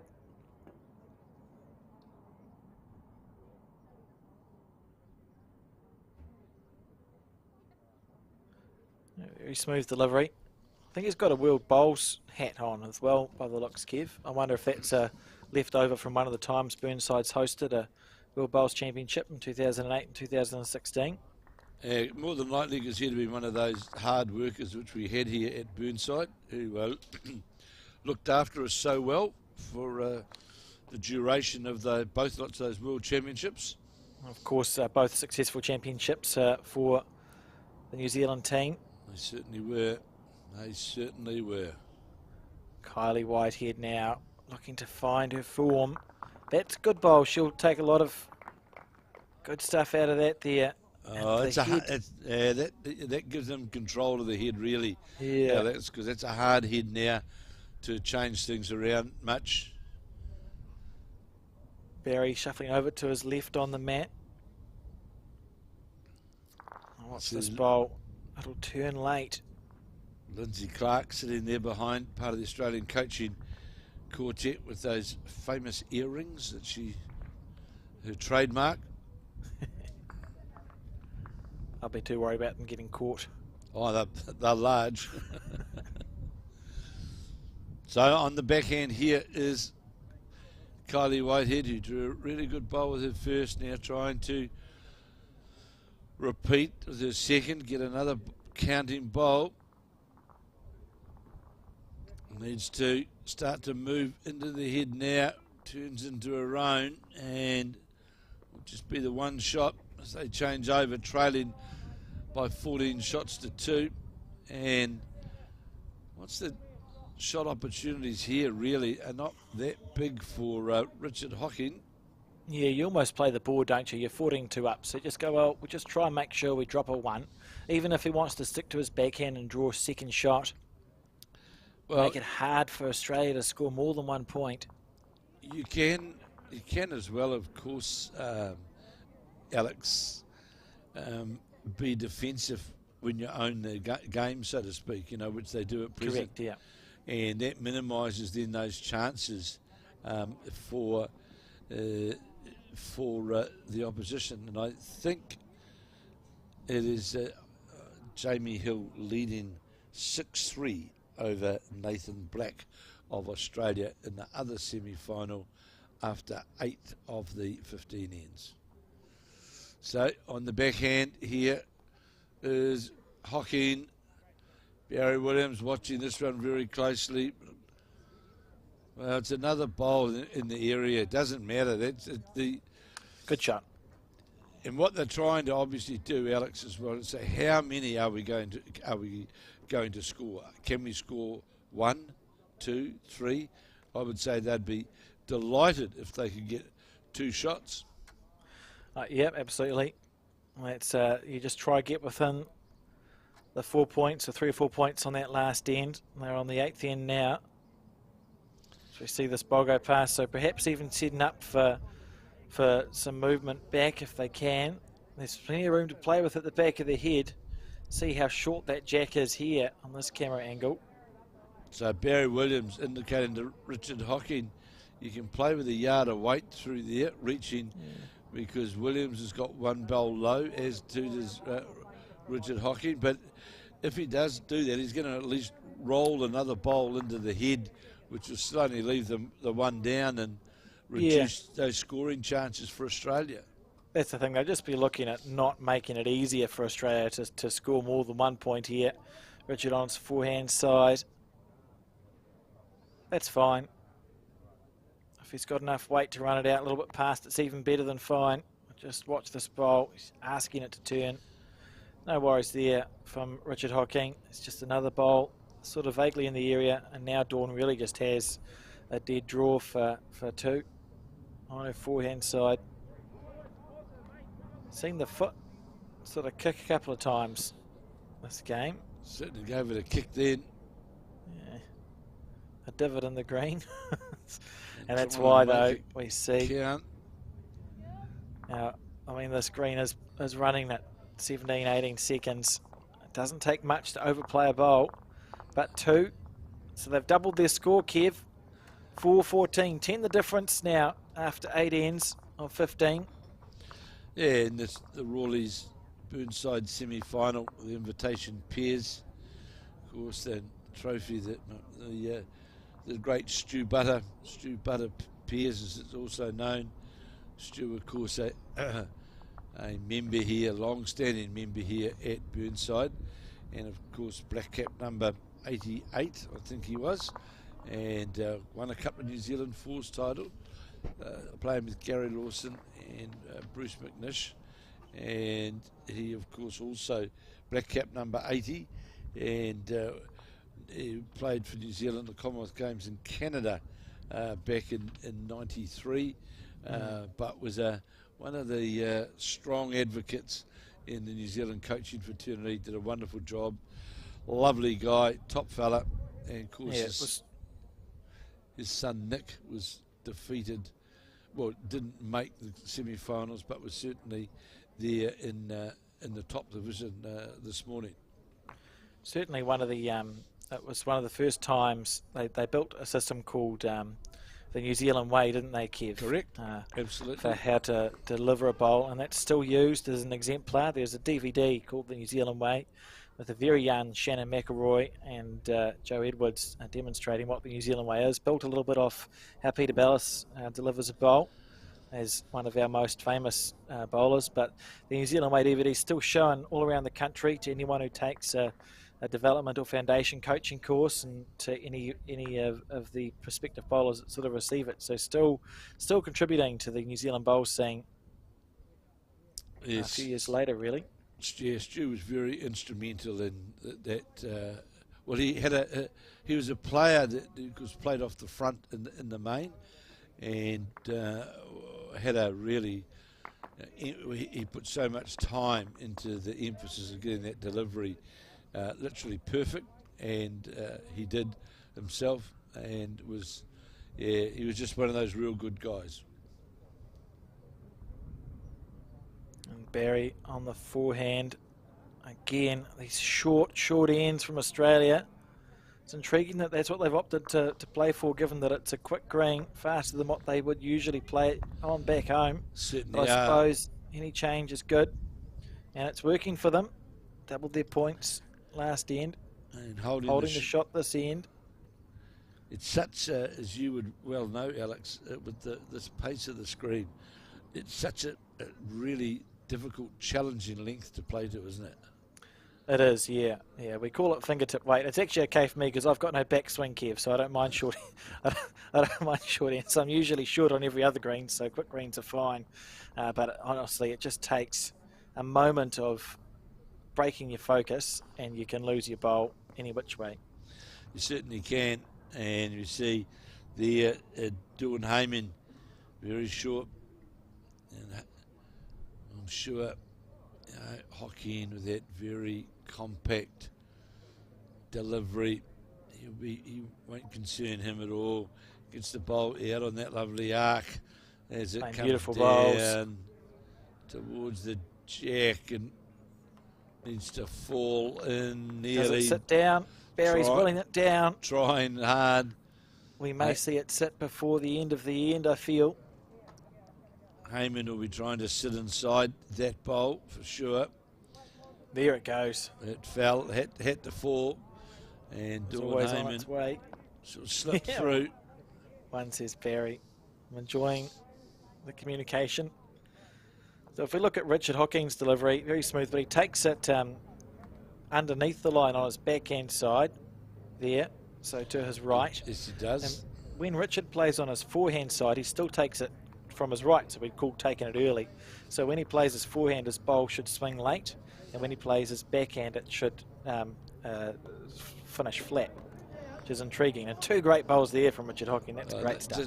Just past the head. Well, when I say that, just past the head, one's literally sitting half a bowl jack high, and the other one's a couple of bowls jack high.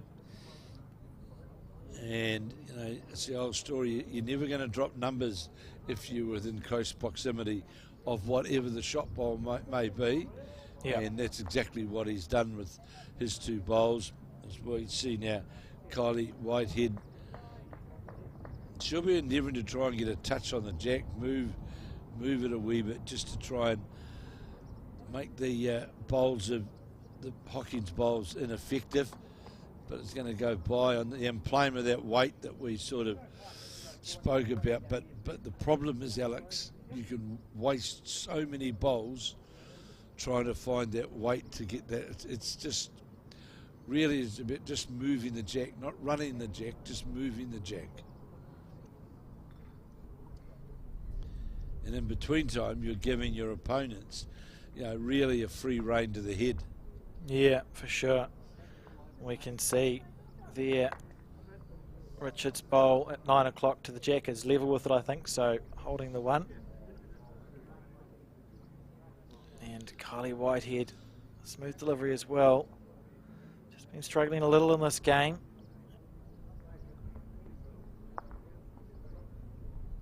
Continues just to be there, just slightly off, really.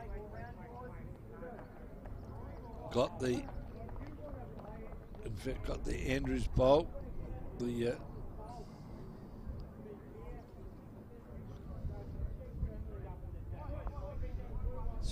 got the Williams bowl, sorry, the black bowl. And applause here early on from Richard Hocking. Needs to get under the bowl. But Alex, I suppose if you look at it now, it's really about bowls on the head, isn't it? Now, the Australian combination have got one bowl on the head. Yeah, that's been the difference this entire game. There's three bowls of Barry Williams. Certainly they lower the jack.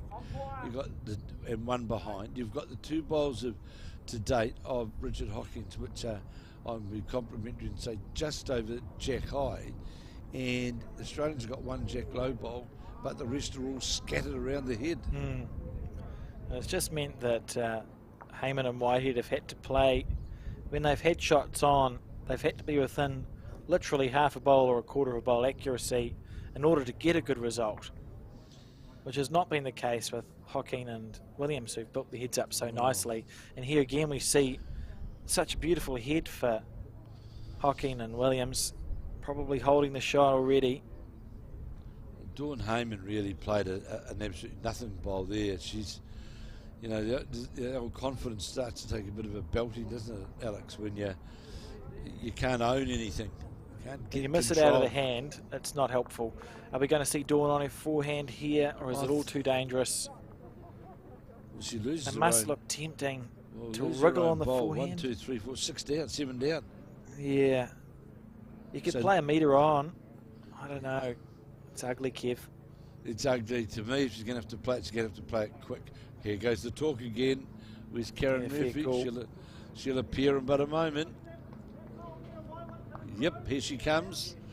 And you'll see there by the scoreboard, Karen Murphy. Yeah, I tend to agree with you, Alex. The one bowl on the head, it's pretty risky, isn't it? Yeah, you're asking yourself to get unlucky too. You know, it's not a situation you want to be in. And the luck that they've had so far, you can see if you look at the middle of your screen, maybe an eighth of the shot or the second shot Australian bowl. Wouldn't it be their luck at the moment just to chip it out clean and drop a 5 or a 6? And standing on the mat, I guarantee you, Dawn Hayman, the Australian bowl would look the biggest bowl of the whole lot. I was just going to say, it'll look like a beach ball. And amongst that, well, there's 1, 2, 3, 4. There's 6 bowls. And Richard Hocking, remember, has still got a bowl left. So this is a big, this is a big bowl right now. Dawn Hayman taking her time. Oh, she's not confident, Alex. You saw that. Right over on her mat. Don't chip your own bowl out, Dawn. On the forehand, opting, that's a good call. Yeah, fair enough. That's your safest option. Now, is there an easy way to get rid of that, or are they just going to... What's happening here, Kev? Well, I just wondered... I know they're 14-4 up, aren't they? Do you play it? Shake hands time.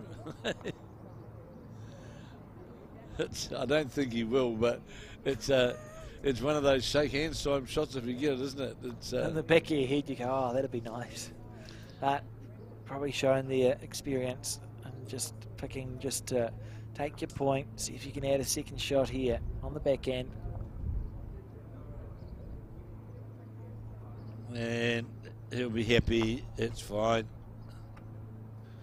We'll see one point another end gone. And they're going back for the longer ends. Gary Williams just indicating that with his hand. I'm just going to say, Alex, that particular last end, I just wonder, the players like Ryan Bester, Aaron Sheriff, and that, even Aaron Tees here, that with that particular head there, they'd have had the headlights on, wouldn't they? Wouldn't have thought about it twice. No, you know very well that the shot they would have played, and that's no disrespect for those who didn't elect to play the shot, but it's just this way here they play the game, isn't it? Yeah, very much a natural, straight in there, and when it works, it works. Very, very hard to play against. So you just have to, if you're playing them, cross your fingers and hope that it doesn't work. Yep, see how that goes. Another Peers final. It is 6-4. I'm suggesting to you go to the website and have a look at the progress score. Don't take any notice of me, but 6-4 to Jamie Hill, I think, Kev. Yeah, that's that. That was my opinion. 6-4 after 9 ends. So it's a very low scoring affair, but Barry Williams and has been, Richard Hocking have been impressively outstanding, actually. Oh, I don't know how else to say it other than dominant, really. You know, the Australians have shown signs, and it's fair to say that Dawn in particular has been very close. I can probably think of 5 times off the top of my head where she's been with half a bowler for a good result. But Barry and Richard are just stacking their head up with bowls, and essentially they're causing the bad luck, aren't they? Because there's so many bowls around the head. Because they have got more bowls around the head, absolutely. It just is. Yeah, it just is. Yeah, that's the way it goes, isn't it? And again, we see Barry Williams here. Honestly, if they can keep this form up, Kev, I can't think of many teams that wouldn't be challenged to beat them. I don't think there'd be anyone in the world that wouldn't find it difficult to beat them, because they're just putting 8 bowls essentially where they want them to go every end. Well, the good thing about it, and it highlights the great thing about our sport, Alex, it doesn't matter who you play against. If you can get that consistency in your game, you can foot it with the best, can't you? It's all about absolutely just getting that consistency, and they've certainly done this in big bundles in this particular match.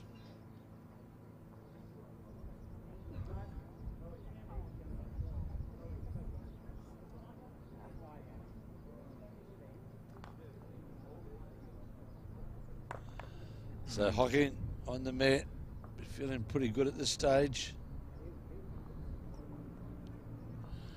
I just see here the Broad Beach Bulls, big advertisement.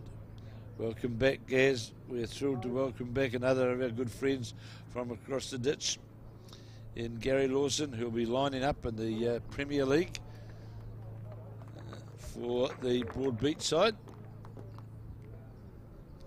You must have a lot of shirts. I'd say so. And Richard Hocking there again, another bowl close.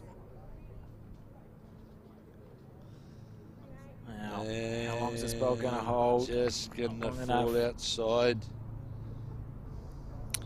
It's feeling like it's going to be a game to the positive of Hocking and Williams here. They just haven't let up at any point.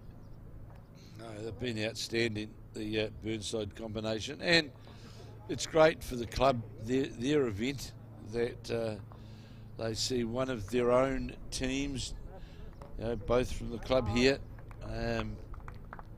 making their way towards the final. Certainly, yeah, always nice to see, isn't it?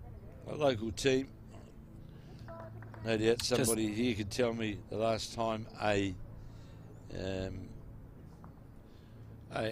Burnside combination of true Burnside, members is through to the final. I'm not saying they're there yet, but they're well on their way. 2018, I think, Kev, Mike Small and Richard Hocking won this event. Right, okay. And it was a bit unlucky there from Dawn Hayman, and we just see a little bit of emotion there. Looking down at her feet, she scooped the jack off, but it didn't go quite far enough, so Barry Williams still holding the shot. There's, I think, 2018, the last year, a Burnside combination won this. And it was Richard Hocking as well. So no stranger to this tournament. With Mike Small or Matt Small, was it? Mike Small. Mike Small.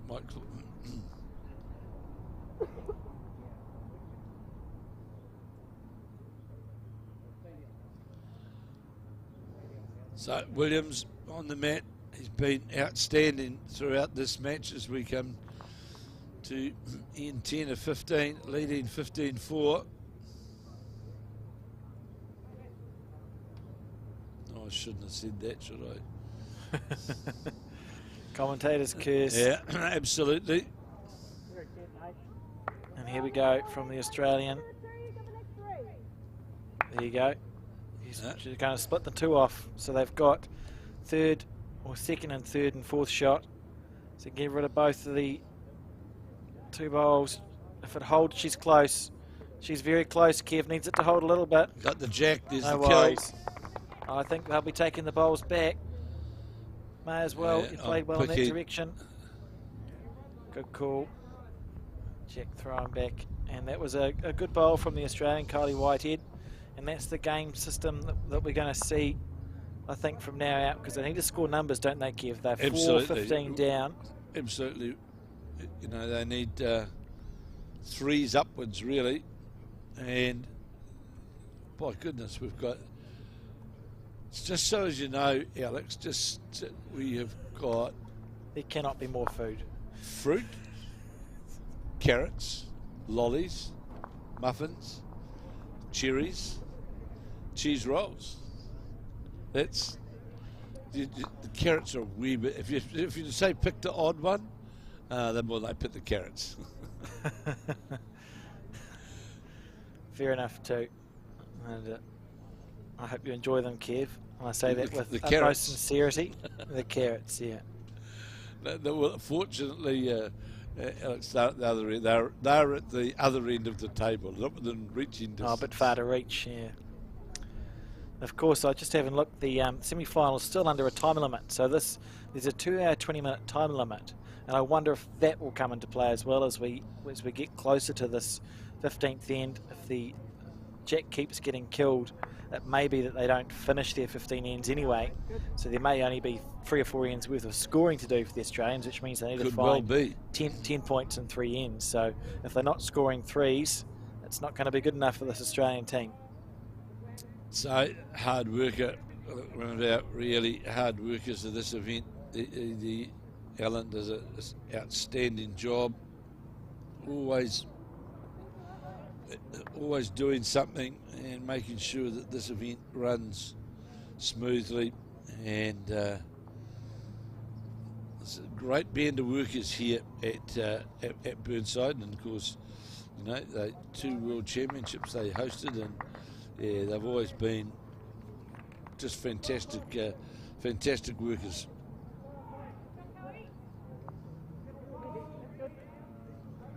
Another end goes by with Barry Williams putting 2 bowls pretty much there or thereabouts at lead.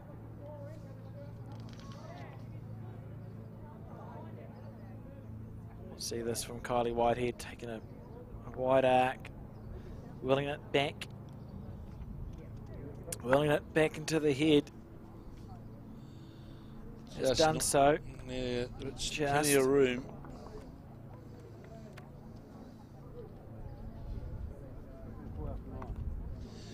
Of course, Taylor Bruce, one of our really one of our top New Zealand players there, didn't shadow it out.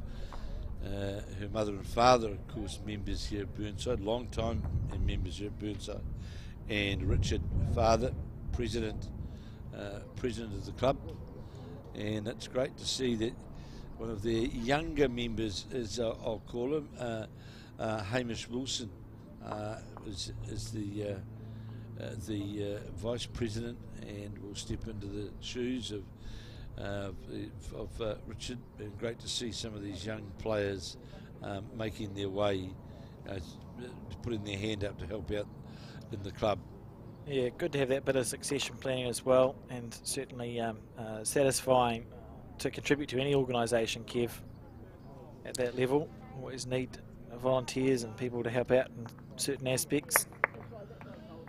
So as one of the, I would say to date, one of the best, well, although they're not on top of the jack, but Australia have got early control of the head, and there is sitting with Taylor Bruce. And that next to is that's the late Nick Buttar's wife, sitting there with Taylor Bruce. Such a synonymous part of this club. Here's the jack trail. Hocking close here to the jack. Has he got it square? He's got it, he has. Good bowl. Good bowl. Playing so well, this team of Hocking and Williams. Every time the Australian team has even looked like having half a shadow of scoring more than 1 point, it's been snuffed out by Hocking and Williams. Very good performance. So great to see Lorna Buttar here with sitting there with Taylor Bruce. Close here from Dawn Hayman. Needs to got it fall square. inwards. Yeah, it's a good shot. She'll be pleased with that. So they've got to find a head really, Alexander, where they can build to score the 3 or a 4 and then go from there. Yeah, I think 3s are the call. I think they'll be wanting to score 3 every end from now until whenever the game is over. So this head, for example, it's okay. They've got 2nd and 3rd. They should be able to find a way in the next 4 bowls to make that work a bit better for them. We see Barry Williams on the forehand side by the looks. Be interesting to see where he's envisaging this bowl to end up. So here he is on the forehand. Giving himself half a chance. We know these bowls, they turn a lot on this green. Just gets a clean run underneath that bowl of Australia. It's not quite going to the get weight. that. So any slight touch on the jack here would certainly also be favourable for the Australians. Just a slight touch on the jack could make it 2 or 3. So you watch this bowl at Whitehead's coming down to the shot pole, and Jack just trying to get past it. And that was that back touch of the jack that I was talking about, Alex, that could... Yeah, that was an unbelievable effort there from Kylie to not get any result, but has improved the head. In Australia, they've got a chance here, Kev, of scoring a 3. Yeah, and that's how they can... well, the good thing is that they're building ahead, which they haven't been able to build very many to date. And good, to me, good game management here as well by Richard Hocking, saying let's follow what the Australians are playing. And he might be unfortunate here, and It's okay, mate. I don't mind that. Well, yeah, no, he doesn't mind. I agree with him. There's another bowl in on the head, and just sort of makes it that slightly more difficult to score those numbers that we were talking about, Alex, which the Australian combination really need. yeah, it means instead of moving the jack for the number, they're going to have to move the bowl, aren't they? Or if Absolutely. the jack does move, it's moving to our left and squeezing like this. So this could be a perfect bowl here, Kev. Just a little snick of the jack. Good It will shot. be. It will be at least 2. We'll see what our lollipop lady has to say. Shot. She's Now- looking, here it comes. I can see 2. Is it 2? Is it 3? Oh, that's the question. I think 2. 2 it is. 2, she says.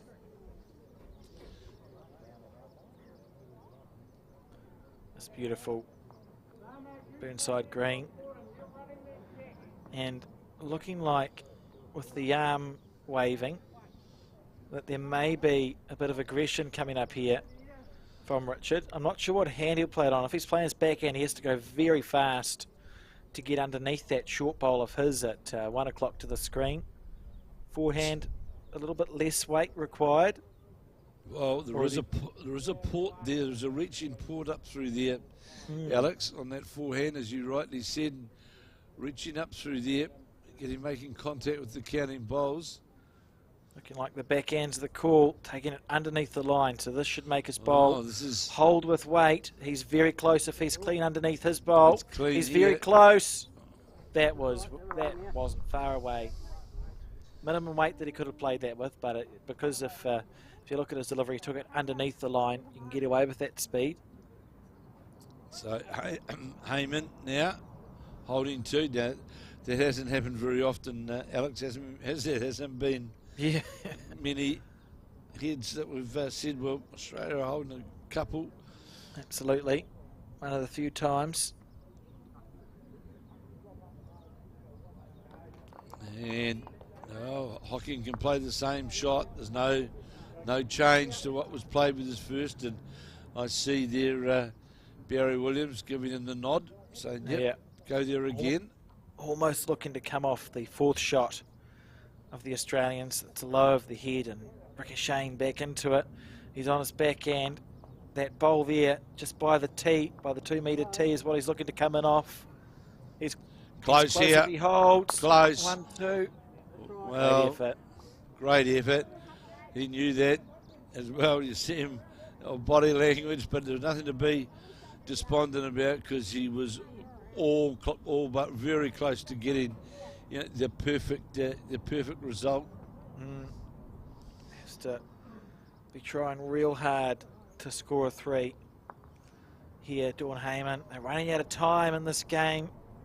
The ends are ticking over. They're holding 2 here, 15-4 down. They want to get the game back. Unable to draw a bonus bowl, but 2's a good start. 6:15 now. 5 ends to go, but realistically probably 4 with the time limit. You're right, Alex. It's more than likely one end that's been dropped up based on the time limit. Correct. So really, it's at crunch time, and the other match, other semi-final, it is 9-6, and after 11 ends, and as I say, I'm not sure who's in front in that game, but if you go to the Burnside Bowling Club website, you will certainly be able to get that information at your fingertips.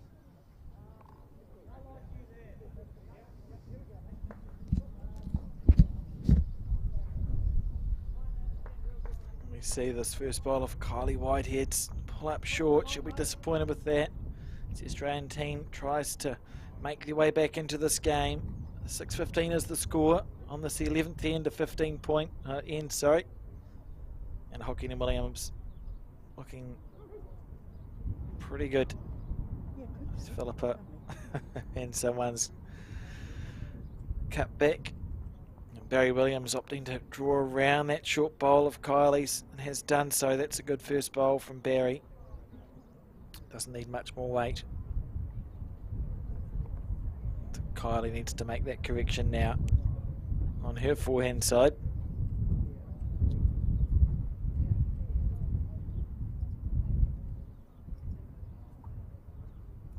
Good line, but just dying out in the rough. Bit of frustration.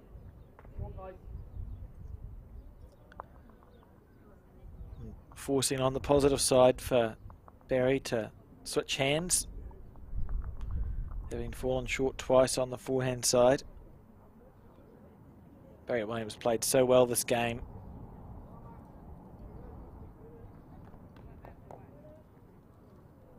Fair effort.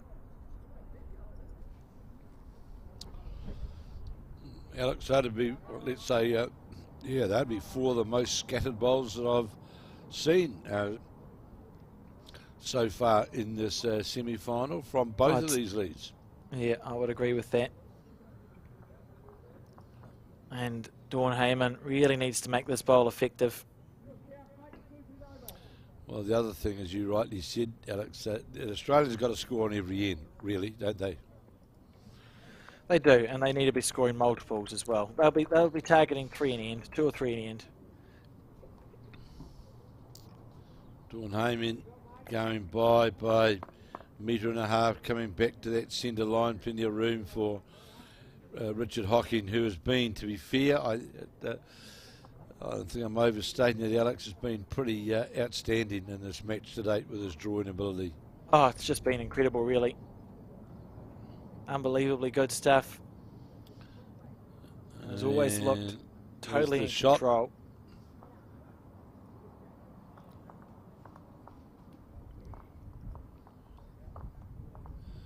And the really good thing is that the Burnside combination have really kept what they're best at. That's drawing, and they've done that consistently. As we see, Dawn Hayman will draw the shot here, but unperturbed Richard Hocking will be, that's for sure. You can see that path down there on the backhand.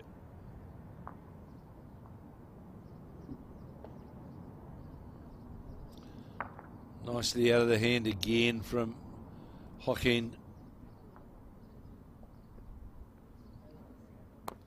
Look at this. Have a look at this. Look at this. Does it get any better than that? Front toucher down through the port. And that's outstanding play from Richard Hocking. And really, he's put on a masterful display so far in this semi-final, Alex. I absolutely agree. Sort of risen to every occasion.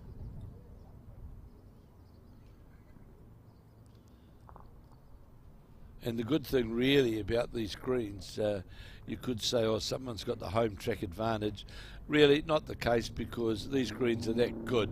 It's the same for everybody, isn't it? You take your green and you'll get rewarded.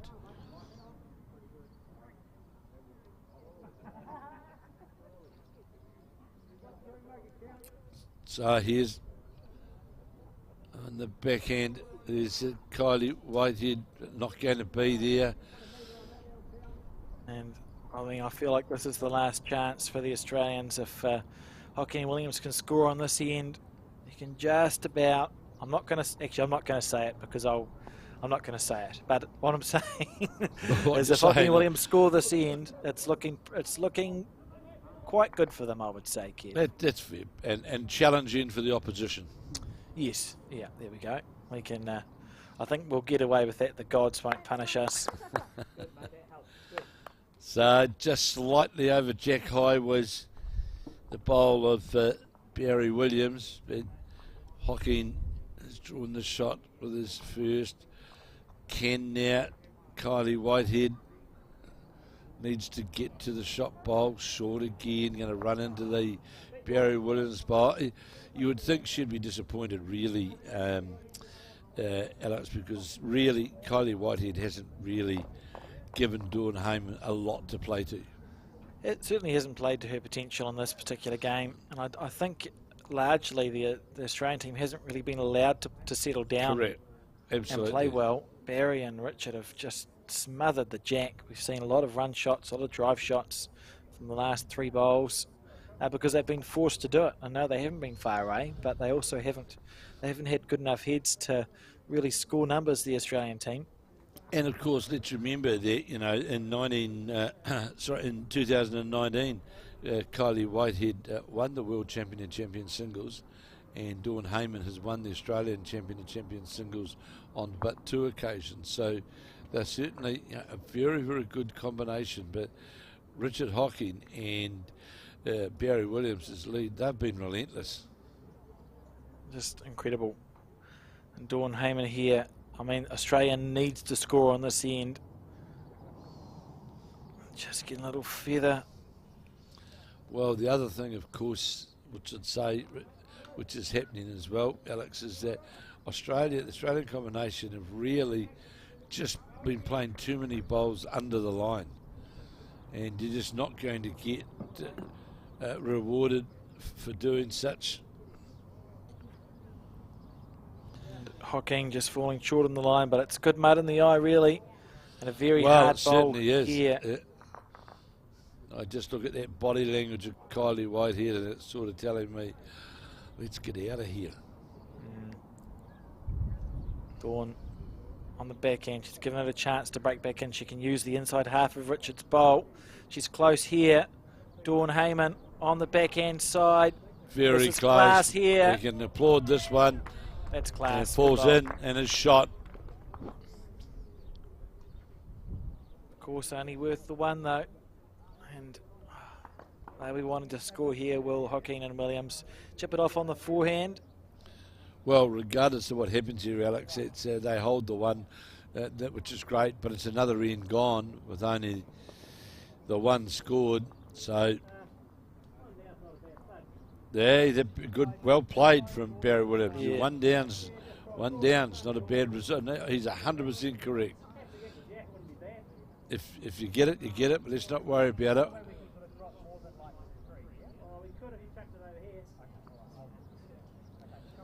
So well played there from Barry Williams. There's a danger if you were to play with charging weight and move the jack over the other side, you could drop 3. We're 1 down, scoreboard's ours, so let's not look for any hero shots, and we'll. Yeah. That's an experienced call as well. Absolutely. Just understanding the scoreboard. So 7:15 now on the 12th end of 15. Probably 2 to go after this. So again, looking for 2s and 3s, the Australian team. They'll want to be within 4 points on the last end as a chance. They're classy enough that they could just find their line of length. They haven't so far, really. We've seen Hocking and Williams dominate, but if anything's a chance, if it's mathematically possible, and you wouldn't write it off. Oh, certainly not. That's one end, as we well know, can change. Can change things so quickly. But I like the way, to be fair, Alex, the way how Richard Hocking and Barry Williams have. It's about consistency, and they've done that, and bowl effectiveness, as we see a drawn touch-up here from Kylie Whitehead. Well, what'll be in the back of the minds of all 4 players, really, is that I could probably count on one hand the number of times it's looked like Hayman and Whitehead might score a 3. Yeah, correct. And they need to be scoring 3s from now until the end of the game. So something needs to change for the Australian team if that's to happen. This could be an end where that happens, though, to be fair. We've just seen Kylie Whitehead draw a front toucher, put Barry Williams under pressure for the 2nd or 3rd time in this match. If they I'm can just gonna begin to say, stack it up. I'm just going to say Alex, 100% correct, because there hasn't been that many ends when the Jack has been owned by the Australian combination, and This they've is done good it, bowls here from Kylie Whitehead. two very, very good bowls, and that would more than likely be the most convincing two lead bowls that we've seen from the Australian combination. It's a chance here for the Australian team to get themselves into double figures if they can find a way to score a 3 or more on this end. I feel like it's another big end in the context of this game. And Barry Williams, look at this here from Barry. That's a good shot. That's that a good means shot. that the Australians need to get bowls within the distance between the Jack and Barry's third shot to score. You heard It's not Richard as easy Hocking. as it might sound. No, Richard Hocking was more than happy with those that bowl of his lead, Barry Williams. So here Hayman now.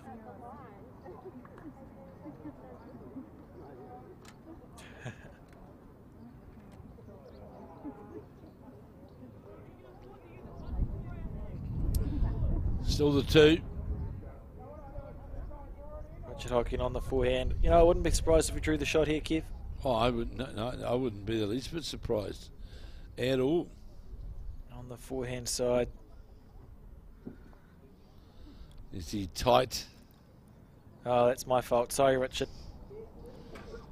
There he is. But he's going to. Well, he's not that far away, really. To be fair, Alex, he's going to finish Jack level. His weight was pretty good, wasn't it? It was. He wasn't that far away, really.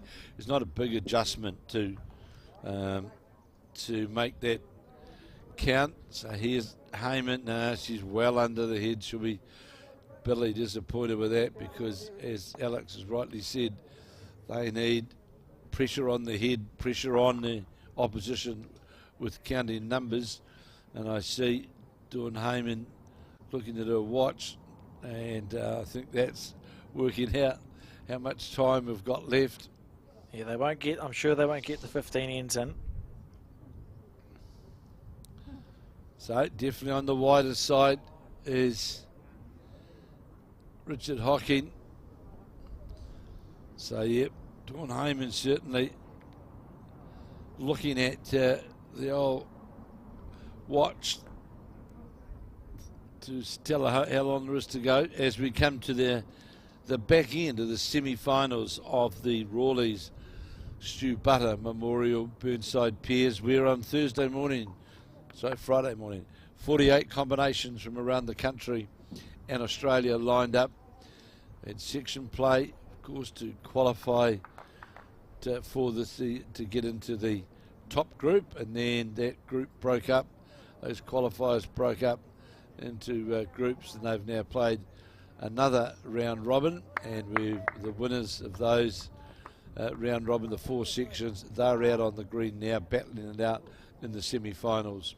And the other semi-final is between Jamie Hill of Auckland with his partner Mike Bradshaw, and they're up against the Australian combination of Nathan Black and Cohen Litfin.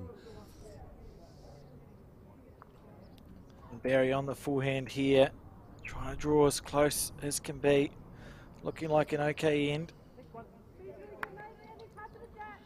Yeah, talking about that touch of the Jack turned into 3.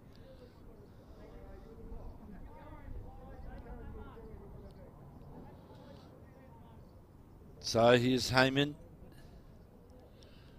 So it's Whitehead needs to break to the Jack now. It's going to be too quick. It's an okay spot though. So we'll see where this bowl goes, and could be an interesting scenario here for the Australians. Yeah, and it's still there for them. So Alex, the movement of the Jack now could be 5 shots. Yep, this is their chance, and they've had a few in this game. So the Australian team to get back in it. This might be their last chance. Holding 2, and any movement directly back and through there, you'll see that all the blue bowls is a chance of making 4 or 5. Here we go. Dawn Hayman on the forehand side, looking for any movement at all. Beautiful out of the hand, smooth as silk.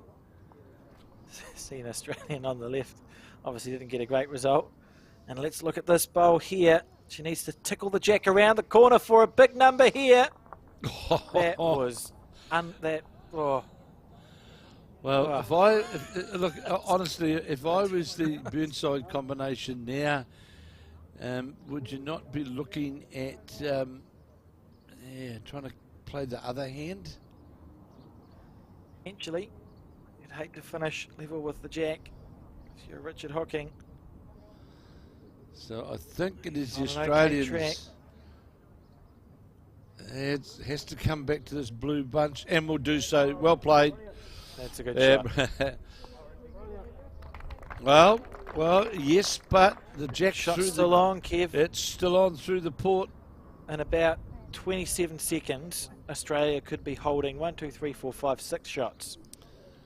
Through the port, and the Jamie Hill match versus the Australian combination of Nathan Black and Cohen Litfin. It is 9-8 at this point in time, and I don't know who's leading, but it is 9-8. Well, I suggest go to the Burnside website, and you'll see the live end-by-end scores up there as Hayman now. This is the big bowl of the match here. On the forehand, Dawn Hayman looking to keep the hopes of the Australian alive. She needs it to hold anything. Oh. Didn't happen. And a bit of frustration shown there. That was the chance. Well, that was the chance. Half a bowl away, Alex, from getting the right result. And obviously, Richard Hocking is going the one shot.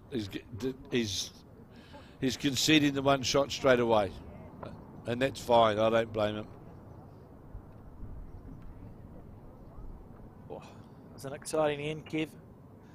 We see the ends tick over again. Now we're at, is it 18? 15-8, sorry. So that was the chance, wasn't it? You know, that we've been talking about, that chance for them for the Australians to pick up that number, and by goodness, Dawn Hayman had the perfect weight and was really half a bowl away at the most of getting it, I would say, a dream result.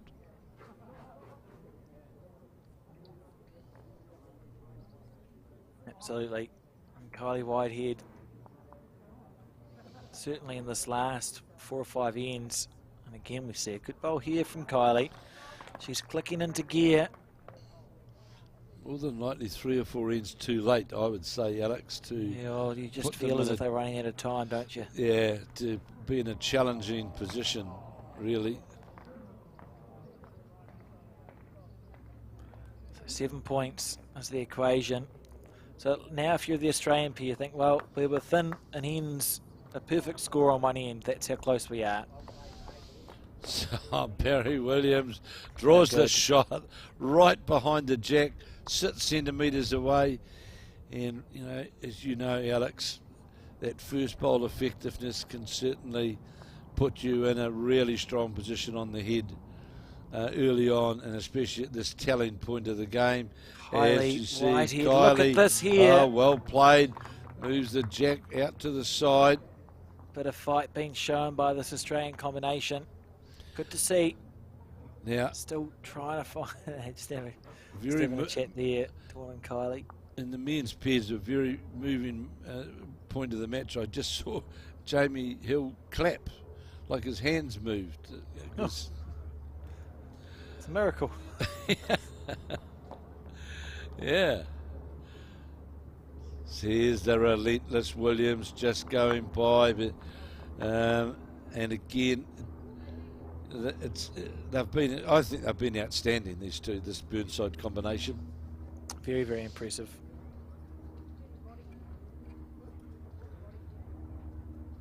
Very, very impressive, and again, still looking in control.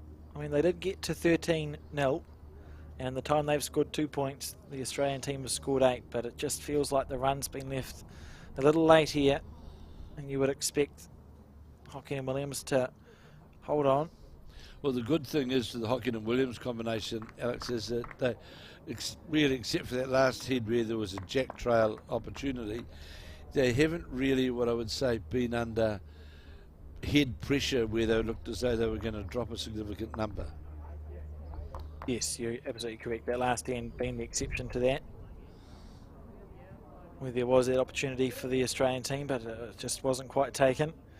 And Richard Hocking again drawing another bowl not close. Far away here. Playing very He's good not bowls far here. away here. Look at this, right down in front of the jack. Brilliant stuff. I just saw another semi-final, the Australian skip playing absolutely, well, there's still a lot of bowls to come, but played a split shot, played an outstanding bowl. Bit of excitement. Dawn Hayman just overplaying, but that's fine because the bowl's finished still on the rink, so it now becomes a bowl that could come into play if the jacks move back.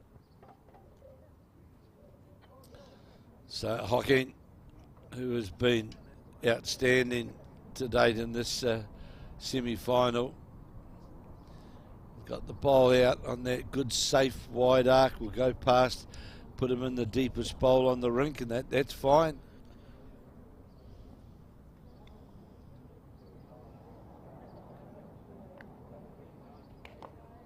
And so we see on the crossover Hocking and Williams holding 115-8 up, so still work to do for the Australian team as we tick over the time. I think the next end will be the last one. The rink next door, they have played 13, Alex, so it's interesting. They're both, well, they're more than likely one ahead as the Jamie Hill semi-final. As we see, again, duck away under the head, that continuation of that bowl low, you know, that. What they have done is loosened the shot bowl. It's no longer touching anything, so it may go out cleaner than it otherwise would. Barry Williams just looking to give it a friend, and he's not far away from doing so here, Kev. Well, if he gets in the inside of it, and that's a fantastic bowl. Well, the good thing about it, because it's put them in that triangle. So there's, again, the big thing is, Alex, is there's not a 3 or 4 scoring opportunities sitting there for the Australian side, unless, well, this changes everything. Well, there's a 3 now. There is a That's 3 a shot good shot chance there there. from Kylie Wise. Yeah, got that jack trail. Well, and this will be interesting because the jack has been moved right out to the side of the rink, just off the 2 metre mark. So they're really playing out on that wide side, playing alongside the clubhouse here at Burnside. There's the bell, Alex, that you rightly predicted. I think that is essentially it for the Australian team. Because, if it's a kill, it gets respotted on the 2 metre. They can shake hands. They trail by 7. I don't think. Oh well, I can't see a 7 there, Kev. It's impossible. Or not with a lot Too of many bowls bowls up to front. move. Too many bowls to move. You'd lose a couple of your own. Australia, they could make a 4 happen here. They're not going to make a 7. So we will see Hocking and Williams be one finalist, and I can give you an update on the other semi-final. It looks like they've finished.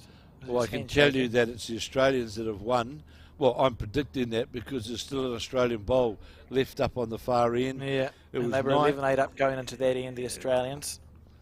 So it is the Australian combination of Nathan Black and Cohen Litfin, who have made the final, who will play the combination of the very dominant combination of Richard Hocking and Barry Williams as we come to the end. But Hocking won't be content without drawing the shot, I wouldn't imagine. Here he's 3 down at present. He's not 3 down now. Good bowl. He's now 1 up. Good bowl. He's been outstanding, has Richard Hocking. Been a great performance, hasn't it? Really, from Hocking. and Williams, and if they play as they have in this game, Well, going they're for going to be something hard there. men to beat. Going for the shot bowl. Mike Bradshaw just wandering through. Wandering, yes. That's It's a good choice of word. And there we have it, Kev. So, on that note, we see Hocking and Williams through to the final to play the Australians. Don't go away too far. Maybe make a cup of tea because the final will be starting pretty shortly. But in the meantime, Kevin, it's our chance to get a cup of tea. So sit back, relax and enjoy as we check out highlights from that game.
there's no one else who loves me like you used to.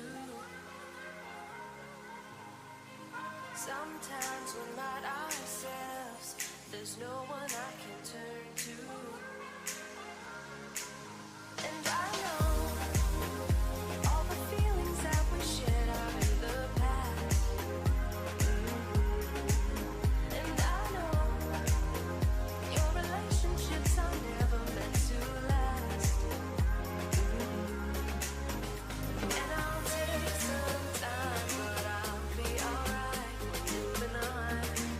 We're moving on. I know times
And we're back again, this time for the final of the Rawleigh's Stewart Buttar Invitation Burnside Pairs for 2023, here with the Bowls New Zealand YouTube coverage.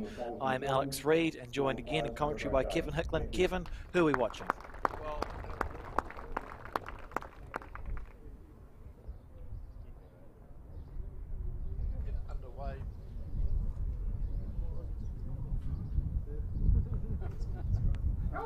Yes, the final about to get underway here at Burnside, and we'll have the Australian combination skipped by Nathan Black from South Australia, plays out of the Grange Club in South Australia. He's won the Adelaide Masters as a 19-year-old, so this guy can certainly play. And part of the emerging Jackaroo side, and playing and leading for him is Cohen Litfin from the Algester Club in the Queensland. 26 years of age, and he of course is part of the emerging Australian side, runner-up in the Australian Open pairs, so a very, very good Australian combination up against the local Burnside combination, the local favourites of Richard Hocking and Barry Williams, who were outstanding in their earlier semi-final. Play about to get underway here. The wind has got up a wee bit here at Burnside, but overall perfect conditions. And we're in for a grand final. We saw the semi-final where the Black and Litfin combination narrowly beat Jamie Hill and Michael Bradshaw from Auckland.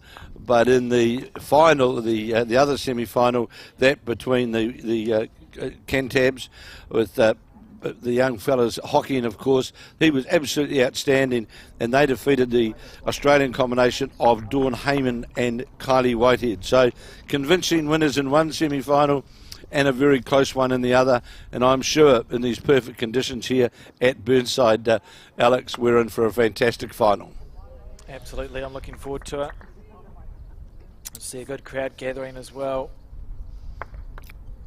And a good start from the Australian lead with those bowls that are split down the other middle, Kev. Yes, they are. They are.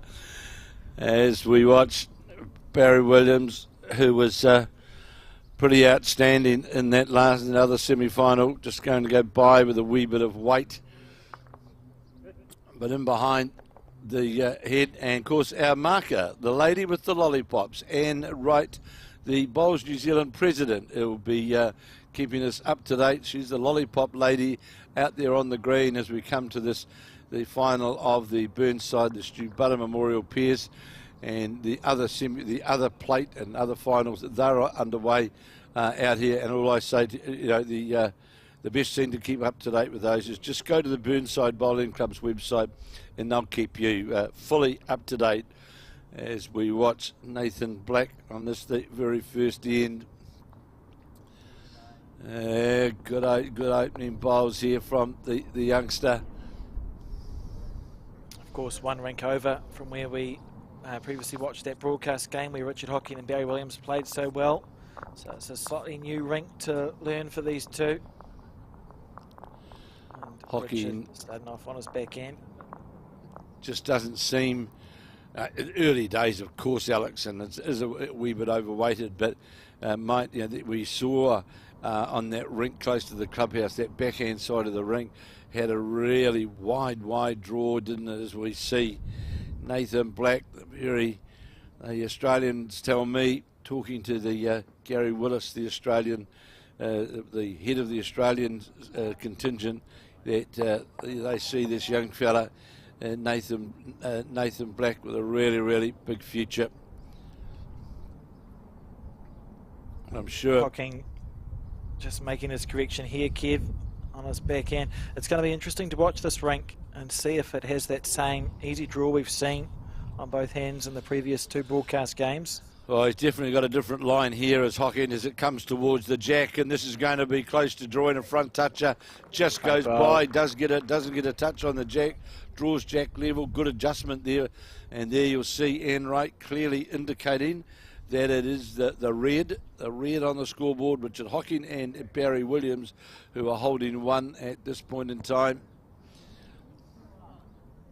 And our thanks, of course, to our sponsors, Fiona Head and Rawleigh's, who are the major sponsor here of this event. Fantastic to have your support of this prestigious, long-standing event. As we watch this bowl here of Litfin. Not far away. Nearly that touch on the jack. Backhand will be the go for Williams. He'll ideally endeavour to try and get cover on those just jack high bowls. He'll try and get to match those. And he's certainly, that seems out on the wider side. We'll see now how far it'll draw back, Alex. And it's not far away. It's only really a bowl away from, but that's a good home. Yeah, very good home. Mixes up those two bowls. And we see on the forehand side, that's interesting. He's willing to come back into the head here. Not sure it's quite going to manage it, Kev. But the good thing, sorry Alex, the good thing very early on though, is we are seeing both sides are getting their bowls in and around the head. I must say that the wind has changed and it's sort of increased a wee bit from what it was in the semi-final, but still running at around 18 seconds. Williams trying to get under these bowls, is going to do so. Yes, he will. He's going to drop inside that bowl. Great shot. It's well played. Just sat inside the two Australian bowls. Lays two shots. Does the local favourites, the Burnside boys, in their Burnside shirts. And of course, as you mentioned in the semi-final, Alex, I think it was 2018 where we saw Richard Hocking get on the winner's dais of this prestigious event in memory of the great Stewart Buttar, passed away in 2006, black cap number 80, and did so much for bowls in New Zealand and Canterbury and Burnside. Nathan on the forehand side, looking for the jack or the bowl square. Sort of got a mixture of everything. It is a toucher. He moved the jack an inch to the left as we see it. May only be one now. And yes, thank you. Very well done and right very quickly into a work, and clearly indicated it's just the one shot. The jack level brown bowl of Richard Hockings is the shot in this final of the Burnside Invitation Pairs. Under the line though, this bowl is going to be for sure. We haven't seen many of those from Richard Hocking. He'll be disappointed with that one as he makes his way back up the rink. Well, it was a completely, let's say, ineffective bowl, Alex, of which we haven't seen any of those throughout this semi-final for sure. And probably the loosest bowl he's played in 15 ends, I would say. Absolutely. And fantastic to have an event whereby we've had no weather interruptions whatsoever over the Friday, Saturday and Sunday of this Burnside prestigious Pairs tournament. Been going for a number of years now. As we watch Nathan Black, he's certainly out on that wider side, won't come under the short bowl of Richard Hockington, will go by, and just having a look at the head, so they're holding 1.5. Well, the option I really think is to finish jack level just inside the bowl of Barry Williams. If he can just drop inside that bowl, he'll be close to having the second shot. Beautiful lollipopping there from Ann Wright, Kev. Did you see that? Yeah. She indicated one and a measure. Very graceful movements from Ann Wright, the Bowls New Zealand president, an official lollipopper. Yeah, and of course, a long, hard-working person here in the Christchurch Bowls fraternity, and was duly rewarded, of course, with her presidency of Bowls New Zealand. And talking about Bowls New Zealand, great to see, because I see Jacob Inch is in one of the finals, it looks like, of one of the plate events. I thought I saw him, you can see him down there, or he may not be, but definitely the brother of Caitlin. Just the one. So yes, the younger brother of Caitlin Inch, playing in this event, playing out of the Oxford Club, just out of Christchurch. Go to the Oxford Club's website. They still have some images some rotating images in the gallery of Caitlin when she was a little bit younger than what she is now. Same delivery. I can remember Caitlin coming to Auckland. I can't remember, it was a secondary school tournament or Kitty Hawks, the Easter Singles tournament. And let's just say she was a real, I'll say country girl who, this was a big experience. But now look at her, proven without doubt one of our, I would say, our leading international player now, outstanding player. Playing pennant bowls in Australia for the Pine Rivers Club, and at present, of course, doing her degree in what would I call it, emergency medicine.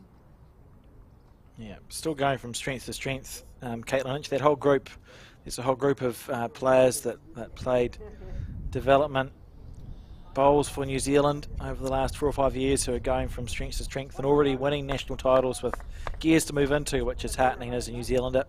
Oh, Caitlin Lynch, Taylor Bruce, Selena Goddard, the three names, and Nicole Toomey to a lesser degree insofar as winning in the New Zealand scene is concerned.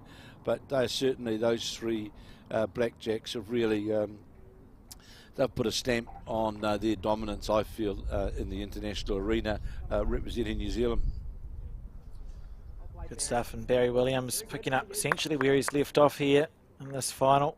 You can see the rank has moved over one entire rank. The good thing is they haven't moved to half rank, so there should be no bowls getting caught in the tracks of bowls that have been up and down, Kev. It should just be a nice rank to play a final on.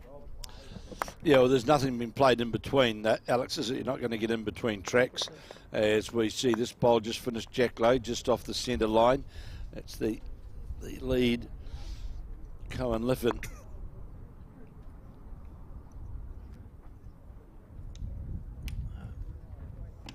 Crossover. So, of course, the Australians will be used to this form of pairs. It's the format that is played. Is it fair to say predominantly in Australia, Kev? Oh, absolutely. Yeah, this is their love game of pairs, and it's their forte. And of course, when we move into the international arena to play, they can't play their sort of adopted format, their main format, which is this 2x2x2.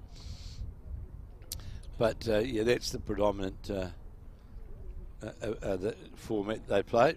And I had the pleasure at Smoko in between of seeing the Rachel Davis, who's over from the Gold Coast, home to see the family with her little one, the son of the great Ryan Bester, the Canadian representative. At that bowl, though, the bowl of Richard Hocking's first bowl really is going to cause some pain. I think, Alex, from where it's positioned, because if you try and slide under it, you're going to finish up in trouble, and it's a matter of how far you come back. It's a long way out. It's good 3 metres lower the jack, but it's just the line where it sits. Now this will give us a better idea, but she's going to go outside it. It's just interesting. It's just in that awkward vision point, Alex. Certainly it may be a wee bit of mind over matter, but it just sits there right in front of you. You'll see how tight this is. Yeah, it's going to need the weight to hold it up, and it's drifting a little bit, Kevin. It's something that we haven't seen yet. Good enough bowl, good bowl there. Oh, well played. It's fair to say, Alex, that whatever bowls that Cohen it was Nathan Black that played it, wasn't it? Sorry, the skip. Whatever he's playing with has certainly got a different arc on them than the bowls of Richard Hocking, because that was certainly a different line, wasn't it? Absolutely, considerably tighter.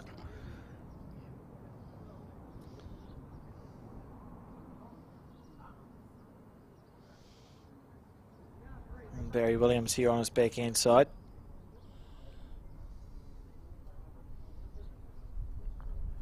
Under a little bit of pressure here, they're 2 down, and that bowl of Richard Hocking's, is it going to get in the way or is it not? He needs it to hold. This is well played from Williams.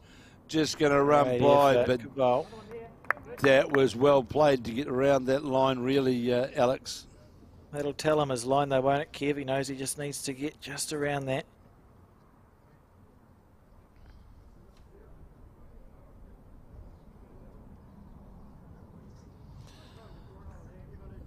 You'll see, just put that yard and a bit of weight on, going past the front bowl. Yeah, yep. If you want to play that, you go for it, mate. I like that. That's good. That's a good call. Going down, playing with a yard of weight through the bowls, get the split through the bowls. Remembering, of course, that over the head, it's only the Burnside players who have got bowls over the head. So here is the Burnside, looks to be... Oh, is he going to use Richard's bowl? No, he Now, it's won't. fascinating. It's just drifting a bit on that backhand side. That hand. He didn't give it much time to come back, to be fair, but it certainly didn't want to. But was a good, to me, it was a good selection of shot, though. Really, though, to have it, to try and play that shot, Richard, that did Alex. I'll see with the Hocking. They're just checking to see whether a bowl at the back there is inside. That's Richard Hocking bowl.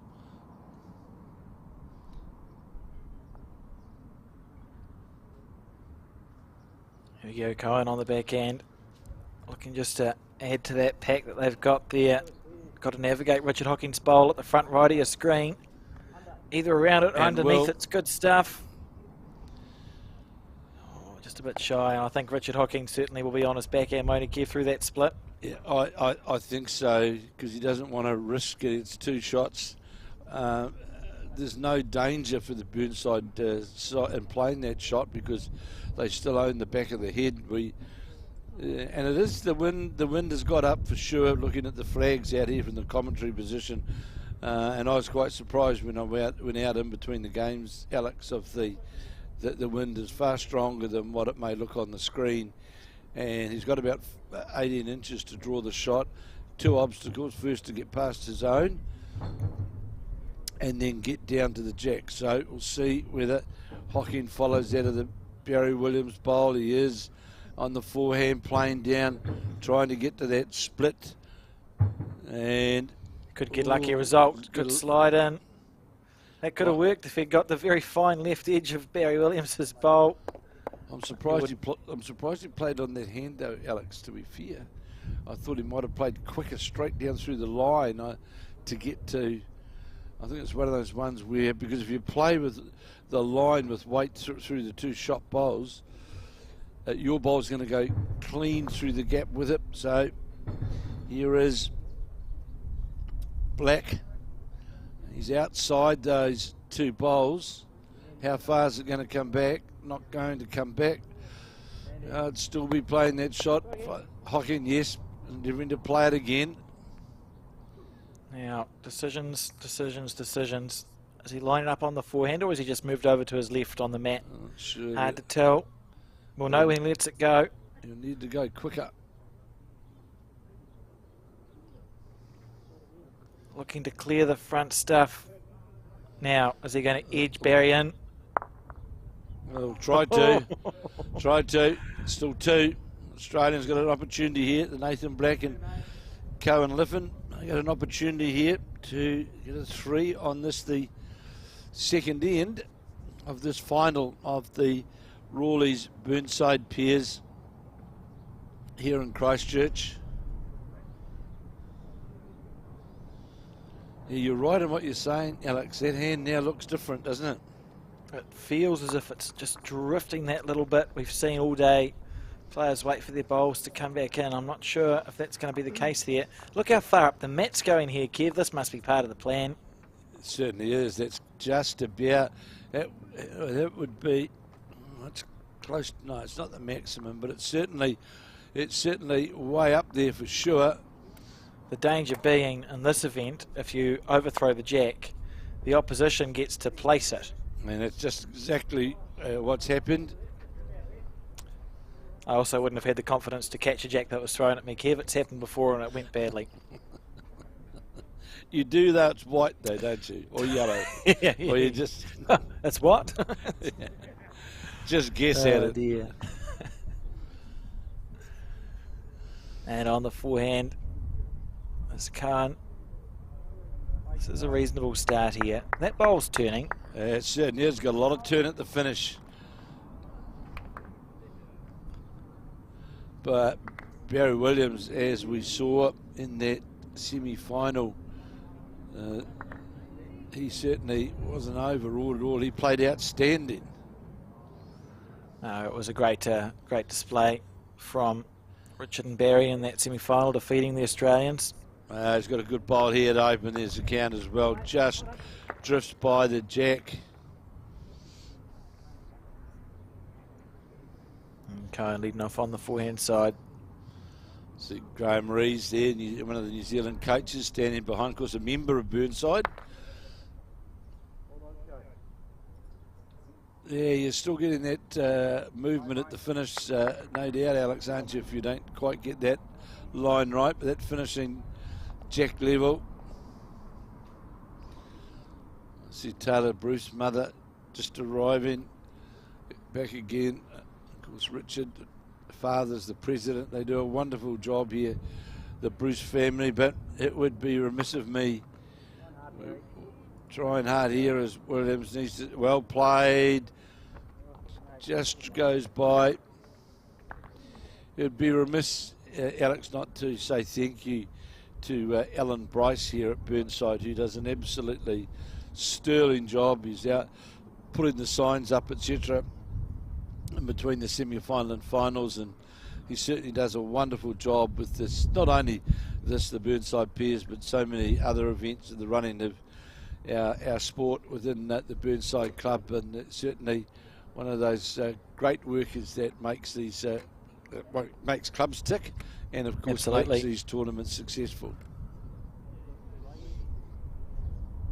So we see Nathan on the forehand side, building up nicely here for the Australian team. It's And interesting, Richard- Alex. Sorry, but it's interesting you see them very quickly, both sides trying to own either side of the head. Certainly is, and very important here. If we look at the set, I mean, that's 5 good bowls played, but it's important that Richard finishes to the right as we see it. Absolutely. And that little, just slight fish tail, if it clears it, it's a really good bowl. It's a good shot, a bit unlucky there by Richard to get stuck on that bowl. He'd have liked one more roll, no doubt. I'm watching two things here. I'm watching the bowl, and I'm watching Erica attack this giant size burger come sandwich that she's got, along with the cheese rolls, lollies, muffins and everything else, and cherries. But Great she's shot. got this Dagwood bread roll that she's now attacking with zest. We don't talk about Dagwood sandwiches much anymore, do they? No, they don't. But this is, No. I can assure you that. But the good thing is it's brown bread, so it's healthy. All right. So, Richard Hocking, changing his hand. He'll be looking, following the Australian bowls, looking to get contact to the jack on the forehand is Hocking. Willing it get down. We've got what, 7 bowls with perfect weight here. But the Australian team of Black and Litfin holding a couple and still holding on the crossover. You see the Australians very early saying, rightio, let's get a bowl about a metre past the head just to drift past that Richard Hocking maroney coloured bowl to the right of the head. Needs to get past that. That's what he'll try and do. Just put a bit of cover in because the movement shot of the jack is certainly, or are he going to play it himself? Is this On the forehand side, Yeah, that's interesting. he's quite content to get some jack movement to take that shot option away for the Burnside Isolating. combination. If it's a clean run, it's okay. He was potentially looking to cannon through their bowls. So you heard Richard Hocking saying to Barry Williams, go looking for it. We thought that would be the shot option that they would play. Well, the good thing is he's got all the, there's everything to hit, isn't there, Kev? Oh, Lots of stuff to rest into. Big target. Here's the width. Yeah, it's coming now. But will it come all the way? Be good if it came through clean. Wow, look at that. Richard Hocking put his hand on.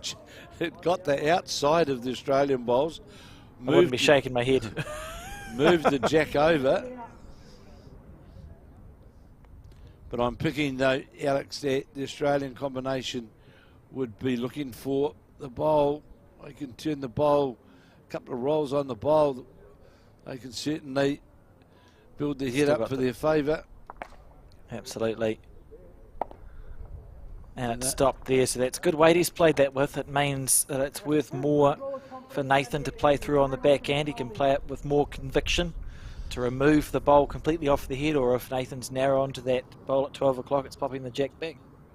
I'm sure Richard Hocking would be delighted here if Barry Williams could turn the jack around the corner, take that shot away. Richard Hocking looking closely at it as it breaks its way down towards the head.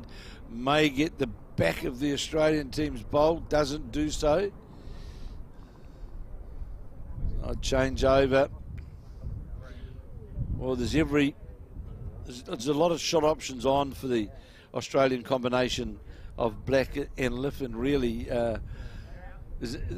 there has here, Alex. Yeah. Barry sort of stopped the backhand idea, so we may see Nathan reach on the forehand down. We've got those two bowls at 6 o'clock on the screen. Intriguing to see what weight he opts to play with here. Is he still on his backhand side? So it must be. No, sorry, that was just his delivery. Got another Kelvin Scott on our hands. Yeah, all playing with weight to get to the back of the bowl. Touch through. No, didn't give it all. I was surprised at the amount of weight that he actually played there, Alex, because it was always going to disrupt things as well, wasn't it? Yeah, you'd call it maximum weight for the shot. They were obviously looking to score at the back of the head, just to put the jack into the ditch and call it done. Good sportsmanship there from Nathan Black. Handing Richard Hocking his bowl. And Hocking and Williams holding one on this head, but it's looking a little bit lonely. It certainly is. It's not there in the plural environment, isn't it? It's definitely it's a singular environment sitting amongst that nest of bowls. Oh, he hasn't added a friend, I don't think. Some noise from another rink. Aaron Tees and co playing Sanjay Prasad. So see whether he, to me, out of the hand, looked a different weight. Is it going to get that contact into the head? Coming down now, gets the shot. Oh, bowl, good try. and will make a. One down. Sorry, just a one. Yeah, just one down. How far past is he, Barry? Just about a foot past. So what it's saying there, the second shot, in fact, is the front bowl, because it may look on the camera angle to be more, but it was indicated that it was just the one. See Ben Twist, another of the Australian coaching group, of course part of the Jackaroos himself, watching. So we watch Richard Hocking. He didn't like that one. So certainly Australia scoring, taking them to a 3-1 lead. And that mat right up again.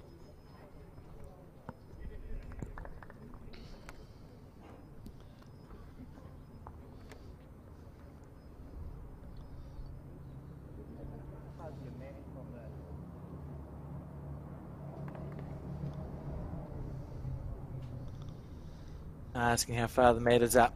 So this is a very short end here.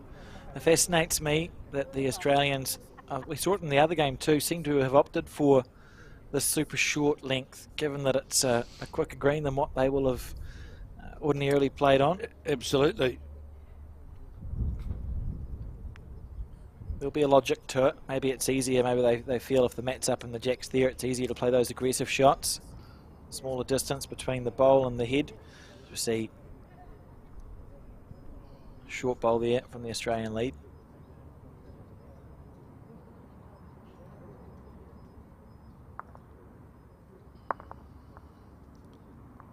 And again, opposite sides. Barry Williams playing the forehand side. And we'll finish in a good position, slightly lower the jack, but literally right on the centre line, pretty handy.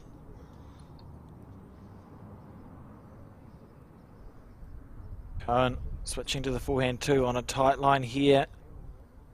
This is a forgettable end for the Australian lead, but the beauty of this Piers game, and he better beat his bowl up. The beauty of this Piers game is that you get to play two more.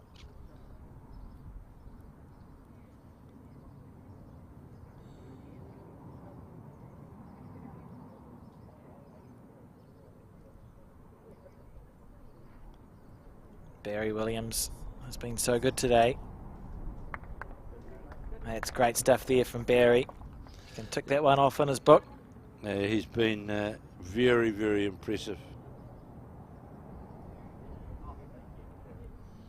Thank you very much. As the crossover happens.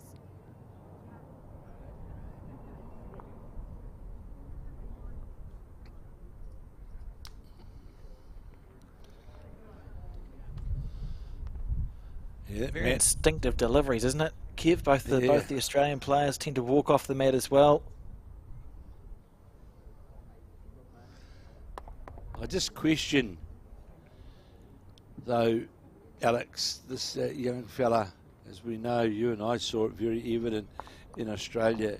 So many of these Australian players like to play that real, get on the mat, that real quick way. They like to quicken the game up. And it can be a wee bit sort of disturbing to some players. They certainly don't muck around. Yeah, you can fall into. They like to play the game in their rhythm. Yeah, absolutely, they like to control that rhythm. So here is again. Beat your bowl up. Yeah, finishing level.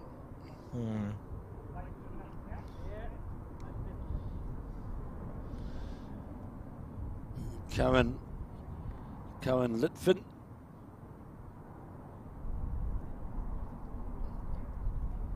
Richard Hocking now on the forehand side looking to make a correction. It's a shorter end than it looks because the mat's pulled almost entirely up. This is okay here from Richard Hocking, willing it on. Burnside Pier holding a loose four to be fair, but four nonetheless. It really became, it is four. You see there, as you rightly said, Alex and our mark-up, and Wright very quickly putting the four up. But I just wonder whether it's now become, for the Australians, I know, staying on the forehand, I just wondered whether it was a one-hand attack to the head, because they've got to get past those front bowls. And yeah, some frustration there. Well, they're the ones that are clogging the front up, but Alex, to be fair. Yeah, and if you are Barry and Richard, you go, cool.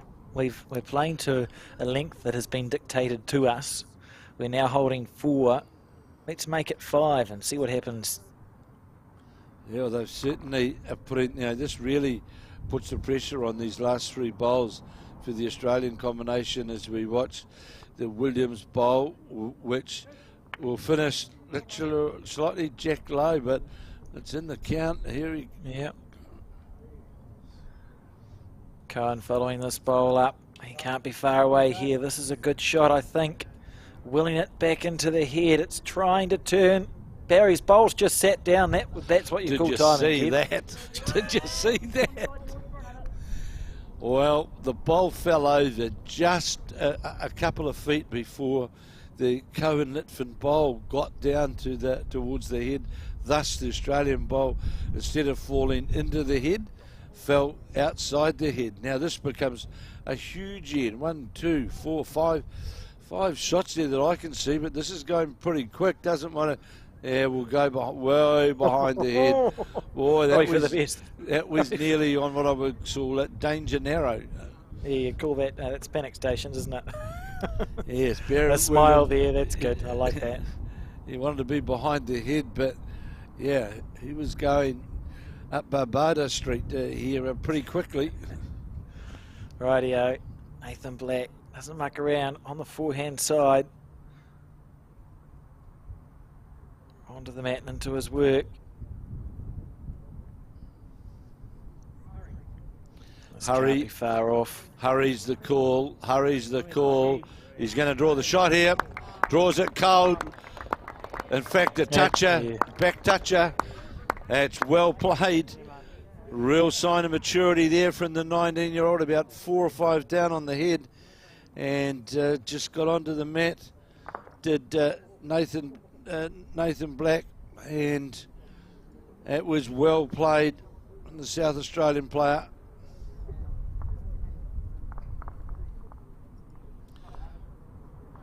They win matches, those shots, Alex, don't they? Yeah, they certainly do. It was classy stuff there under all sorts of pressure. Richard Hocking now with 2 bowls to remedy the situation on his forehand. Looking to get that late swing around the front of the head. Move Barry so we can see what's happening as we watch this. He's not far away, Great Kev. attempt, just going to be 1 bowl outside. Turned the bowl over, finished jack level. Beautiful effort there. Well, it's imperative here for the Australian combination that they do get another bowl on the head, because there is the chance, still a good scoring chance, especially now, Alex, where the Australian shot bowl has been turned into a jack high position, just slightly a bowl jack high.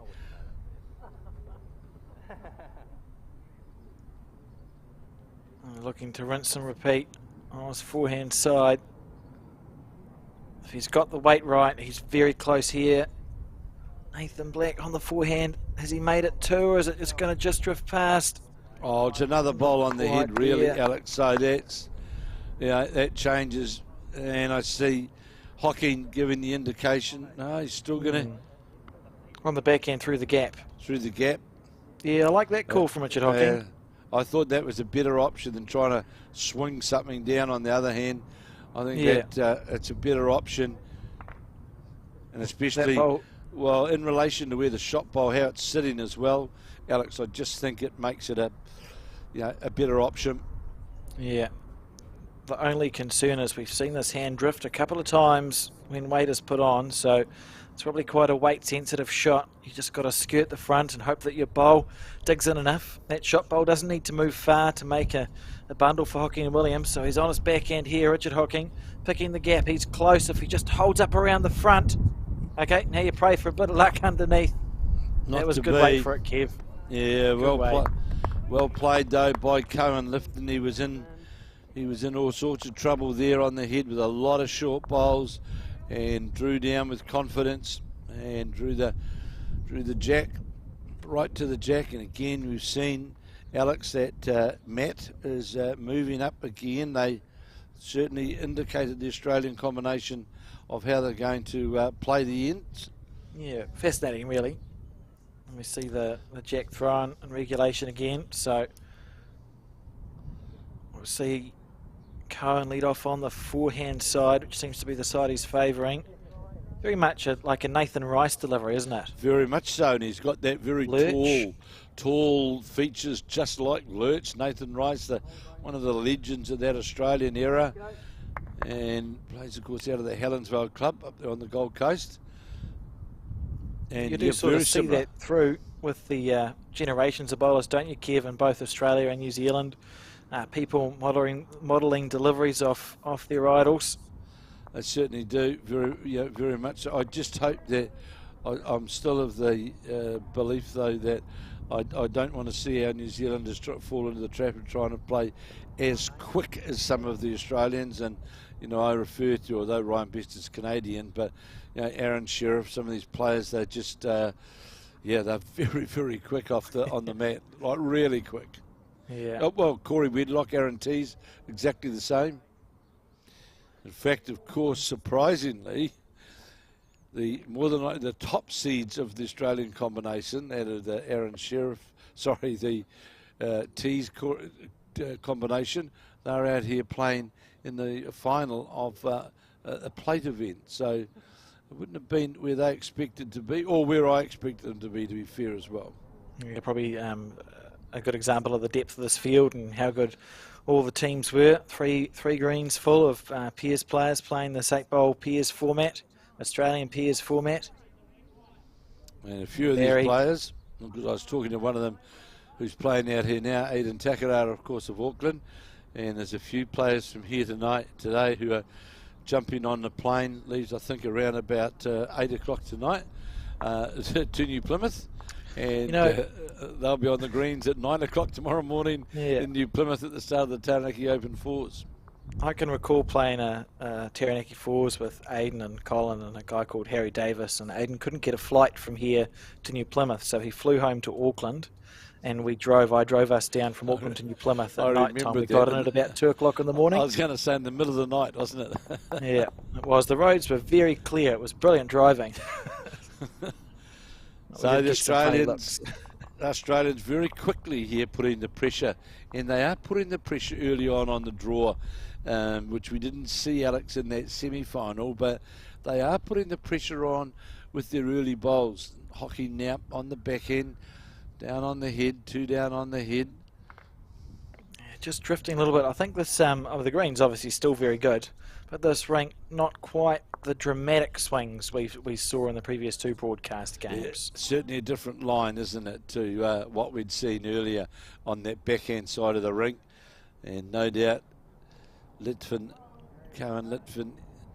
he certainly, you can see, playing well under the line that Richard Hocking played, and he's on jack level finishing line here, and that's just, well, do you play it now, Alex? Yeah, I think you have to. Yeah, I just saw the hand signal there from Barry Williams. I think so. I think you've got to play 2 bowls low. 2 bowls so low, play straight down to the jack, start the game again, really. On your backhand, hit anything in that 3-bowl target, and you're looking home and hosed. On his backhand here, he's not far away, Richard Hocking. He's not far away at all. Does he need to use a bowl that's low? He might need to, and off that, onto the jack. Well played there from Richard Hocking.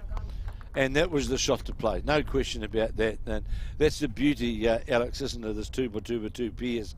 You can play those shots and have plenty of bowls left afterwards. Is it to recover, so to speak? But he played that really controlled weight. Got a wee bit of a slice off the bowl, but was going to be in the target area anyway.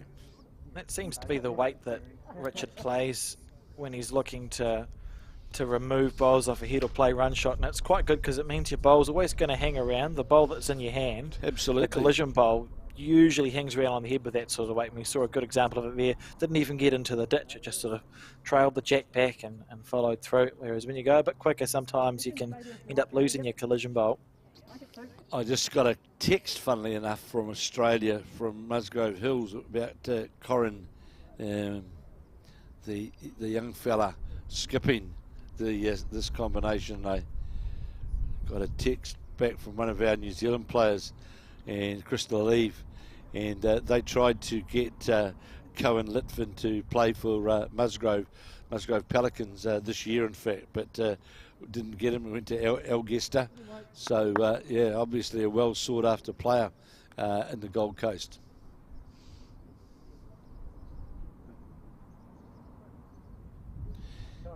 And for anyone from Hawke's Bay that is watching this, I'll tell you in a moment. Look at this. Is it going to hold? No, it's not. Just falling into the ditch there. And you see, I look down at the feet. Barry Williams now with a chance. And Dean Drummond playing his first game of Queensland, the very, very highly competitive Queensland pennant bowls, Queensland Premier League. There's a good bowl here. Now he needs it to this stop. Is a good bowl to the jack. This is good. Oh, well played. A toucher would have been gold, but Dean Drummond and Crystal Lee playing for Musgrove Hills. They had a win yesterday in their first pennant match of the season. So congratulations to our Kiwis and to Dean Drummond, of course, playing in your first game in the Queensland Premier League pennant bowls. Yeah, good to see. Always got a good a group of New Zealanders who are either domiciled in Australia now or travel across to play in some of those events, and nice to keep an eye on them. I see, was it Nino, what's his face, who won the singles in the Nino 90s? Vlahovic. Popped up and won a Bowls Queensland. Did he win the triples? Won something. Won something. Second He in the certainly did. triples. They actually played against Crystal Eve in the final, actually. Yeah, that's right. Going for the jack here. Not mucking around. Going for the jack is Big Cohen. weight here. Hit fresh air though. And I like that, setting the mat back as it should be. So, chance here, of course, for Richard Hocking. He'd be happy if he could draw this into the ditch, wouldn't he, Alex? He'd be more than happy. He certainly would be.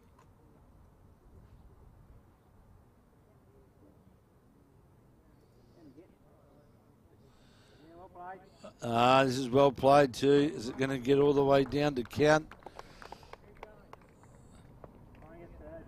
Try and get third, get the drive away. It's an indication that that bowl of Richard Hocking's does count, playing away from the Burnside reserve here, playing up towards the township.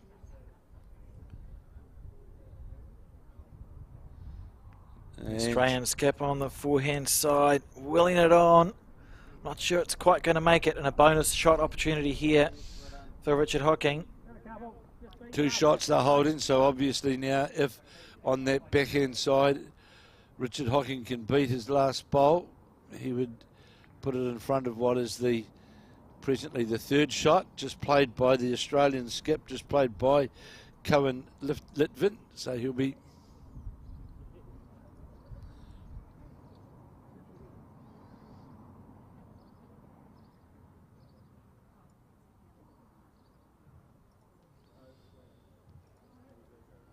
so it's on, needs to work now, needs to get this port, trying to get this port. If he gets the port, he'll count, and does so. Well played there from Richard Hocking. Drew past his first bowl. That's two they've taken out. I'd favour three.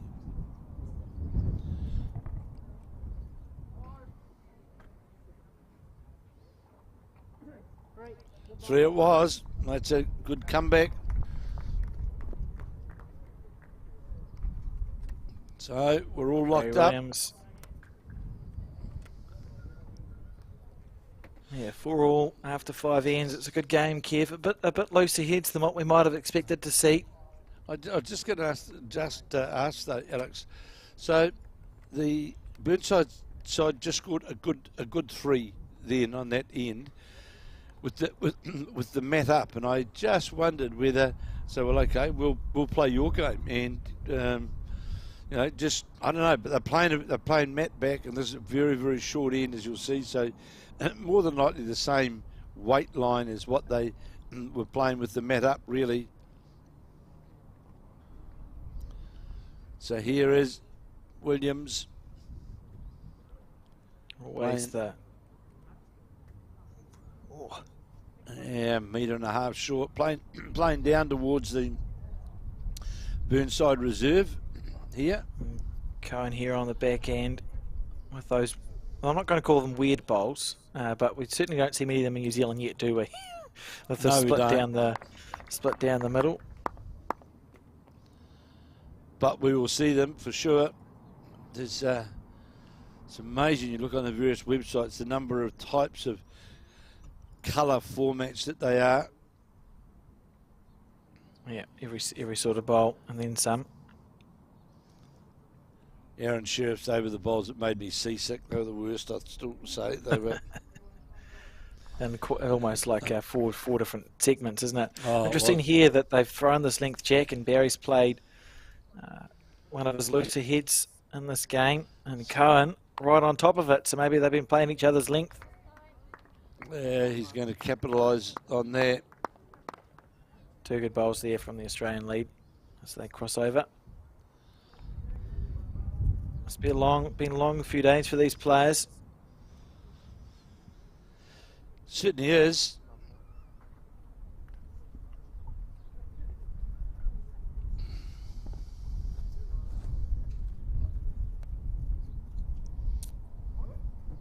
Richard lining up on his forehand side.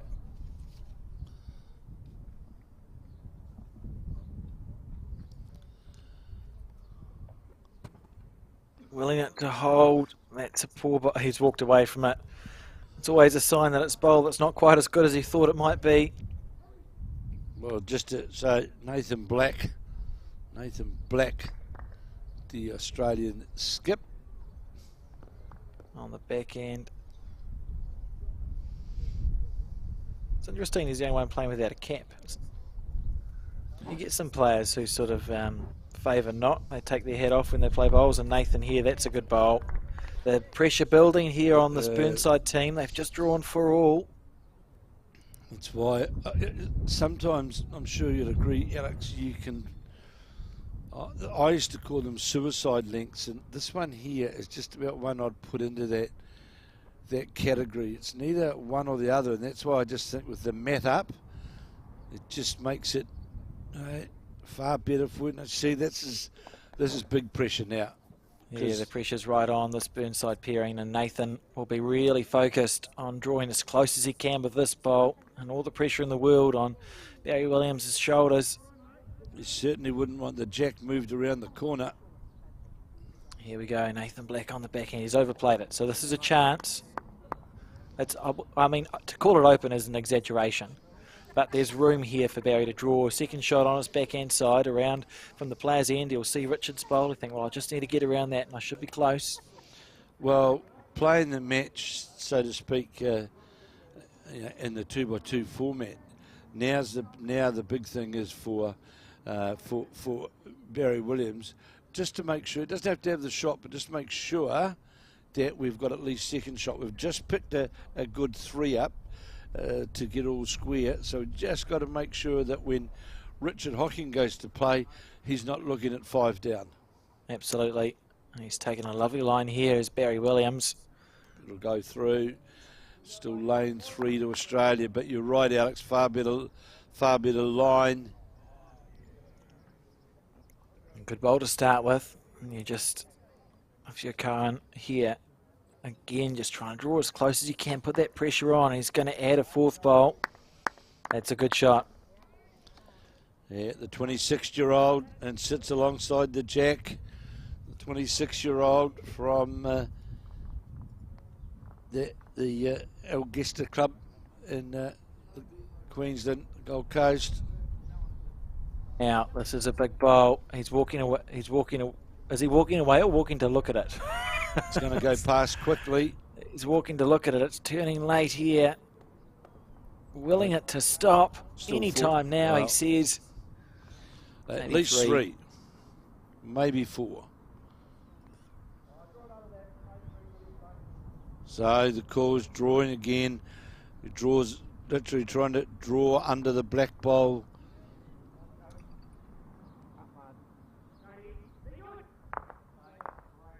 Noise from across the rinks. The other finals going on, and a 5th bowl attempted to be added here. That's good mud in the eye, though. Well, that's exactly the sort of bowl that Richard Hocking could get bogged on if he's trying to draw on his backhand, but there's nothing to hit here. So it's just a decision. Do I play my forehand or my backhand for second shot? Second shot to me is the best option, really. You're not going to score on every end. You don't have to score on every end. But it's about, after just picking up a 3 to get back into it, to get to 4 all, you certainly don't wish to be looking down the barrel of a 4 or 5 shot down result. And Richard Hocking walking back to the mat with the weight of the world on his shoulders here. They just picked up 3 to go 4 all. His first bowl. He's going to play that forehand down to the counting bowls, trying to find the port through the bluey stripe and the greeny stripe. They're all the Australian bowls, of course. Oh, how's this line on the way down? Has it got the weight? It's on a good line. Little feather. It didn't really. May have cut one out. Unlucky was the call from Williams. He was in the target area. Probably would want to add a couple of feet of weight. He's walking back up. 3 it is. You see there. And right, put the lollipops up. So Ken now, the Australian skip, the South Australian, Nathan Black from the Grange Club in South Australia. Of course, the Grange Club, home of the great Wayne Reuter Cup. Just going to go by with some weight. Here we go. The most important bowl in the match so far, Richard Hocking. He's 3 down on the head. He wasn't too far away with his first bowl. He's just going to stick to his forehand, see if he can draw that gap. Well, second shot's a good result here, Alex, I think. For sure. Don't. I'm nervous that the Nathan's going to throw the bowl at Richard to catch. I was just going to remark on the good sportsmanship. It is good sportsmanship. But yeah. Ooh. Here we go. Big moment. As we play the back end of end 6 of 15. On the forehand is the Burnside player. Well, smooth out of his hand it was, Kev. This is not far away here from Richard Hocking. Gets the port. Is he going to get the port or go outside it? Bit unlucky, really. Well, more than likely took one out of the equation, I would imagine. Two's the call. Well, it definitely, yeah, that made a big difference, really. That took a couple of bowls. It was looking worse than that for the Burnside combination. So, good attempt there. So here, now, Nathan Black endeavouring to add to the head, add to the count. Cohen lifted, sort of watching it. Looking for a clean run. Hasn't managed it, so 2 there to the Australians.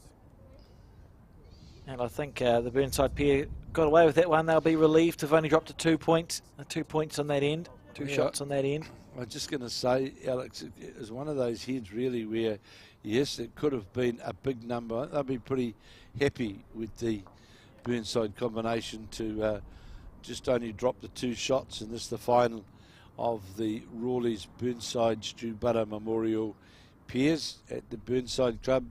Of course, been running now for a number of years in memory of Stewart Buttar, black cap number 80. And a wonderful job coaching New Zealand, both men and women's, and fine service, and taken away far too early. Good to see his family here, his wife, his wife, and of course also his son was playing here in the event. Got opening bowl here. Great shot. Toucher. Great bowl. Yeah, Cohen Litfin draws right to the jack.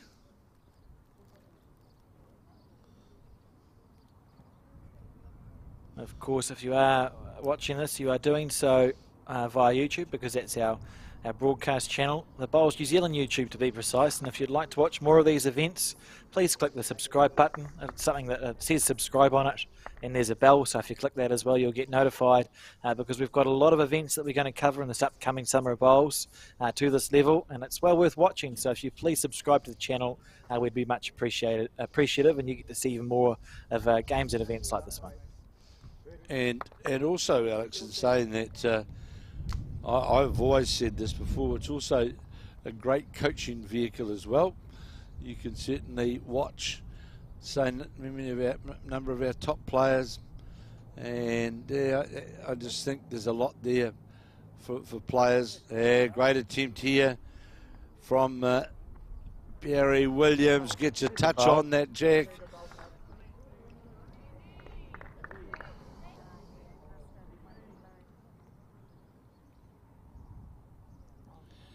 Just think this time next week, Alex, at about 3:30, we'll be covering about 11 or 12 ends out of 25. Yeah, I'm going to make some scones for myself, I think, Kevin, to get me through.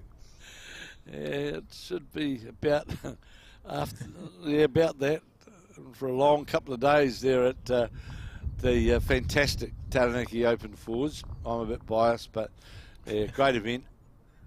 Certainly is. Nathan Black on the back end. So we see here Richard should be on his forehand side. There we go. There's not a split to play, but bowls to rest on the forehand side. You can certainly get down, get a touch on that jack's all advantageous because the bowl of Barry Williams is Can't just be far sitting, away. just going to be a bowl lower the result, is it? Yes, it is, but it's in a good home. Yeah, great first bowl there, really, from Richard Hocking. He doesn't need much of a correction, and it's looking like a lonely Australian bowl. Nathan Black switching to his forehand side.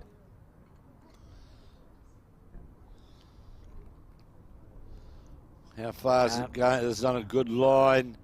He's playing the shot, getting the rest off that bowl. Well, doesn't really. Applause from Barry Williams, great sportsmanship. Doesn't really change the shot, which Richard Hocking. Shot's will exactly play. the same, isn't it? You're just Absolutely. scooping the jack off the shot bowl. So just add a foot of weight and you should be home and hosed. Sounds easy from a commentary booth. Richard Hocking on the forehand. When's it going to break? Just questions have gone too wide with that weight. Doesn't Coming want back, to turn yeah. back in. Tried it's turning hard back. to It is get all turning the way. back. Oh, now well, that's not all bad, actually. That's fine. He's Yeah, it's not bad at all. effectively created a bigger target and one where you can get less unlucky because the gaps are now smaller. That just means that Barry will have to decide what weight he wants to play that with. Well, the other thing is the way how they're faced. It's also a two-hand option. You know, you could play, and it's interesting going to the backhand. Is Litfin? Khan on the backhand side. Oh, this is well played. This is well How's your played. weight? Good shot. Over the draw on the forehand. No confidence to it, but angles are good. Yeah. It's only a one-hand shot now, and you'll hear there play confidently to it, and certainly get some rattle around of the jack. Well, look to be on a fairly good line out of the hand. Close here, Barry. Breaking Close now. here. How's What this? a ball! How's that? Where's the jack? There's the jack. How is he two down? It was Well, such a good shot from Barry He got Williams. it. He got it exactly right, Alex, dear. didn't he? There was no slides or flicks. Got right to what was the shot bowl, and let's see. The Australians now add yet another. They will. Good bowl. That's a great shot there from Khan. Oh, Could did you come see? around the Wow. head. Do you see how far that bowl came back at the finish, Alex? It turned around. It actually turned. You see a replay of that. You'll see the bowl actually came back a roll. It did. It shows you how quick these greens can be. There's very little to Absolutely. hit here. But I suppose if you are going to hit, it's now because there's two bowls to come after, isn't there? And it may take a bowl to There is. clear a track through. That Richard just saying, just draw. Fair enough. Well, he can get second shot down there, beating the front multicoloured bowl on the backhand would go very close to getting second shot.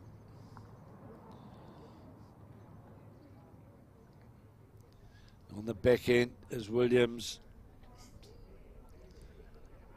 He needs it to break real fast here. He needs going it to for the break jack. around the front one. He's He needs going it for to the break jack. down. Barry Williams. Jack. Good shot there. That's as well as that could have gone, really. A brilliant bowl. Was he really going for the jack, Alex, or I did it- don't think so. did it but just I run think into he'll it? I think he's pretty pleased. Now, is that bowl, that Barry's bowl's touching? It's not a toucher, is it? No.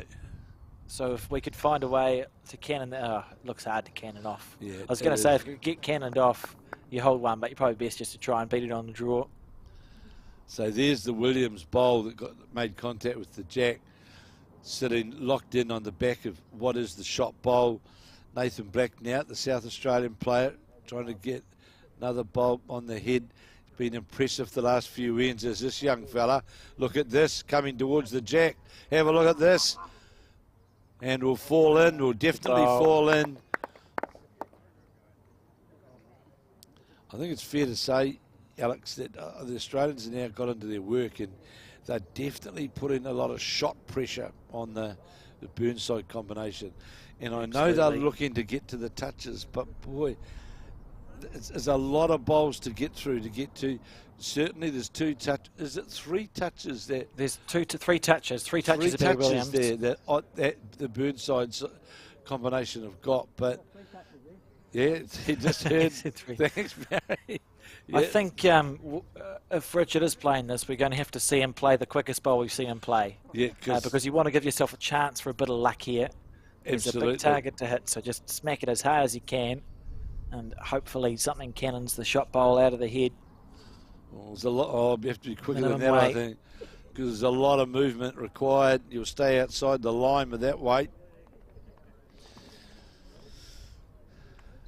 Yeah, it had to be. Let's say, had to be. You're quite right. It had to be really, really quick.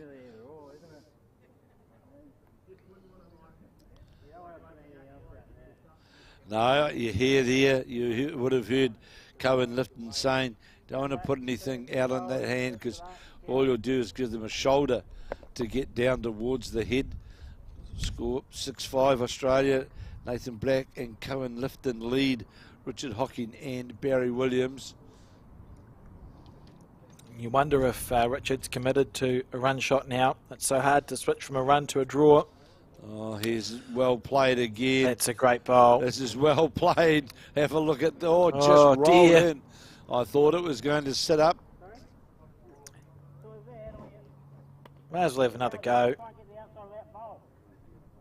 You just need a certain amount of weight to hang it out there. Good rule then. Okay, fair enough. So Richard not confident with the hit in the front of the head, and I suppose nothing changed after the first one to make it any easier. So just backing himself to go back to the draw. Hard ball to play. Well, all I was going to say, Alex, is that, that weighted shot's a very low percentage shot, isn't it, really? So here is It's Hocking close. trying to get to the jack. close here, Kev. Trying to get to the jack. Needed 2 more rolls. Yeah, it was a great effort. But 2 to the Australian team now. So See them, 8-4. yeah, beginning to build that lead again. Last time they got this far in front, they dropped to 3. They did, but the point I was just going to make, though, Alex, is that the Australians now seem to have far more confidence in their shot play, and they're putting a lot of pressure on the Burnside combination to endeavour to build heads, and the drawing ability of both of the players there on that full length head, as they call the umpire to measure to put a measure on the jack. They're playing with that air of confidence right now that we know the Australians are so capable of playing. Absolutely. Warming into their task. So the measure out for the umpire for the Rawleigh's Burnside pairs, the final, of course. Made it. Get a thumbs up from the umpire there, resplendent in the Somerset umpire's apparel. Be careful. Oh my goodness. Oh, sorry, I thought the person at the other end had the tape and we were going to see both cameras go flying like someone who's done a poorly executed limbo, but we're okay.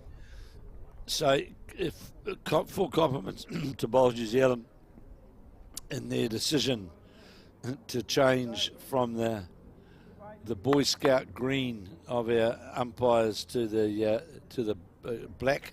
I just think it's a very positive change. Absolutely. Very professional as they get distributed around the country and have done for the last season or so and will continue to be so. Here we go on the forehand side. Tracks all over it, says Richard. Beautiful line onto that 2 metre mark.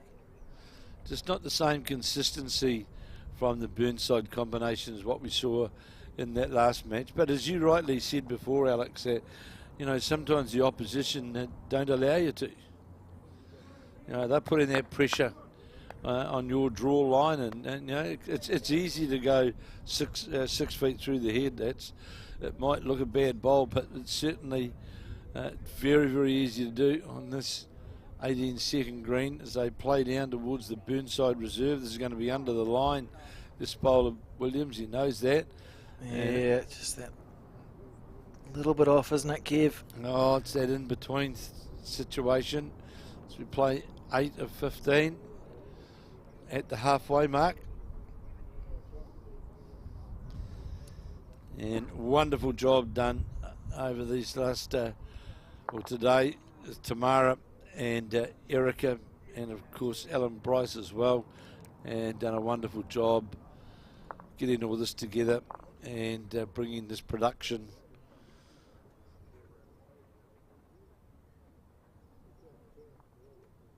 And coming past to the behind the head, and that's well played, because it's a good time, isn't it, Alex, in the head to be able to get the shot and then cover the back. And goodness gracious, I just seen now Erica's attacking a bacon and egg pie.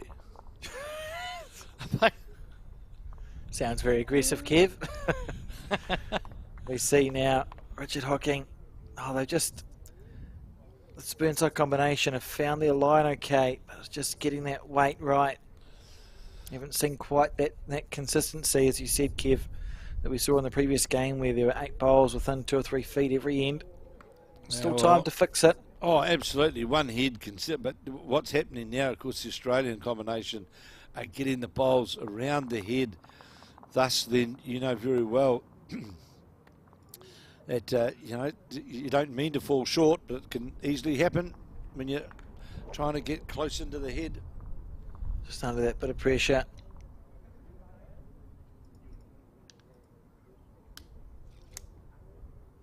On the back end, Richard Hocking.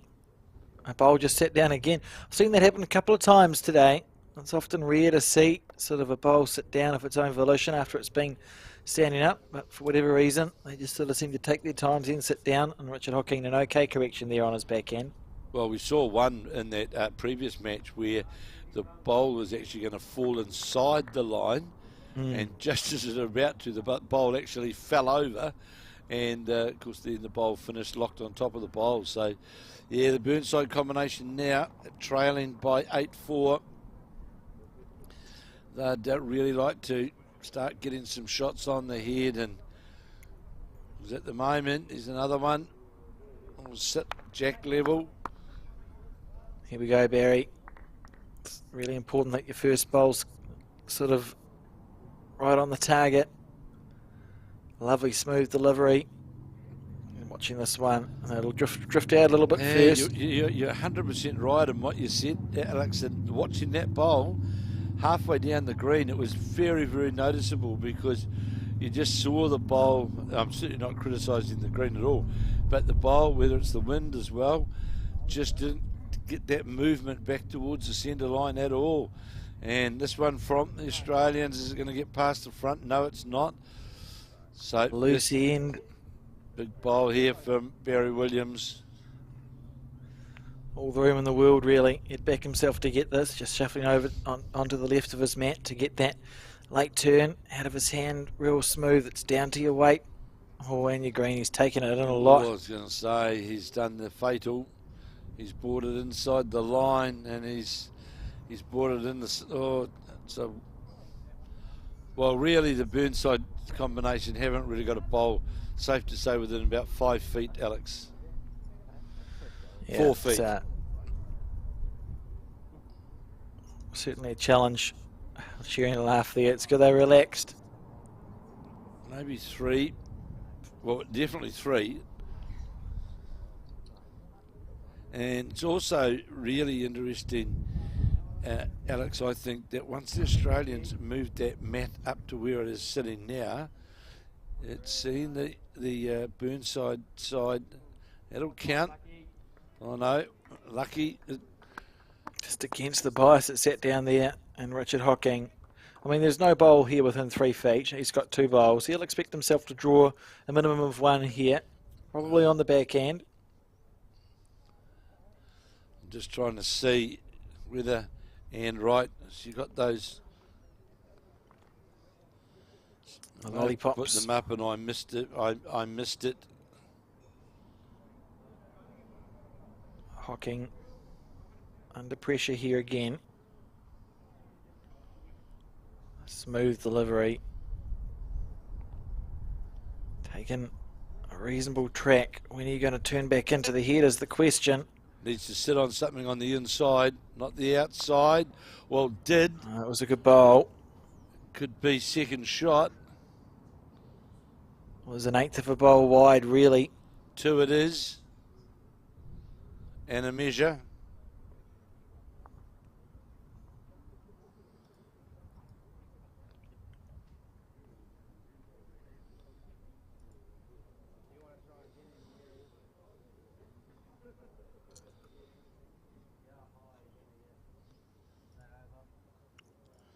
So, big bowl left here now for Richard Hocking.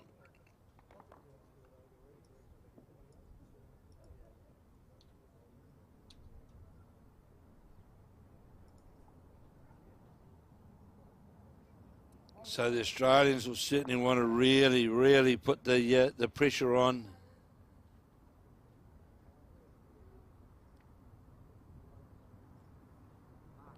On the tight side, yeah, that's He just a didn't lack of like focus there. Yeah, you heard that.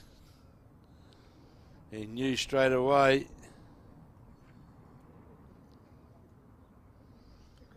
And Hocking and Barry Williams just having a look at the head.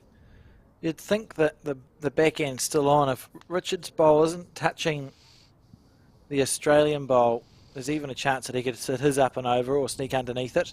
It just seems the natural port down there, really, Alex, and you're quite right. Yeah. If you were to get to the bowl of Hocking's and to get literally one turn, clean turn out of the bowl, may well make shot of it. See here on the mat, trailing 8-4 as we play end 8 of 15. Here we go. Richard Hocking on the backhand side. He's on the high side by the looks at a glance. Kev, he's willing it to come back into the head. Won't come back.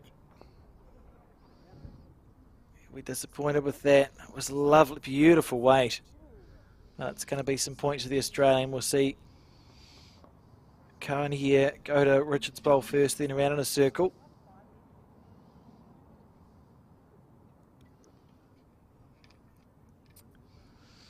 So it's gone to Richards, so now we go around. No, I'm not sure if that bowl was counting there. That middle bowl in the... What's happening? 1. One to who? One to Hocking and Williams. That's what it's indicating to me. Do we have to have words with our lollipop? A lollipop. It is 1, 2. I would have commentated that differently. Oh well, that's a pleasant surprise for New Zealand viewers. Hocking and Williams picking up one there. 6-8 they trail after 9 ends. So that bowl, the bowl that we were saying to Richard Hocking to get one bowl inside, in fact, turned out it was the shot bowl. When the measure went on, it was, because it was indicated still that it was 2, wasn't it? It was. That's okay, we'll let Ann off. Oh, absolutely. Now, change of length we see here straight away. Matt back, and the jack is way down towards the 2 metre mark, 8-5 after 8 ends of the Rawleigh's Burnside invitation pairs.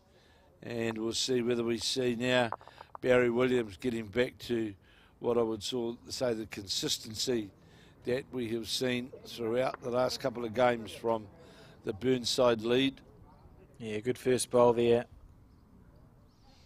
So the Australian leads off on the forehand and the New Zealander leads off on the backhand. Again, we see that different preference. So Cohen Litfin is on a good line again. He's been playing Great very bowl. well coming down this way. Well, away from the clubhouse, so to speak. So Barry Williams beat his last bowl himself, his own bowl. Would just about make shot, I would say. Ben Twist, part of the Australian Commonwealth Games team and part of the coaching panel here, or the coaching group, I should say, sitting there watching. Yeah, great bowler. Barry on the backhand with the right weight that time, but just underneath the line. It's a good call to go to this long end, I feel. As we see Khan on the forehand again.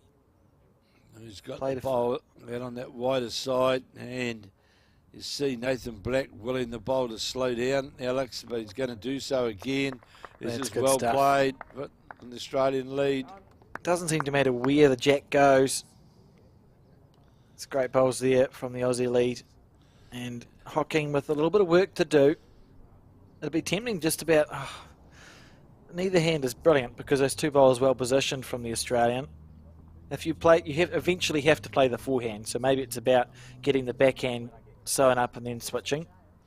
Yeah, it's interesting, Alex, and say you're right. And the other thing, which of course has happened in this game, is that the consistency now that Cohen Litfin is showing is setting up the heads pretty well as we go for the first changeover. He's been pretty consistent the last few ends. Richard Hocking now following the Australian bowl.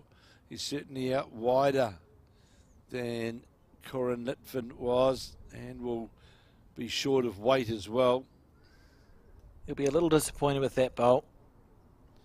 Ideally was looking almost, you almost want to move the jack around the corner yourself before the Nathan does it, as we may see here on the forehand. Oh, because he's inside the Burnside line.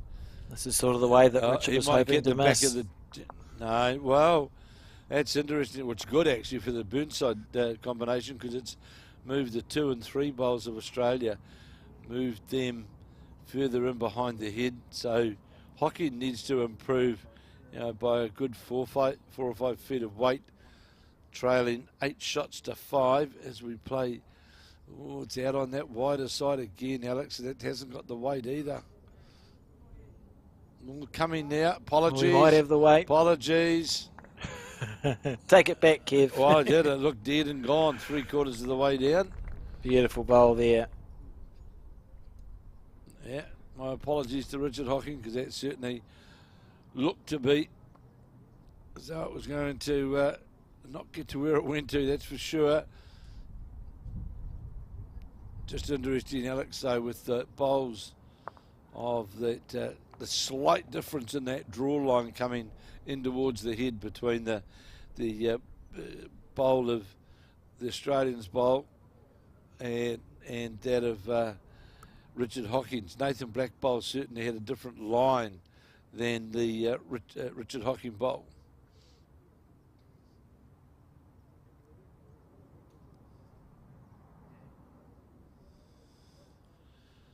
Of course, going on in conjunction here, and is the finals of the various the various plate events, and again, all of those results will be on the Burnside Bowling Club, all there on their website, bowl by bowl. Barry Williams willing this bowl down. And Good, falls and it's set. Good shot there. It counts.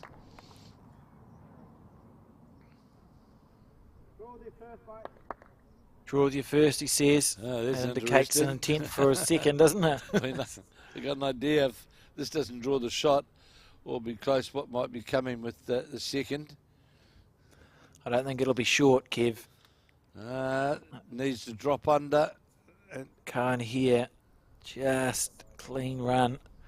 And there is danger. yeah, at a yard is the call from Richard Hocking. Give me a good back bowl, holding 2 shots, trailing 8-6, 8-5, sorry. To play in 9 of 15. Barry on the backhand. If it pulls up, it's good. That's where he wanted it. Good stuff there from Barry Williams. It's a good bowl. Now, does he draw with the second one? Yes. No, draw again. Very natural delivery from Cohen. And he's not far away. Oh, he's out on that line again. Needs to start working under this front bowl. Will he do so? Yes, he will. Yes, he will. How's this? Brilliant. Brilliant stuff there. That's a beautiful bowl there from Cohen. Back touch up. Half a bowl sitting there. And Richard will just look to pick it off on the forehand, just drawing the jack 2 or 3 feet back. Just about end up with 4 touches if you play it on the forehand side. It'll crunch into that group of bowls that you see. So we wind the clock down as we come towards the completion of yet another successful Burnside Stewart Buttar invitation pairs. Thank you to everybody here, of course, at Burnside. Done a wonderful job, and a big thank you to our sponsor Fiona Head, the Rawleigh's lady here in Christchurch.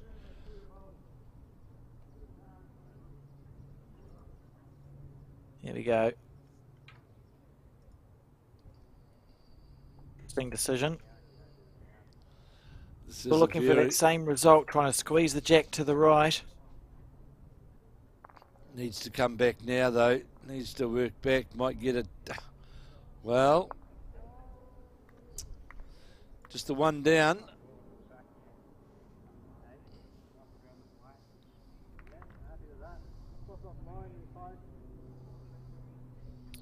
Yeah, okay. Was obviously looking for jack movement to the right as we saw it, but that's just about disappeared now. So Nathan Black from the Grange Club in South Australia on the backhand. Bit quick out of the hand. Was Cohen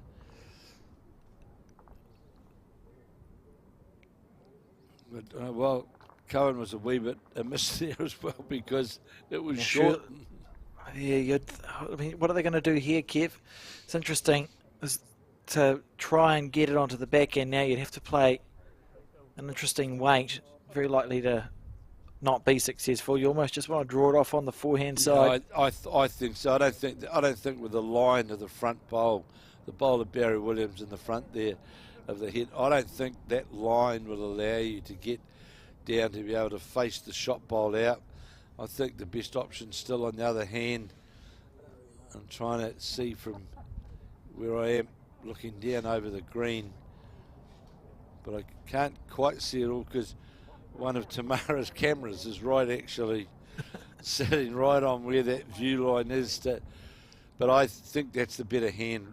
I know there's been quite a bit of debate about it, but it's certainly a harder shot to get to get to the bowl.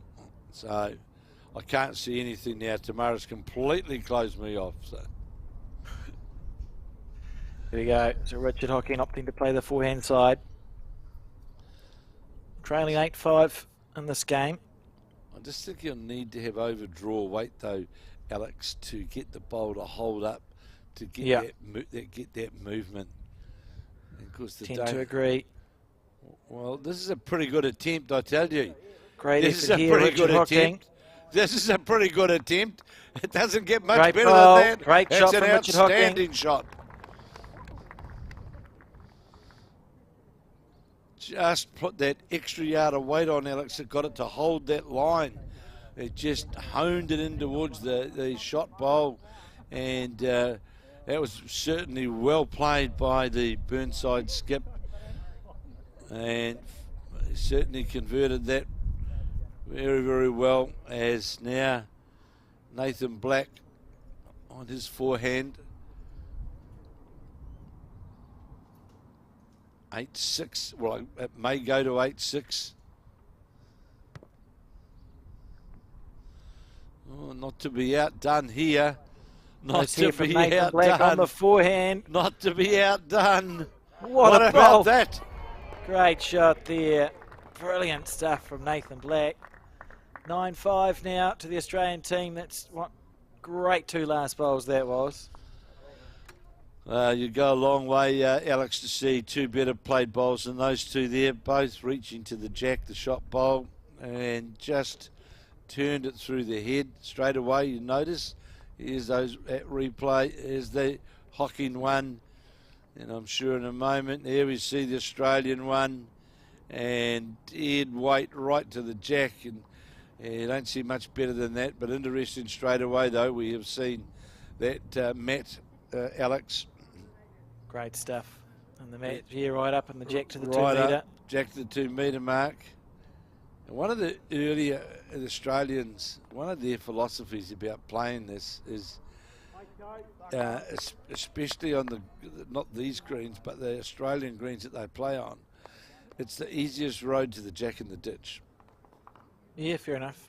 That's always been, I remember, you know, the likes of Rob Perella, and even now guys like Jeremy Henry, Aaron Sheriff, Ryan Bester, you know, they'd be playing after about 3 or 4 bowls at this thing. They'd be playing to get that jack in the ditch, and their reasoning as well is because your bowl's not going to be drift far away as well. You're going to finish close to it in the ditch. That makes sense. And of course, as we know, Alex, different style of, you know, different texture of greens in Australia compared to what we have. There's that shot, one right on, one down to the ditch. There's that, literally you could say the perfect first 2 bowls in a 2x2 pairs event. Yeah, very good stuff. He's played well this game, Cohen. See Barry Williams here on the back end, willing this bowl to keep running. He's going to pull up a little bit before he would have liked it to, I think. He'll be disappointed with that. And that back bowl as well, Alex, it's worth noting the Australian back bowl is sitting just, not quite, but just about sitting under the number. So it certainly makes it jack movement. It's sitting in a good position. Yeah, absolutely. Of course, Richard Hocking, of course, he knows about how the Australians played. He's played over there in New Zealand emerging age group sides. He's played against the Australians, so he knows the sort of game that they are more than capable of playing. As we see here, this is where it starts to get good ball. Starts to get difficult. Well, we got 2 bowls so close to the jack. So you're asking for jack movement or bowl movement at some point. If you are Richard Hocking and Barry Williams, Richard on his backhand side.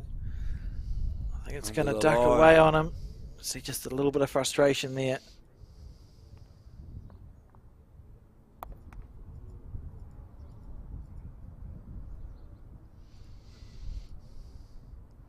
So this becomes, it's only the 10th of 15, but these are the sort of ends you don't want to have it building up against you early on the piece. And the Australians here, the good thing about this bowl is it gives them, it's a great lean bowl there for the Burnside combination.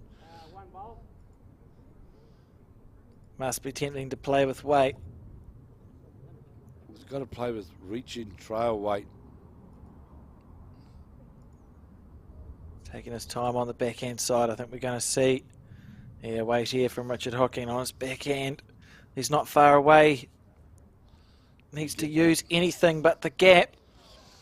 That's a little bit stiff there. He all but got what I would call the perfect result there, Alex. He was even the inside of that jack low bowl would have delivered movement, or it would have more than likely would have removed 2 of the counting bowls, even if it didn't get the jack. Yeah, it was beautiful speed. Controlled weight. But we do see the Australians cross over in a good position again, and just feeling like they've got a slight edge in this game. They deserve that 4-point lead. Well, they've been able to build their heads, Alex, haven't they? They've been able to, as you see here, another bowl. It'll finish outside what is the shot bowl, but it will count. And Barry Williams just over the draw with his first bowl. Would have been tempting to go a little bit quicker. So would I agree entirely, Alex, because you can spend a number of bowls trying to get these results, and so on its way. Give himself a chance here, Barry Williams. So needs to come back now. Won't do so, and that's the danger, Alex, isn't it? It is. Oh, it's unfortunate that he's lost that bowl. He would have dearly loved for it to stay on the paddock if he was going to play that just reaching sort of shot, and we're going to see a lot of pressure go onto the Burnside pairing now. They should be 5 down in about 15 seconds time. Man, if they've They moved the jack around the corner as well. Alex, He's looking at they it. moved the jack around the. Well, Yeah, I mean, that's a good shot. He's brought in, yeah, 5. And you've just got the draw now. That shot's disappeared to play with weight. gone. It's gone. Moment has passed. So you've got 3 bowls if you're Hocking and Williams to draw a second shot. If you're real good, you'll draw the shot, but you'll be happy with second. Well, the good thing is, you know, and I admire the Australians for it, that they weren't, Nathan Black and Coe and Litfin weren't quite happy to use a wee bit of weight to get a result. Here we go. He's not far away though. Barry Williams has risen to the occasion here. Great He needs bowl to here. clear the front one. Oh, that was such a well played bowl. He's in for 4th shot, and he has improved the head, but I think he deserved slightly better than that, Kev. He did. He was only 1 bowl away, but I think now for one good thing though for Richard Hocking, he can really attack that down there with weight now. He has to. Absolutely. And Nathan, what's Nathan indicating here?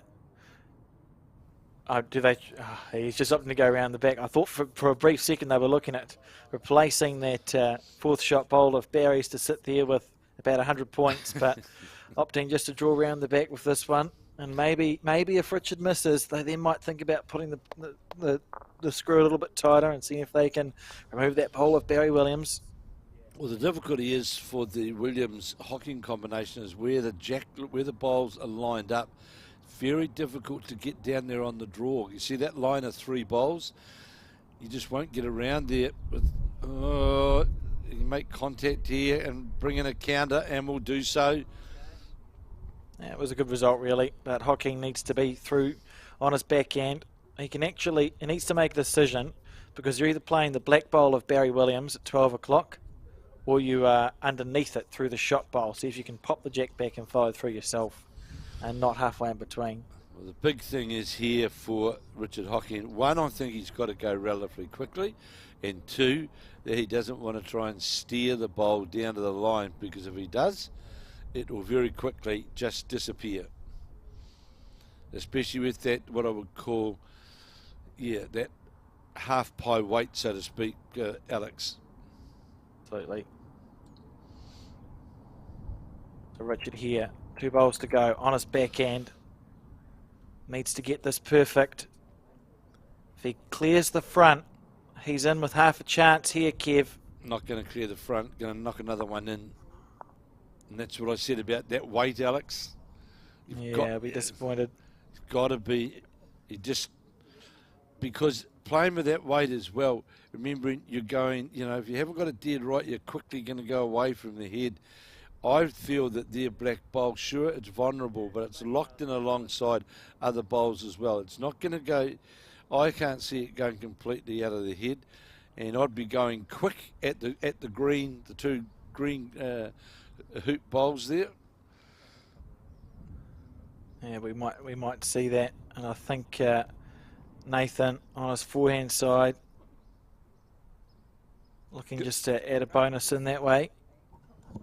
Jack in the ditch, remember, is only, will now be, I think, a 2-down result. It's going to come have a look. Richard Hocking, the count is 4. 4, and you're trailing 9-5, and you're playing in 10 of 15. Got to go quick at it, Richard. Yeah, and I think you're almost looking at Barry's bowl.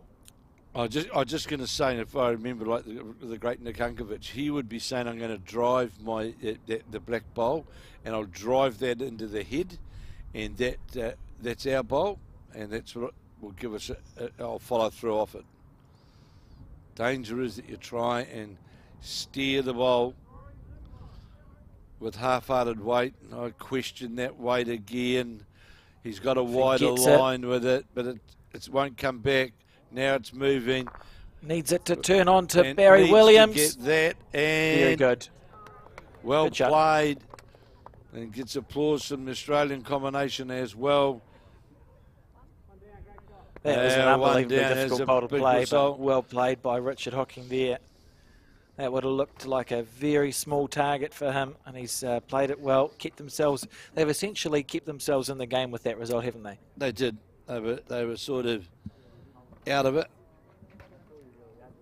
It's been, there's been the Burnside combination scored a 3 on the 5th end, and we've had 3 twos, a lot of singles, so it's not a high scoring match, which so often in this format you can see, but it's been a pretty tight scoring affair. So there's that jack on the 2 metre mark. They've owned this length. I think that's the key, Alex. They have owned this length. Yeah, that's been the difference.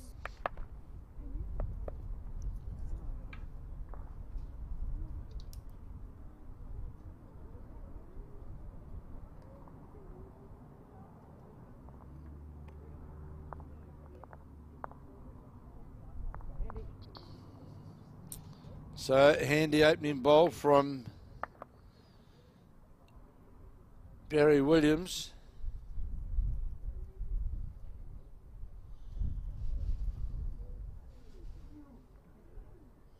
And Khan following this bowl down on the forehand side. Played a loose bowl for him with his first one. But look at this again. He's getting that. Great shot. He's playing exceptionally well.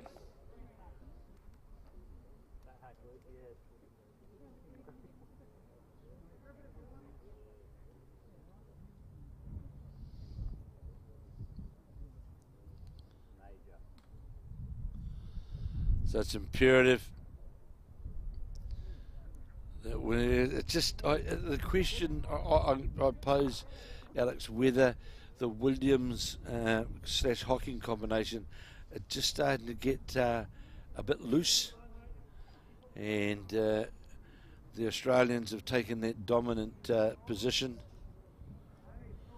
Yeah, the Australians certainly, I feel like they deserve their 5-point lead, which is still within, and there's no time limit either, so the final will be played out in its entirety, so it's still winnable for Hocking and Williams. That you feel like there needs to be a slight change in game plan or change in something for them just to get up the Australians. It feels like they're dictating the terms here.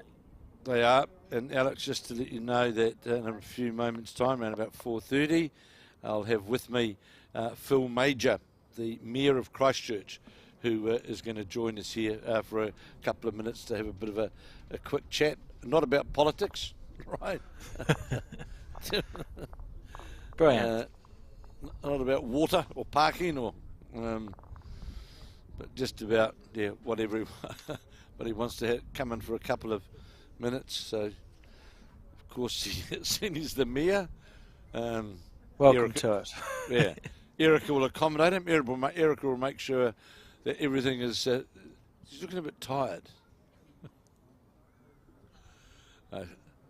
Nathan Black on the backhand side. Holding 3, the Australian team here. This is a big 3, Alex. This is. I'm never going to say one end. That wind's got up as well. I'm never going to say that one end determines an outcome of a match, but it's building that way. It's been sitting close to it, and I question why he's playing this hand. I really question it. Every end has felt quite important, hasn't it? It has, and the point I'm trying to make, Alex, is where those shot bowls are sitting, where the Burnside bowls are sitting, you get a flick onto that, the jack, that's where you've got bowls sitting. I just think they've got to be playing right now the percentage scoring shots, not the defensive shots.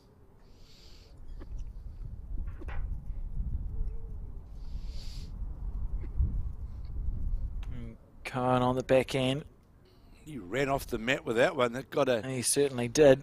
Got a real. Again, he's going to that cover spot that we've been talking about, Alex. Because you bowled outside it, but there's a cover spot needed down there. This staggers me really, to be fair, Alex. Barry, sitting up on his backhand side. Needs to be an effective bowl. He's not got much room to play with here. It's going to finish in a good spot. And if he can sit inside this port, Square. right, now you got to play it. Yeah, good bowl. Now you got to play that shot, Alex, I think. Play down through there, yard and a bit of weight, play through the bowls, get the jack movement. So you would think that there'll be a forehand shot coming up. As Barry did play that good shot for second. And you'll see the Australians still trying to get that cover to where you'll see there's the 2 black bowls and 2 brown bowls. Still trying to draw down there. Must be spending one more bowl on the backhand before Richard switches to the forehand. Barry on the backhand side. He played a good first one. Wasn't far away. Ideally needs to get a result with this bowl. He got the weight to push the bowl through their head. No, he has He it. holds Might up. He could get a good result he here. turned the bowl over. Good bowl.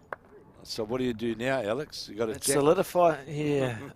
I don't know. It's solidified the head.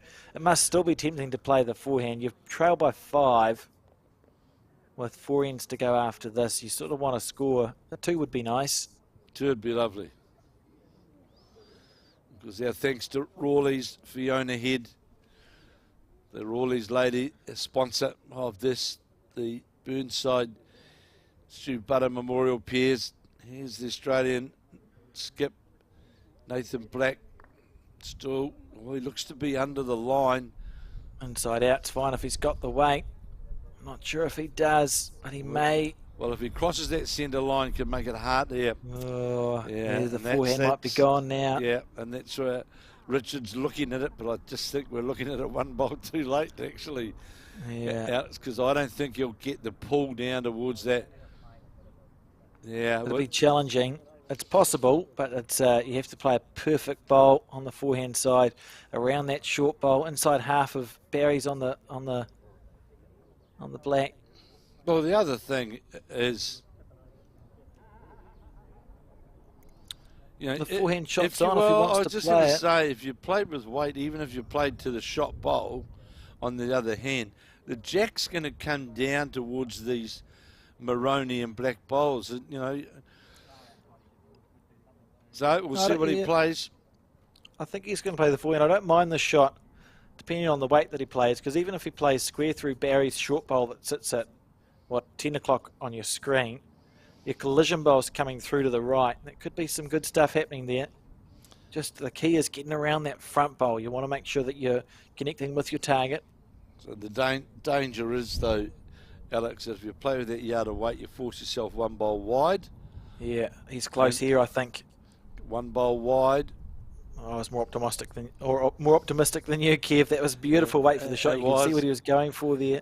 But it's just where the line of that blue bowl in front is, Alex. You've really got to be prepared to get yourself under the line, because you're not going to work all the way back with that weight.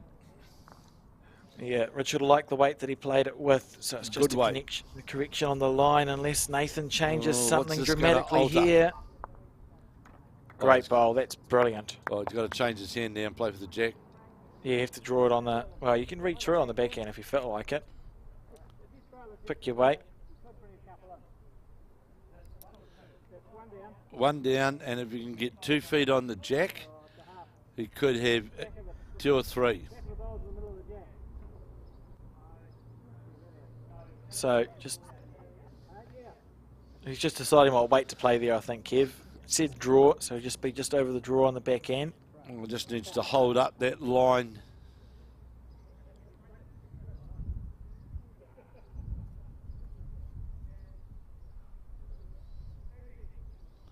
Well, this is an interesting line, Alex, I can tell you.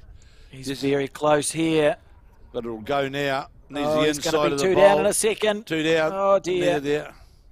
That's a calamity. That was beautiful weight from Richard Hocking, but 2 to the Australians and taking a good lead, a 12-5 lead now. They lead by 7 and feels like they're in control of this game. Need a big bowl to come from Hocking and Williams to turn it back. If they could find a way to get that 3 again, a 3 or a 4, call themselves towards that double figures. Well, I just think that what's made the big difference, Alex, with the combination of Cohen Litfin and Nathan Black is when they have won the jack, it's the length that they have owned and it really had Richard Hocking and Barry Williams just struggling to get that consistency. And we talk so often about that first bowl effectiveness. Well, Cohen Litfin at the Algester Club in Queensland has done that consistently, and it's made it difficult for the Barry Williams Richard Hocking combination. And this is going to be under the line. You saw that out of the hand. Let it go.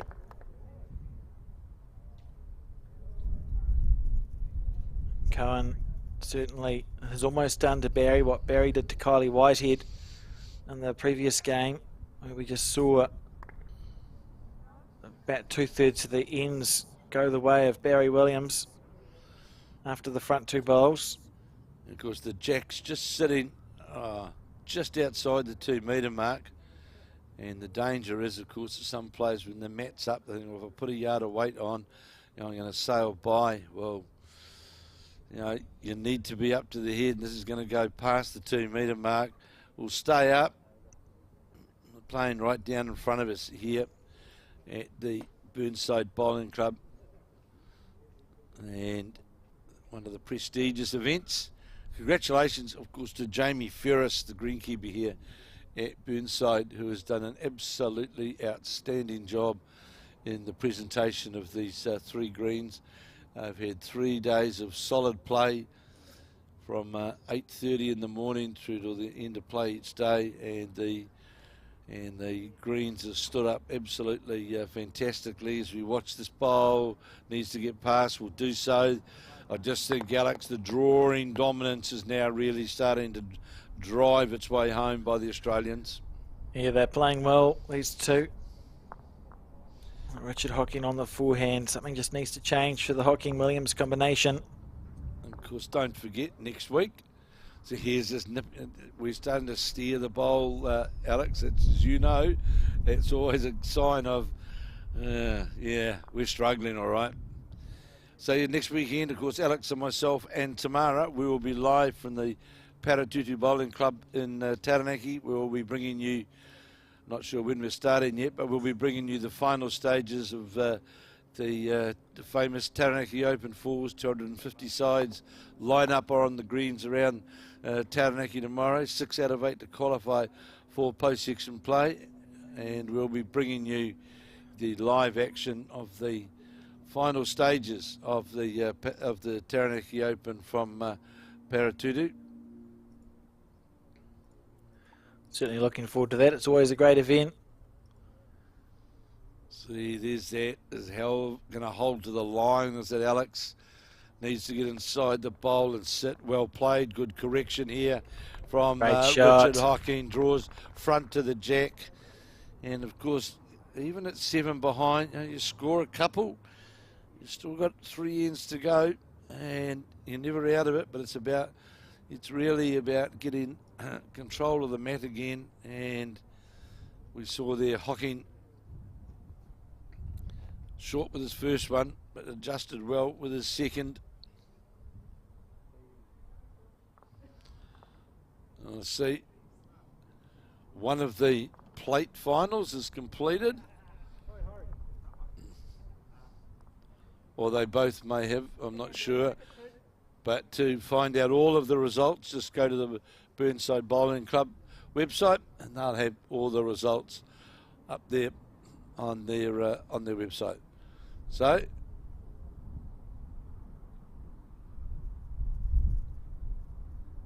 and that's a bowl that's missed wide out of his hand there from Barry Williams. Won't come alive. No, it doesn't.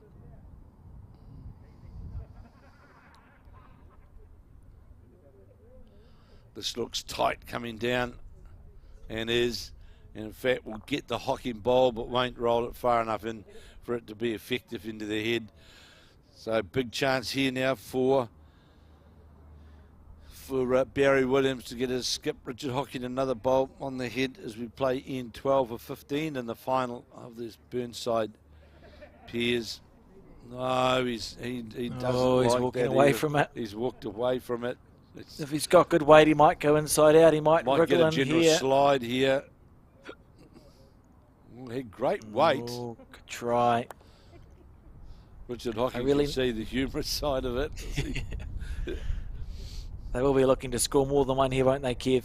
Oh, they need a One couple. sorta- Need a couple here, definitely. Yeah. Not good enough fishing. 1 point. Whereas the Australians can afford to just drop the one. We may see a backhand draw here from Nathan Black. Well, we've seen from Nathan Black, he's more than capable of playing these big shots. He's played some superb draw shots throughout this final. And of course, had a very close semi-final against Jamie Hill of Auckland, just really getting there in the last end. Had good weight. Hocking on the forehand, looking to repeat the dosage. In his head, he'll be thinking we're going to score 3 this end because I'm going to draw 2 bowls within a foot of the jack. Well, this one could be one of them, Alex. This could well be one of them. This could well Close be one here. of them. Needs to be on the inside. Well, came all the way around the back. Could well count. Out come the measure.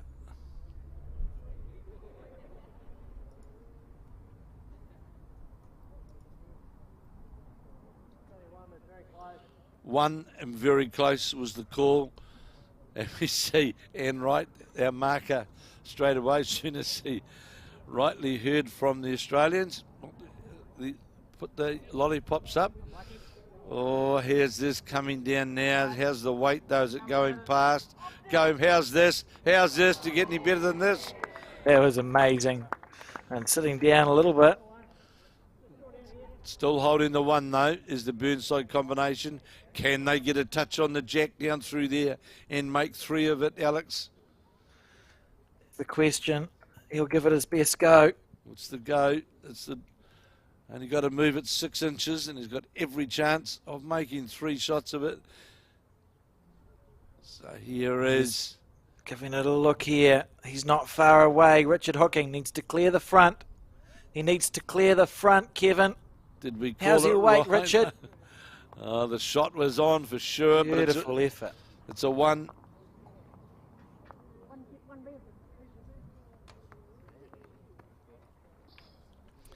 $12-6 now, after 12 of the 15 ends in this final of the Rawleigh's Burnside Memorial, Stewart Buttar Memorial Pairs.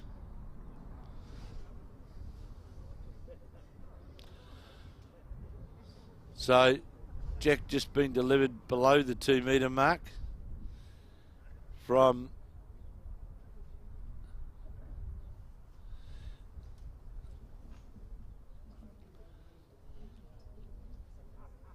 So here is Barry Williams with his first, going to be short. Yeah, 6 a difference, 2 ends to go after this. So you need to score two in the end to draw. So I'm joined by by the Mayor of Christchurch, Phil Major, who has come along here this afternoon. Welcome, Phil. Great to have you with us here at Burnside. Oh, thank you for having me. It's fantastic. And always good, of course, with being the mayor, to have a local side in the final, isn't it?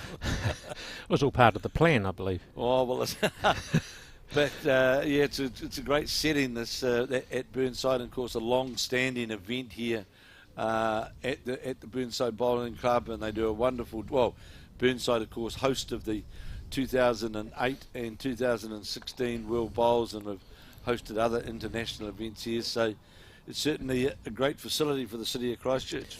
Oh, absolutely, to have the quality of these greens here, and it's good to see the international teams here as well. It is. It's always good. We always get at this event a good sprinkling of the Australians who make their way here to this event, and the Australians, although, are making this quite challenging in the back end of this game now, as they lead 12-6. So post-earthquake, you've got some big things on the go, Phil, haven't you? There's in the sporting arena, the new stadium's underway, and Stadium, Metro Sports. We've got to buy the new convention centre. Everything's everything's just sort of falling into place. There's a wee way to go with the stadium, but it's going to be great. And isn't that, what about the swimming pool complex? Is that... That's got a couple of wee issues going on at the moment, which is going to take a year to sort out, from what I believe. But they'll all come on together, and I'm sure we'll have at least national swimming championships here in Christchurch. So it's going to be great.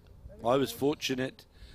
I was at QE2 Stadium in 1974 when Dick Taylor won his gold in the 10,000 metres, and then the next day to be at the pool and watch Janie Parkhouse win gold. So no doubt the aim of Christchurch, the capital of the South Island, Absolutely, and to host events like that again. You say about the Commonwealth Games, I live right across the road, and I was there when Dick Taylor did his thing. But one of the things I really want to push is there's an opportunity here for Christchurch with all its new facilities to maybe host the Commonwealth Games in 2034 from what I'm told is achievable. So I think we should put our hat in the ring and have a go, because we've got everything here. It's not going to bankrupt the city, because it's all going to be built. Well, one of the other things, of course, now, as we see with so many Commonwealth Games, even like with bowls, the last Commonwealth Games in the UK, we played, although they were at Birmingham, the bowls headquarters was at Leamington on Spa, which is not a touch of the jack here. So Leamington on Spa's it's out in the outer lane areas, I suppose. So, there is the opportunities now, and I'm going to see it in the Gold Coast, where outlying areas are going to be used for other sports as well, aren't they? Absolutely, and if the Commonwealth Games did come here, we could send the cyclists to Invercargill or Cambridge, or the rowers up to Cambridge or wherever. We don't have to keep it all here, spread it out. I was very lucky to go to the marble draw for the FIFA Women's World Cup. Fantastic, wasn't it? Oh, mate, the money that's going to come into this country as well as Australia, and we're all holding hands together and doing it collectively and spreading a risk, and everyone will get a feed from it. It was brought to my attention by some people. I didn't realise the magnitude of the FIFA Women's World Cup, and it's certainly, this lady's sitting just along from me over here. She'll be doing some work, doing what she's doing now, as we see the Burnside boys get hold of the jack, move it around the corner.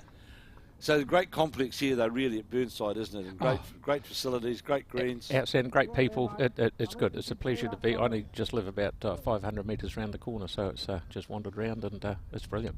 And the Burnside members here have, for so many years, Phil, have been, when we've hosted international events, and events such as this, they have such a great band of work at this from the Australians. Wow. They have a great band of workers here at this club. Absolutely. Yep. That's right, Kevin. Yeah.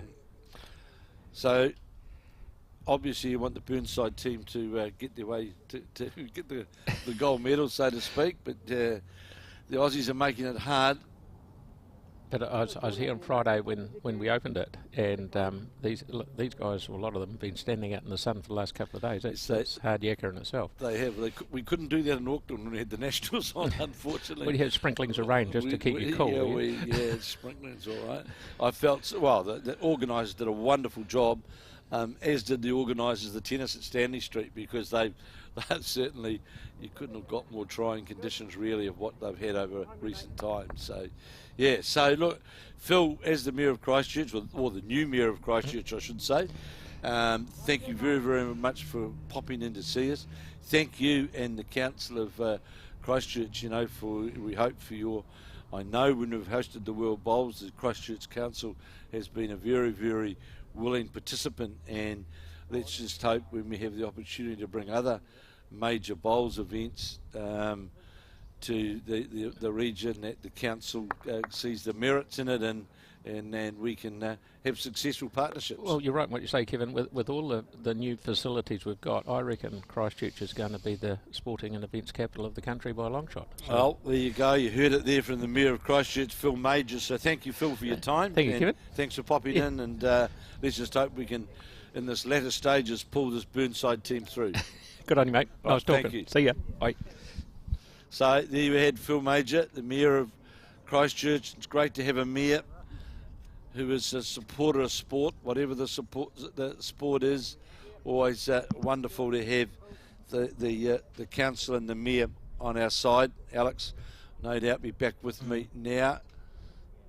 And An interesting head here, Kev. Do we know if Hocking and Williams are up or down? Have we had an indication from no, Pop? I can't. And as I say, well, it's too close to call, really. Hocking might give us some idea with the weight. Yeah, looking to cannon the shot bowl out, perhaps through Barry Williams' bowl that sits at 3 o'clock to the jack. If he clears the front, he's very close here. Just needs to clear the front. He's close to something. Oh, he's nearly got the double gracious wick. Me. Well, that was within an inch of a perfect bowl. That weight, Alex, would tend me to think that it is the Australian back bowl, which may well be holding the shot. I agree. We're sitting a long way away from it, of course. So that weight would have probably bought Richard a 2 if he'd got the shot bowl or second shot bowl square to cannon the Australian bowl out of the head.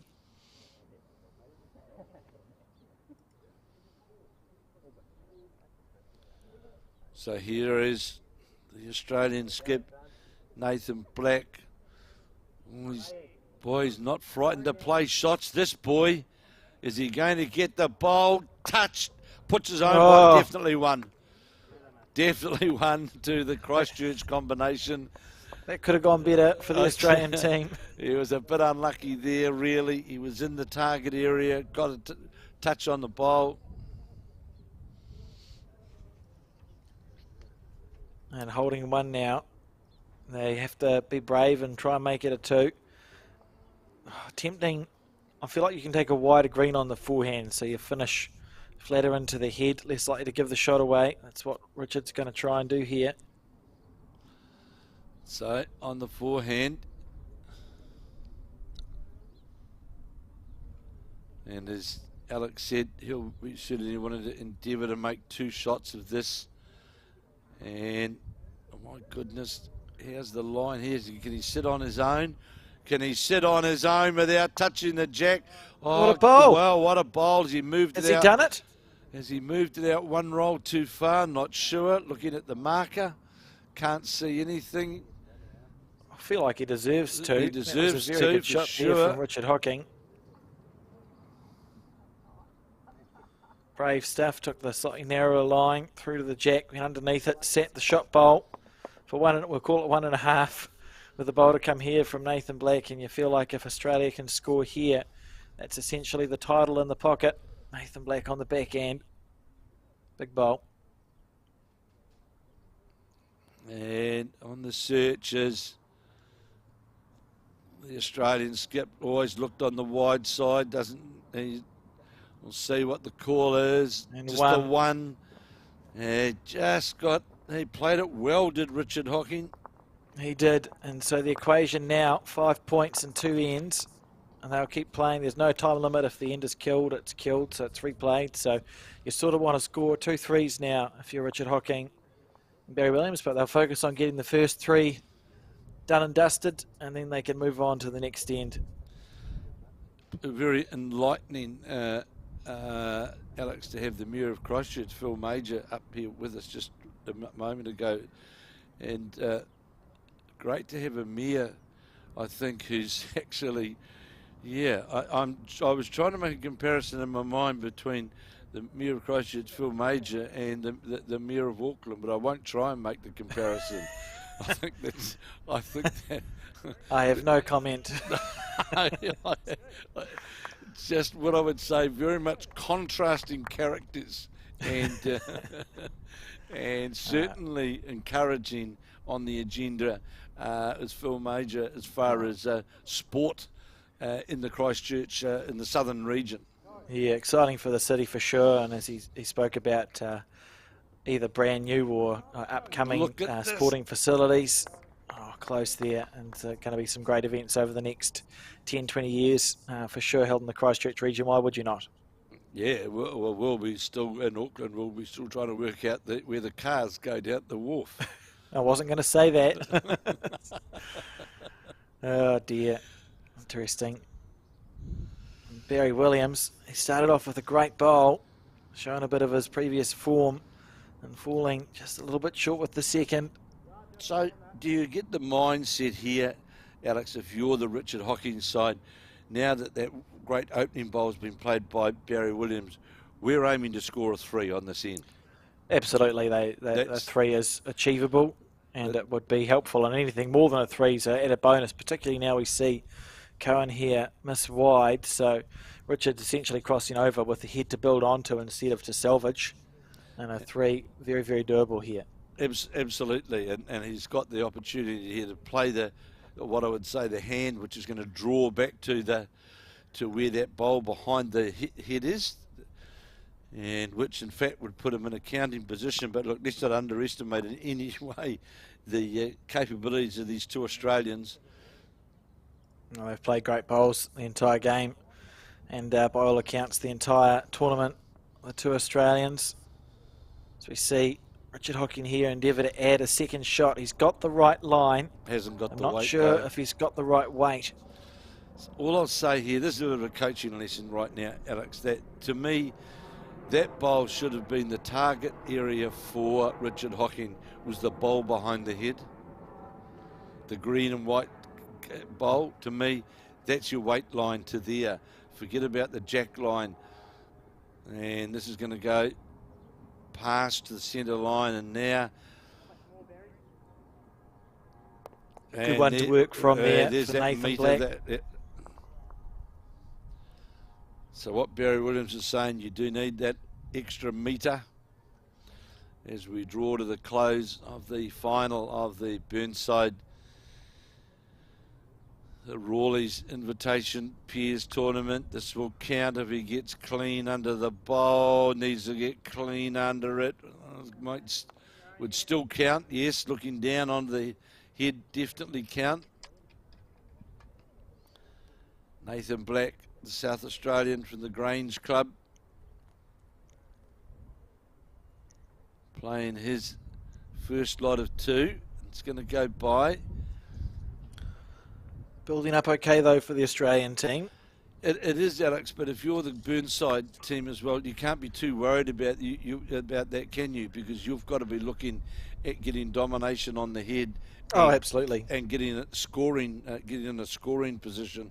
And if they play the shot, well, there's nothing you can do about that, can you? But it is about putting all the eggs in one basket at this point in the game. Although I think, as I said last week, eggs are hard to find at the moment, so maybe that's not the best analogy. Correct, Alex. We'll see here. Barry Williams gives the bowl a bit of a dust.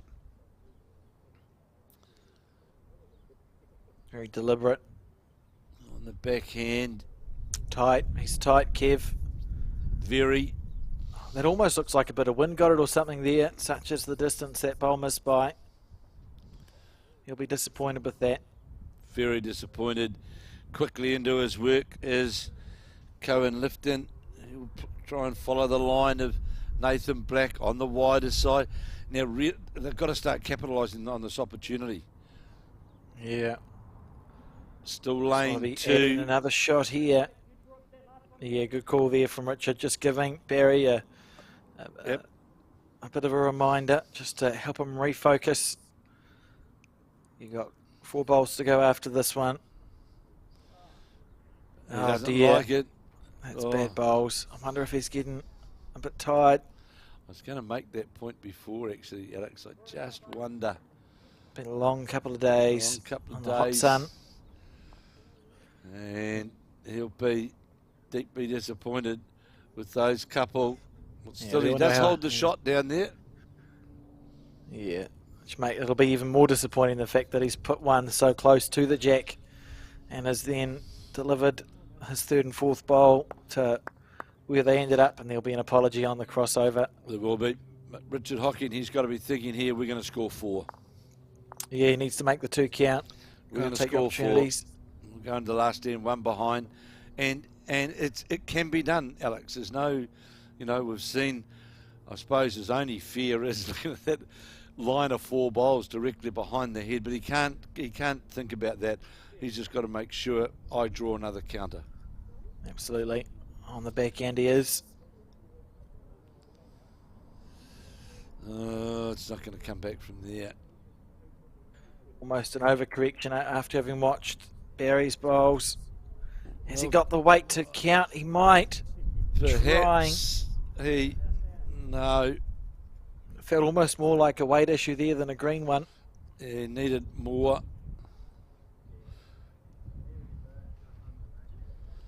So Nathan Black making his way back to the mat with Cohen Litfin just telling him take no notice of that last bowl, get underneath that bowl and you'll get down close to the jack.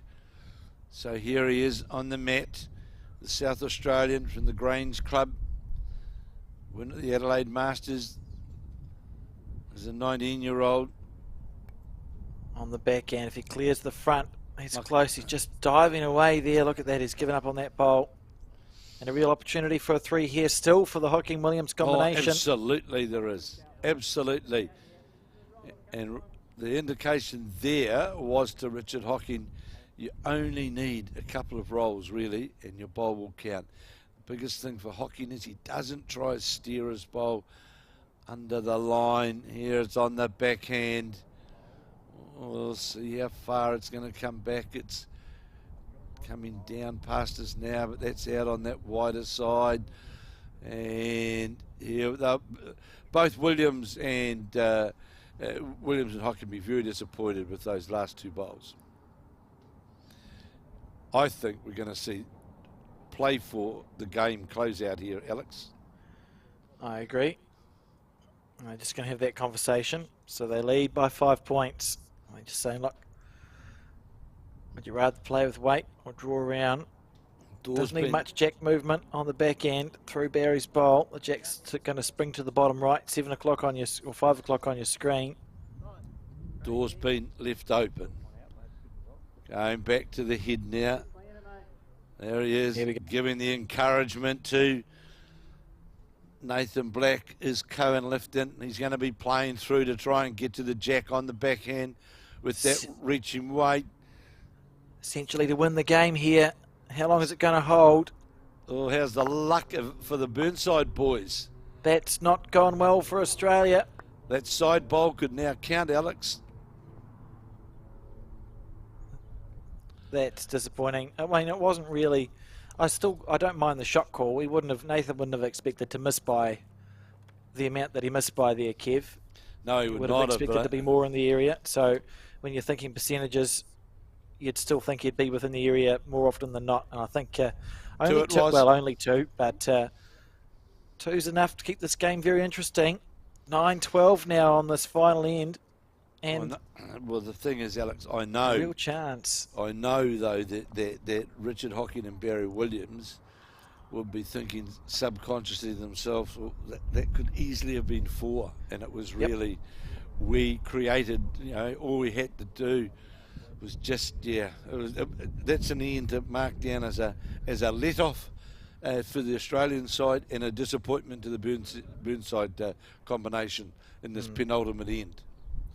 The work to do, 3 points, and Barry will be really focused. He's got 4 more bowls to go.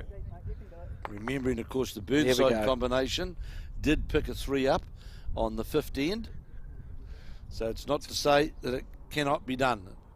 Very doable. Yeah, well, Barry Williams will want to make amends for his last end, and that'll be his main goal, and he's going to do that. Well, this is first.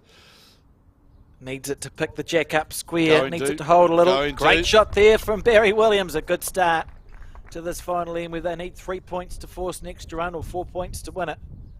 That's how you want to start off. The Australian team have loosened a little in the last 2 or 3 ends.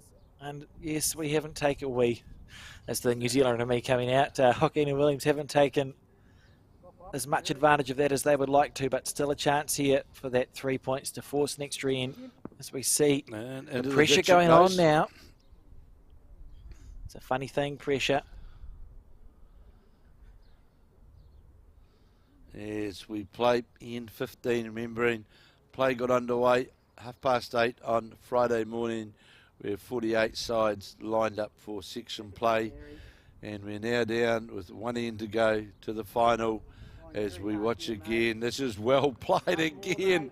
Oh, he's left it all to the last end, Alex. That's amazing. That's great stuff from Barry Williams, the mental fortitude there to bounce back. His third and fourth bowl were literally 3 or 4 metres away from the head, and he's gone, right, it's the last year, I need to do something. And he's gone bang, bang, but not to be denied.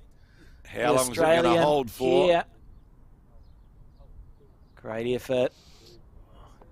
Well, good and bad for the Australians. Good and bad, that bowl, because it just sort of clogs up that front, doesn't it, Alex? Because at some stage I'm picking. The guns are going to come out, aren't they? They'll play the split. Weight. Yeah, and I reckon it'll be early on that they will endeavour to play the split through the 2 front bowls, the 2 counting bowls of Barry Williams, because as you and I have both spoken about, this is the time to spend one. Yeah, so what Hocking's doing now is trying to draw that split, isn't he? You know, you remove the shot by changing the head, so he's trying to draw a third shot right in the middle into that split. See if it's any good. It's half a chance if he's got the weight right. No, he hasn't. Well, okay, then you want it to stop in the middle. Turn it into a block. Nathan Black, he'll certainly be. Yeah, he couldn't wait to get on the mat. A lovely shot to play. Just over. He's missed it wide, though, I think, Kev. Yeah, I'd back wide. Interesting stuff here. Now you need to make it 3 if you're Richard Hocking. This is the one that's got to count, Alex. Yeah, the pressure really starts to come on. That first bowl of Richard's actually not the end of the world if you're Hocking and Williams, because it stopped the full bar to drive up the middle. Well, it forces a bowl wide too, doesn't it, where it's situated. This is important here from Richard Hocking. He's got a nice line. He needs to make it 3 here. Has he got the weight? Willing it on. Has he got the weight? Has he got the weight? Needs to fall in, not out. But it's still making it harder to play the shot for the opposition, Alex. Yeah, I'm feeling an extra end. Mainly because it would be exciting to have an extra end. I think that would be good. Well, we watch this bowl here now of... Now, this is a different weight. This bowl of blacks, this is a different weight. Is it going to hold up long enough? Yes, it does. Falls in. Still room. So the mind thing here now for the Burnside combination is we are going to play an extra end. So the jack automatically becomes that last bowl just played then by Nathan Black. That becomes your jack. Would you agree, Alex? I agree. Absolutely. They need to make a 3 happen here. They've done a lot of hard work to claw themselves back to have a chance. Barry's got 2 more bowls to go before what he will hopefully hope is an extra end. So maybe he's thinking I've got 6 more bowls to go, but you've got to make that 3 count. The other thing is, of course, I don't know how he feels about it, but Barry Williams would have to change his hand because the 2 shots that he's holding, of course, were secured by playing on the back end. So he has to go to his forehand, holding 2 shots on this, the last end of the Burnside, or the Rawleigh's Burnside Invitation Classic here. Perfect conditions here at the Burnside Bowling Club. He's got the bowl out on a pretty good arc. How far's this going to come back? Just running into into fresh air. He gets 1 more go. Meanwhile, the Australians still going to reach down on that forehand side. Cohen Litfin making his way back with the lime green and white coloured bowls from the Algesta Club on the Gold Coast. On the forehand. Looks to be going by. Hocking and Williams will so badly want to be holding 3 after this bowl, Kev. He certainly will. This is it. The pressure is undescribable, really.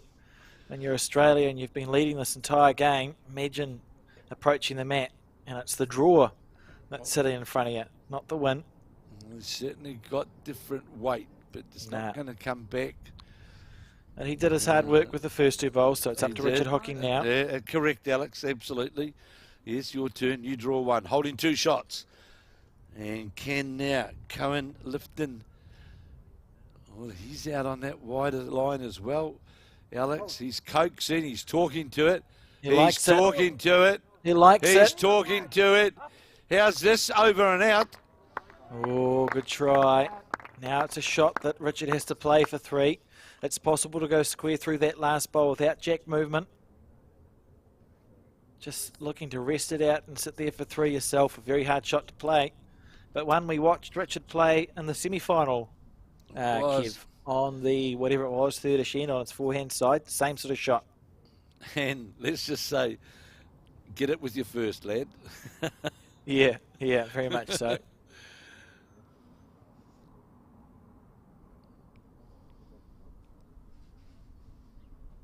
12-9 in 15, 4 bowls to play. 12-9, Nathan Black and Cohen Litfin leading.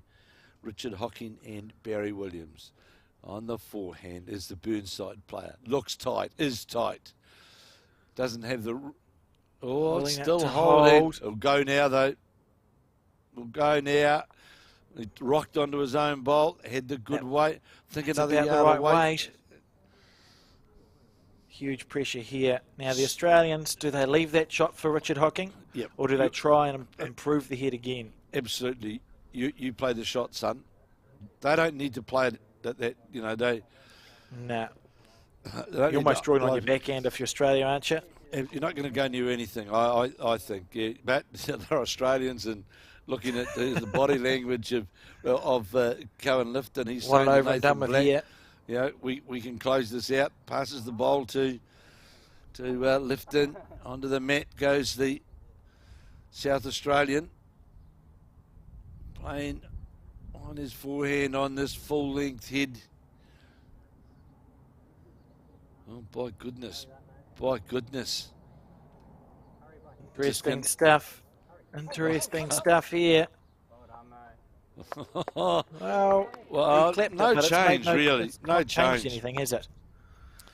So, Richard Hocking going up to have a look at the head. I suppose what it has done is if Richard does get a 3, it's made it slightly easier for the Australians to not drop a 3. Well, correct. Because we set up that little plant. It's one of those situations where Alex, for Richard Hocking, it's Sydney or the bush. Give yourself every chance. The thing I was going to raise before, is it possible to run the bowl out on the other hand? I don't know how much you can see, and sit there, because he's going to try and it's a difficult weight to try and pick. He's ironically potentially blocked that with the short bowl up the front. So here is Richard Hocking. Will this be the last bowl? Holding 2 shots, trailing 12-9 against the Australian combination of Nathan Black and Cohen Litfin. It's on its way. It's tight. It's not going to do anything. There it is. It's all over. And it is the Australian combination. Nathan Black out of South Australia, Cohen Litfin out of the Gold Coast, have defeated Richard Hocking and Barry Williams in this final of the Burnside Pairs by 12 shots to 11. Fair to say, Alex, pretty good final, really. And just when the Burnside boys needed to play a couple of those big shots, couldn't quite do it. Yeah, impressed with their fight, though, to stay in that game. It would have been easy at a number of points in that final just to let the game fade away, but they showed a lot of fight and did themselves and their club proud, and therein lies the conclusion of another fantastic tournament run by the Burnside Bowling Club. Thank you for joining me in commentary, Kevin. Thank you to the sponsors, to the people who helped put the cameras up and back in again and do all the bits and pieces around the club. There's far too many to name, and I'm sure that later on today someone will try and do so during the prize giving. But on that note, thanks to all, and you can sit back, relax and enjoy highlights from that final, and we'll see you again next week for the Taranaki Fours.